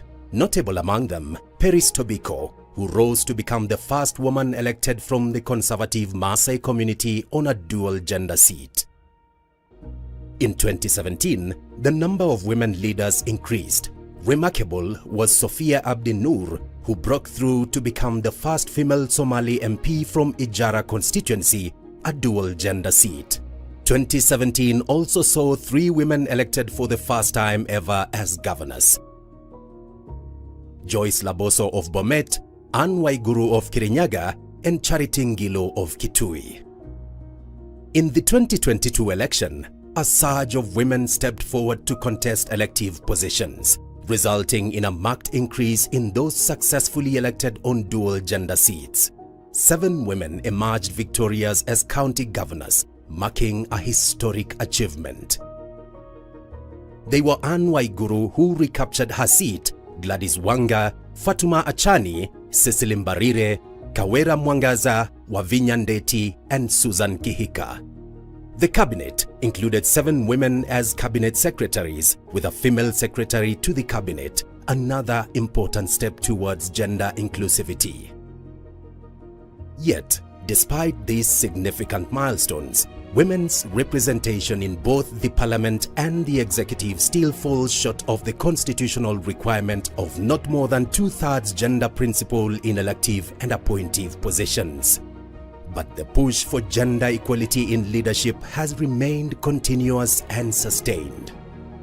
On September 5, 2016, 2 civil society organizations, Crew and Crown, filed High Court Petition number 371 of 2016, seeking to declare Parliament's failure to enact legislation for the two-thirds gender principle a violation of the Constitution. On March 29, 2017, the High Court ruled in favor of the petitioners, ordering Parliament to pass the necessary laws within 60 days, failure to which anyone could petition for the dissolution of Parliament. The deadline passed, and Parliament recessed without taking action. In September 2020, the then Chief Justice David Maraga was successfully petitioned, and he issued a historic advisory to the President, recommending the dissolution of Parliament due to its failure to enact the necessary legislation to implement the two-thirds gender principle. Today's generation of women in Kenya continues the legacy of those who came before them. In 2024, Faith Odhiambo, President of the Law Society of Kenya, was awarded the prestigious ICJ Kenya Jurist of the Year award for her crucial role in defending the rights of protesters during the 2024 anti-finance bill protests, dubbed the Gen Z protests.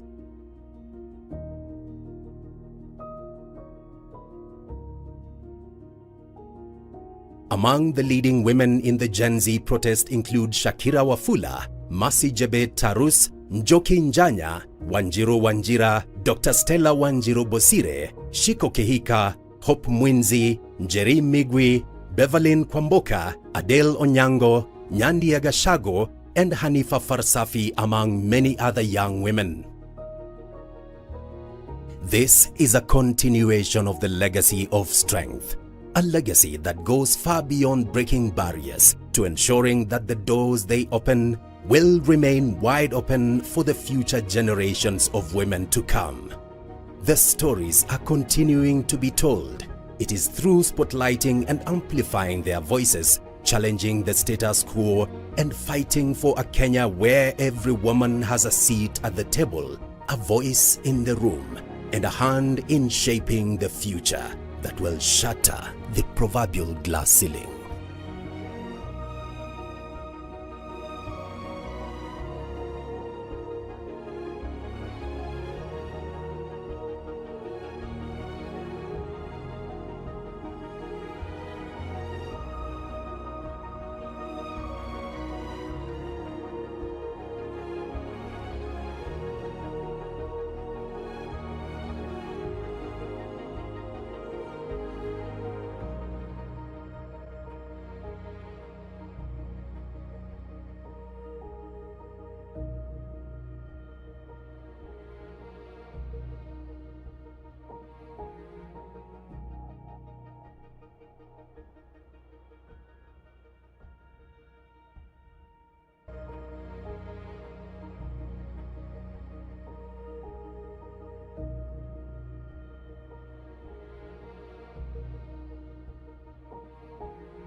Kenya, a nation proud of its breathtaking beauty and rich history.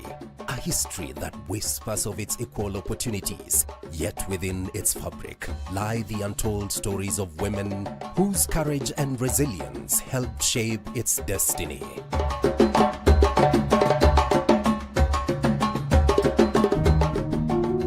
Their voices, their struggles, and their triumphs, all part of a legacy that continues to inspire and empower. By 1920, the British colonial government had settled over 25,000 Britons in Kenya. To accommodate them, British forces brutally removed more than 1 million Kenyans from their homes and stripped them of their land, acquiring close to 8 million hectares of the best arable land at that time. We have women participating in all the other phases, you know, during the Mau Mau period in the 1950s, during that period of the independence struggle, women were participating. In 1947, amid rising tensions and the Mau Mau freedom movement, Kenyans elected Jomo Kenyatta to lead the Kenyan African Union, KAU, which called for more representation in the Colonial Legislative Council, self-determination, land restitution, and independence from British colonial rule. Muthoni wa Kirima, the only woman to achieve the rank of Mau Mau Field Marshal, alongside Brigadier Anne Jogu, who wielded a rifle with precision, and Brigadier Njoki Wagishinga, Jacinta Kabika Mariama, also known as General Kobia, Wamboi Otieno, Mau Mau intelligence agent, and Hannah Wanjiru, who fought in the forest for 2 years and guided fighters to safety, also stood out. These women and many others, whose names remain lesser known, were central to the resistance against colonial oppression, leading with unmatched courage and determination. Sarah Sarai, a pioneering career nurse, was detained for resisting the British actions against Kenyans. On October 20th, 1952, Sarah was arrested by British colonialists for her involvement in the Mau Mau rebellion. This was the same day Jomo Kenyatta and other nationalist leaders were detained. Sarah was first held at Athi River when she got detained, then transferred through several detention centers, Isinya, Kamiti, Gatamayo, and Kirigiti. She was eventually released in 1960, but remained restricted to her home village of Kinoo for another year. A passionate advocate for African women's political rights, Sarah founded the Nairobi African Women's League, which campaigned for greater political space for African women during the colonial era. She tirelessly fought for labor and family rights, securing jobs for women in the Nairobi African Advisory Council, where she served as the first African woman between 1949 and 1951. She also won maternity leave rights for women. Sarah's courage and leadership remain an integral part of Kenya's independence story. The 1950s also saw the birth of Maendeleo ya Wanawake, Kenya's oldest and largest women's voluntary organization. Initially led by colonial figures, it failed to address the pressing concerns of Kenyan women, such as independence, political representation, equality, and economic empowerment. However, when Phoebe Asio became the first national chairperson, her leadership marking a turning point, making Maendeleo ya Wanawake more inclusive and responsive to the diverse challenges faced by Kenyan women.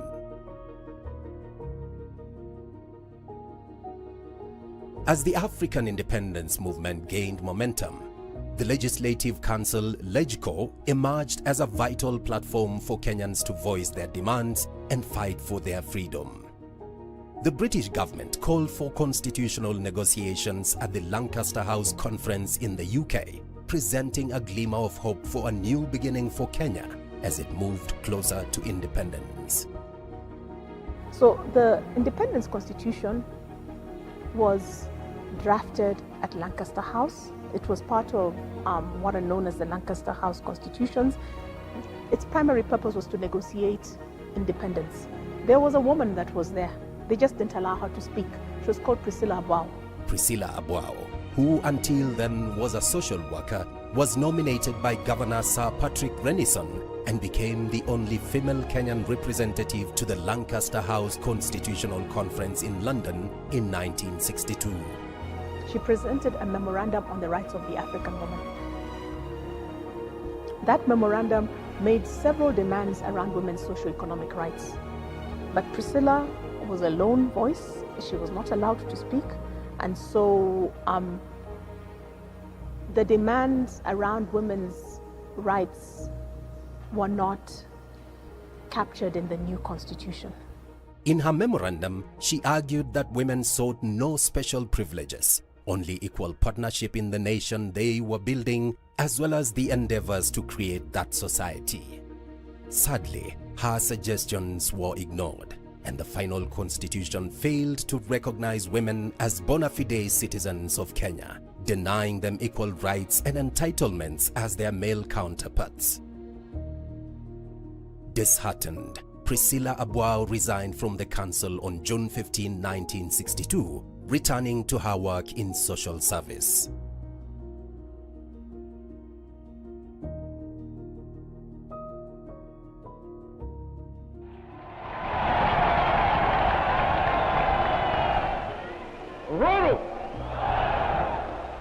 I, Jomo Kenyatta, being chosen. In 1963, Kenya gained independence and became a republic. But for women, it was not yet uhuru. Women continued to push for their inclusion and participation, fair representation and legal reforms to address issues like marginalization in marriage, divorce, and inheritance laws. The Kenyan parliament continued to dismiss the women's pleas, with no action taken to change the political system or policies that could recognize or protect women's rights. In 1969, Grace Onyango became the first woman elected to Kenya's parliament. She also served as Deputy Speaker of Parliament. In the subsequent elections of 1974, Honorable Grace Onyango, serving her second term, was joined by Dr. Julia Ojambo, who was also appointed the first woman assistant minister. Philomena Chelagat Mutai was also elected at just 24 years old, making her the youngest woman ever elected at that time.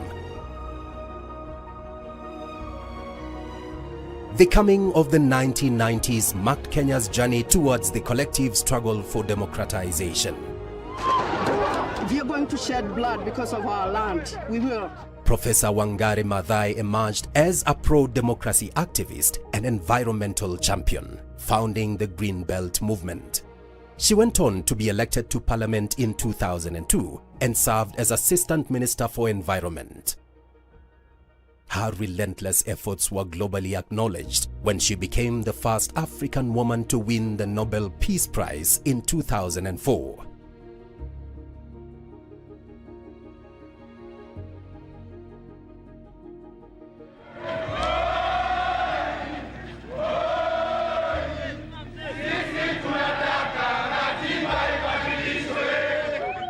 The 1990s also saw the formation of the Forum for the Restoration of Democracy, FORD, that led to the iconic July 7, 1990 Sabasaba revolt.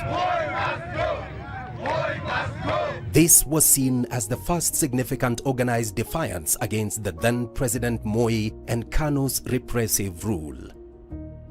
So by the time Sabasaba came, we were part of the group that was planning the Sabasaba meeting, and there were quite a number of women involved, not just lawyers, but also women politicians like the late Wambui Otieno and many others.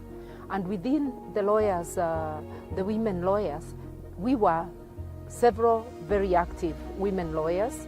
I remember Judge Martha Koome. I remember names like Beatrice Nduta. I remember names like Lydian Wanjira and many others. I'm really mentioning those who were really on the front line. And there was discontent everywhere in the country. I am glad to inform Kenyans that I have today assented to the bills as a sign of my commitment to political reform. Their efforts paved the way for democratic reforms, forcing Moi to agree to the demands for the return of multi-party democracy and establishment of term limits for the presidency. The momentum continued to build, culminating in the landmark 1995 Women's Conference in Beijing. So pivotal was the conference that Kenya sent a delegation of 500 women to the World Conference on Women in Beijing. This conference was pivotal in setting the Beijing platform for action that outlined the 12 critical areas of concern.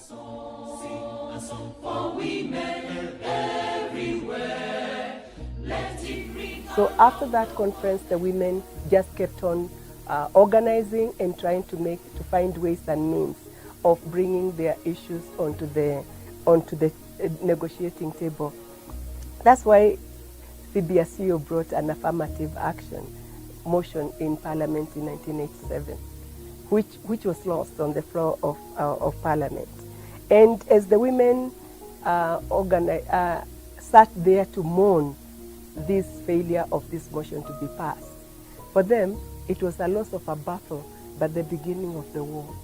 They left that place with one decision: we are going into politics, and we are going to organize around politics.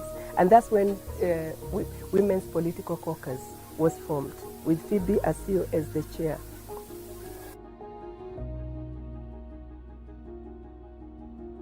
By 1998, the Ofungamano Initiative emerged, pushing for a people-driven constitutional reform process. It aimed to counter the government's unilateral move to form a commission to undertake constitutional reforms at that time.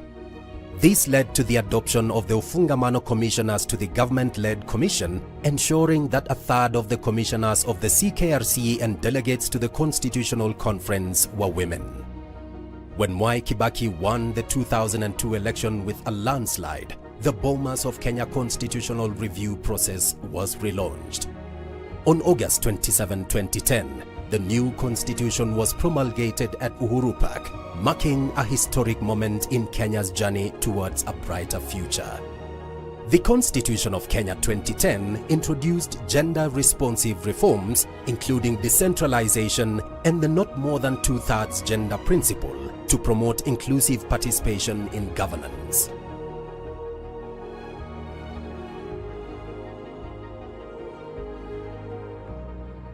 The first elections under the new constitution in 2013 saw a significant rise in women holding positions in both the legislature and executive.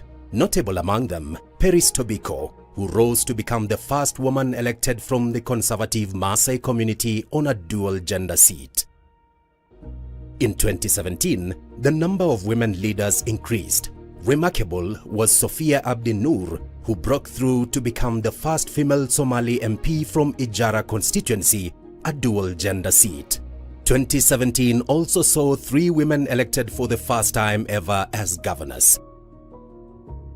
Joyce Laboso of Bomet, Anne Waiguru of Kirinyaga, and Charity Ngilo of Kitui.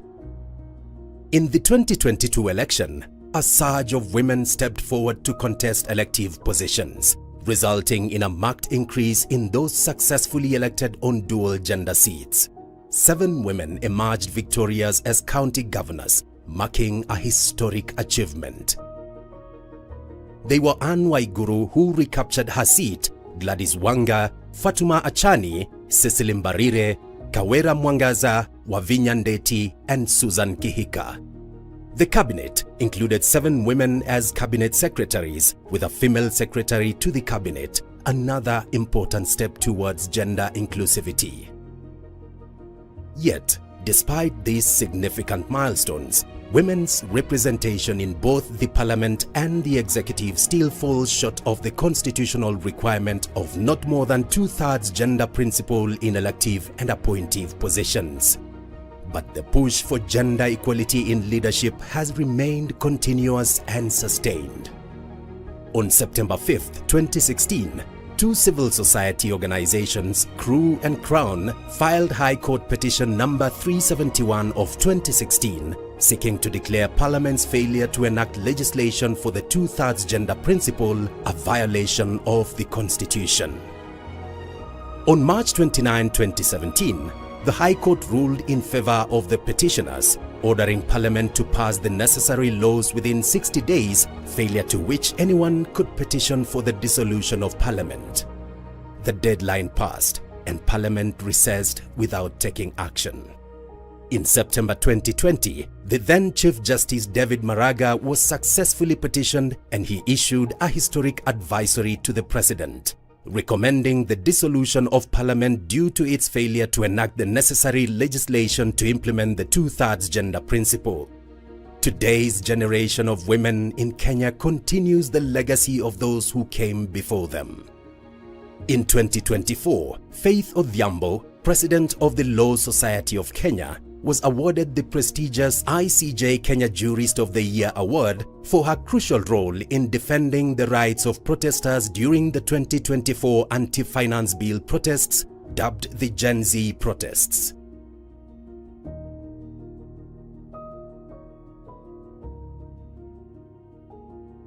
Among the leading women in the Gen Z protest include Shakira Wafula, Mercy Jebet Tarus, Njoki Njanya, Wanjiru Wanjira, Dr. Stella Wanjiru Bosire, Shiko Kehika, Hope Mwinzi, Njeri Migwi, Beverlyn Kwamboka, Adele Onyango, Nyandi Agashago, and Hanifa Farsafi, among many other young women.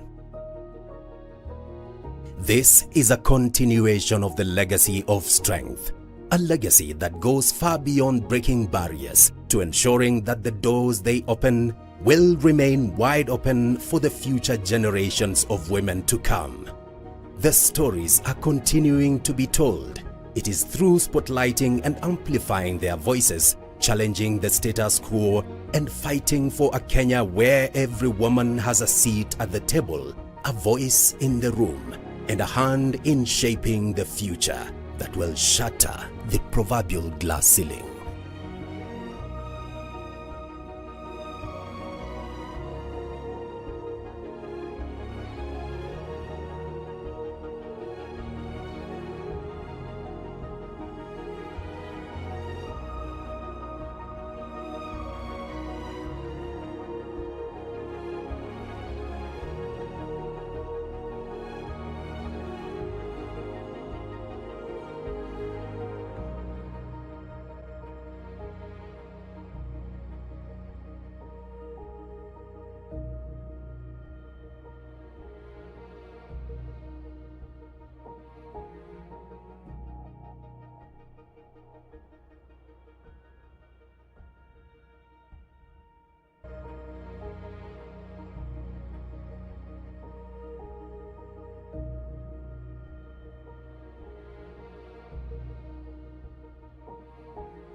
Kenya, a nation proud of its breathtaking beauty and rich history.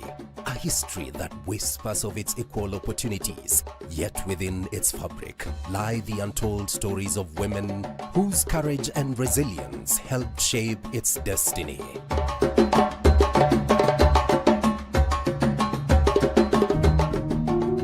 Their voices, their struggles, and their triumphs, all part of a legacy that continues to inspire and empower. By 1920, the British colonial government had settled over 25,000 Britons in Kenya. To accommodate them, British forces brutally removed more than 1 million Kenyans from their homes and stripped them of their land, acquiring close to 8 million hectares of the best arable land at that time. We have women participating in all the other phases, you know, during the Mau Mau period in the 1950s, during that period of the independence struggle, women were participating. In 1947, amid rising tensions and the Mau Mau freedom movement, Kenyans elected Jomo Kenyatta to lead the Kenyan African Union, KAU, which called for more representation in the Colonial Legislative Council, self-determination, land restitution, and independence from British colonial rule. Muthoni wa Kirima, the only woman to achieve the rank of Mau Mau Field Marshal, alongside Brigadier Anne Jogu, who wielded a rifle with precision, and Brigadier Njoki Wagishinga, Jacinta Kabika Mariama, also known as General Kobia, Wamboi Otieno, Mau Mau intelligence agent, and Hannah Wanjiru, who fought in the forest for 2 years and guided fighters to safety, also stood out. These women and many others, whose names remain lesser known, were central to the resistance against colonial oppression, leading with unmatched courage and determination. Sarah Sarai, a pioneering career nurse, was detained for resisting the British actions against Kenyans. On October 20th, 1952, Sarah was arrested by British colonialists for her involvement in the Mau Mau rebellion. This was the same day Jomo Kenyatta and other nationalist leaders were detained. Sarah was first held at Athi River when she got detained, then transferred through several detention centers, Isinya, Kamiti, Gatamayo, and Kirigiti. She was eventually released in 1960, but remained restricted to her home village of Kinoo for another year. A passionate advocate for African women's political rights, Sarah founded the Nairobi African Women's League, which campaigned for greater political space for African women during the colonial era. She tirelessly fought for labor and family rights, securing jobs for women in the Nairobi African Advisory Council, where she served as the first African woman between 1949 and 1951. She also won maternity leave rights for women. Sarah's courage and leadership remain an integral part of Kenya's independence story. The 1950s also saw the birth of Maendeleo ya Wanawake, Kenya's oldest and largest women's voluntary organization. Initially led by colonial figures, it failed to address the pressing concerns of Kenyan women, such as independence, political representation, equality, and economic empowerment. However, when Phoebe Asio became the first national chairperson, her leadership marking a turning point, making Maendeleo ya Wanawake more inclusive and responsive to the diverse challenges faced by Kenyan women.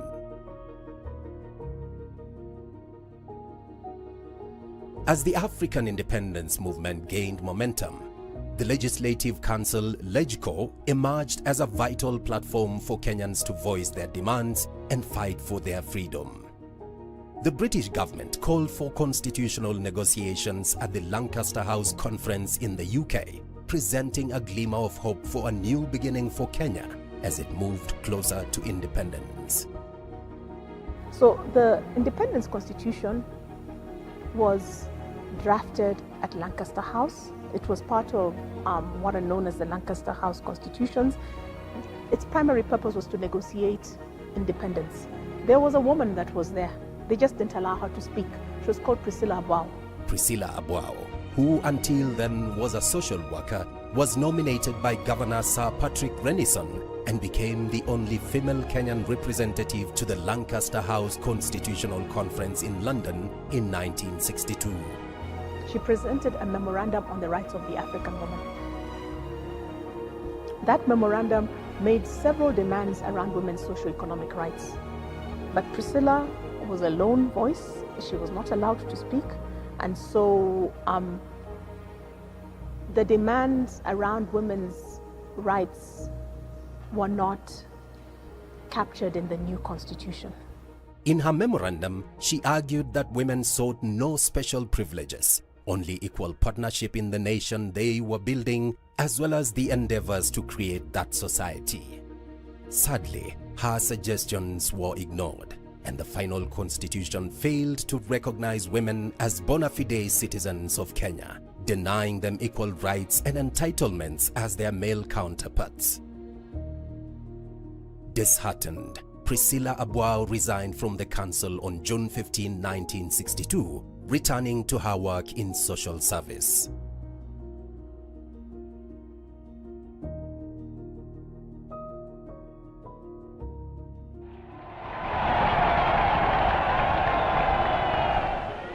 Uhuru! I, Jomo Kenyatta, being chosen. In 1963, Kenya gained independence and became a republic. But for women, it was not yet Uhuru. Women continued to push for their inclusion and participation, fair representation and legal reforms to address issues like marginalization in marriage, divorce and inheritance laws. The Kenyan parliament continued to dismiss the women's pleas, with no action taken to change the political system or policies that could recognize or protect women's rights. In 1969, Grace Onyango became the first woman elected to Kenya's parliament. She also served as Deputy Speaker of Parliament.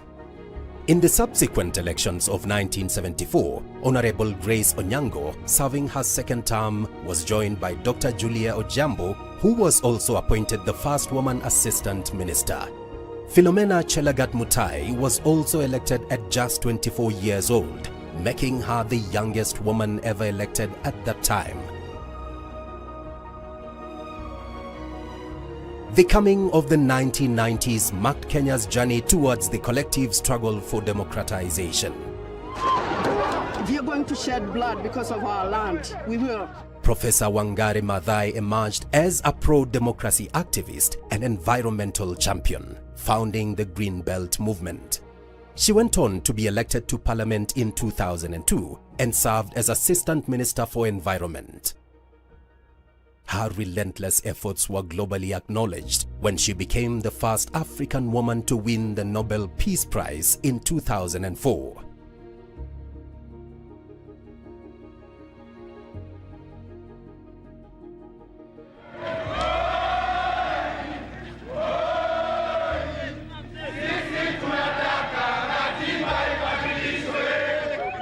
The 1990s also saw the formation of the Forum for the Restoration of Democracy, FORD, that led to the iconic July 7, 1990 Sabasaba Revolt.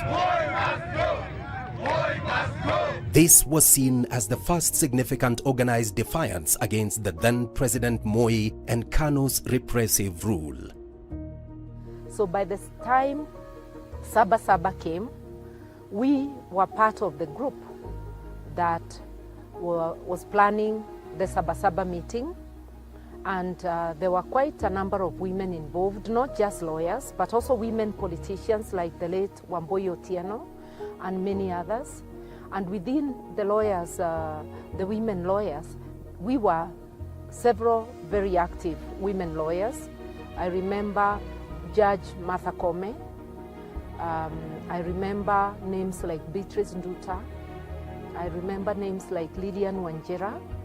and many others. I'm really mentioning those who were really on the front line. And there was discontent everywhere in the country. I am glad to inform Kenyans that I have today ascended to the bills as a sign of my commitment to political reform. Their efforts paved the way for democratic reforms, forcing Moi to agree to the demands for the return of multi-party democracy and establishment of term limits for the presidency. The momentum continued to build, culminating in the landmark 1995 Women's Conference in Beijing. So pivotal was the conference that Kenya sent a delegation of 500 women to the World Conference on Women in Beijing. This conference was pivotal in setting the Beijing platform for action that outlined the 12 critical areas of concern.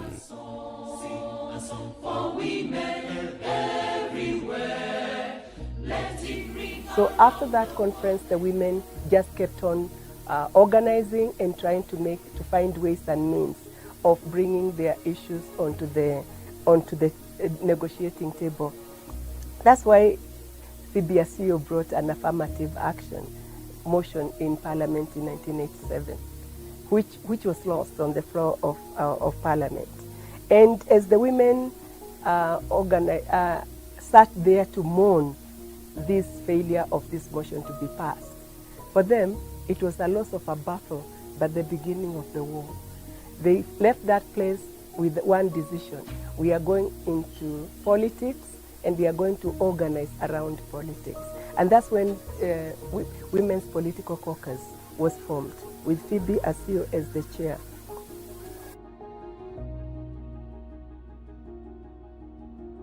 By 1998, the Ofungamano Initiative emerged, pushing for a people-driven constitutional reform process. It aimed to counter the government's unilateral move to form a commission to undertake constitutional reforms at that time. This led to the adoption of the Ofungamano commissioners to the government-led commission, ensuring that a third of the commissioners of the CKRC and delegates to the Constitutional Conference were women. When Mwai Kibaki won the 2002 election with a landslide, the Bomas of Kenya constitutional review process was relaunched. On August 27, 2010, the new constitution was promulgated at Uhuru Park, marking a historic moment in Kenya's journey towards a brighter future. The Constitution of Kenya 2010 introduced gender-responsive reforms, including decentralization and the not more than two-thirds gender principle, to promote inclusive participation in governance.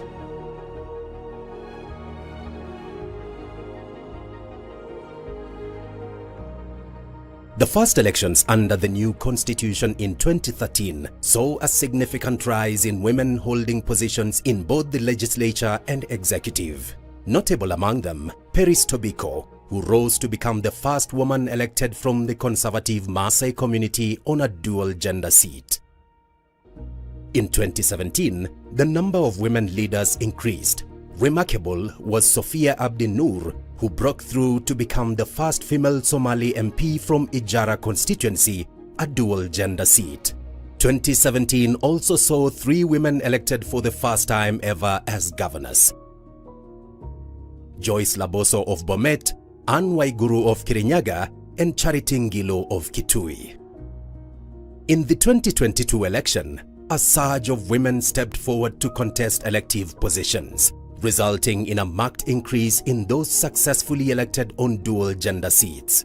7 women emerged victorious as county governors, marking a historic achievement. They were Anne Waiguru, who recaptured her seat, Gladys Wanga, Fatuma Achani, Cecily Mbarire, Kawera Mwangaza, Wavinya Ndeti, and Susan Kihika.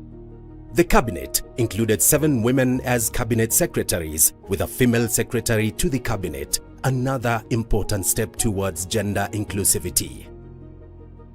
Yet, despite these significant milestones, women's representation in both the parliament and the executive still falls short of the constitutional requirement of not more than 2/3 gender principle in elective and appointive positions. But the push for gender equality in leadership has remained continuous and sustained. On September 5th, 2016, two civil society organizations, CREW and Crown, filed High Court Petition number 371 of 2016, seeking to declare Parliament's failure to enact legislation for the two-thirds gender principle a violation of the Constitution. On March 29, 2017, the High Court ruled in favor of the petitioners, ordering Parliament to pass the necessary laws within 60 days, failure to which anyone could petition for the dissolution of Parliament. The deadline passed and Parliament recessed without taking action. In September 2020, the then Chief Justice David Maraga was successfully petitioned and he issued a historic advisory to the President, recommending the dissolution of Parliament due to its failure to enact the necessary legislation to implement the two-thirds gender principle. Today's generation of women in Kenya continues the legacy of those who came before them. In 2024, Faith Odhiambo, President of the Law Society of Kenya, was awarded the prestigious ICJ Kenya Jurist of the Year award for her crucial role in defending the rights of protesters during the 2024 anti-finance bill protests, dubbed the Gen Z protests.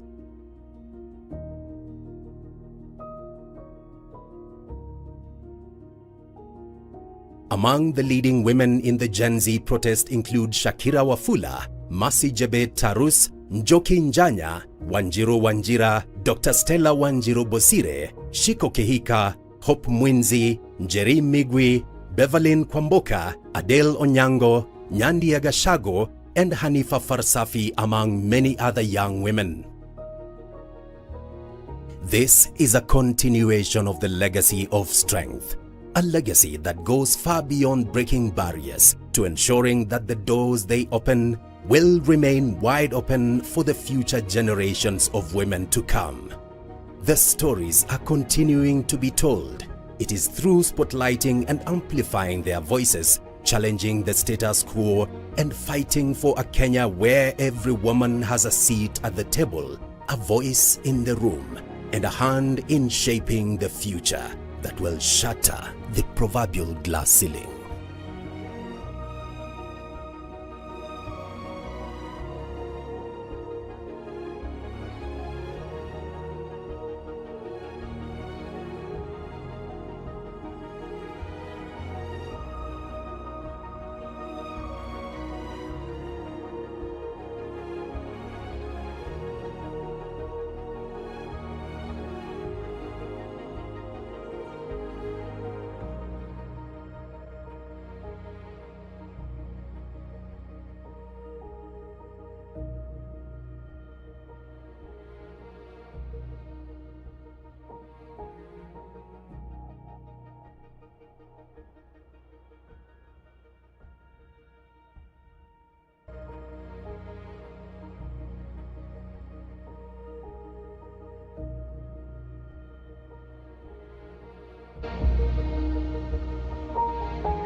Thank you for being faithful and coming back. We are now headed to the next session where we are having the dialogue. So we'll be engaging in that. We can end the live stream. Those who are following online and you'd like to continue contributing to this conversation or this organizing for the National Task Force, please reach out to us. I'm sure you have our emails. Or I can share our email. You can write to programs, MPROGRAMMES @crowntrust.org, requesting for a stakeholder template which you can share with you. Then you'll share how your institution is interacting with the issue of TFGBV. what you are doing about it, and what you'd like to do about it, what you'd like to commit to do about it, so that when we are engaging further, we know so and so in such a county can contribute to this conversation or this work, because it's going beyond the conversation in such and such a manner. So we are ending the live stream. Thank you for staying with us so far. But we have that option. Before you log out, you can type for them that email where they can share any further feedback or request for the template. So I'm sorry that the time has we are far behind time, but we are requesting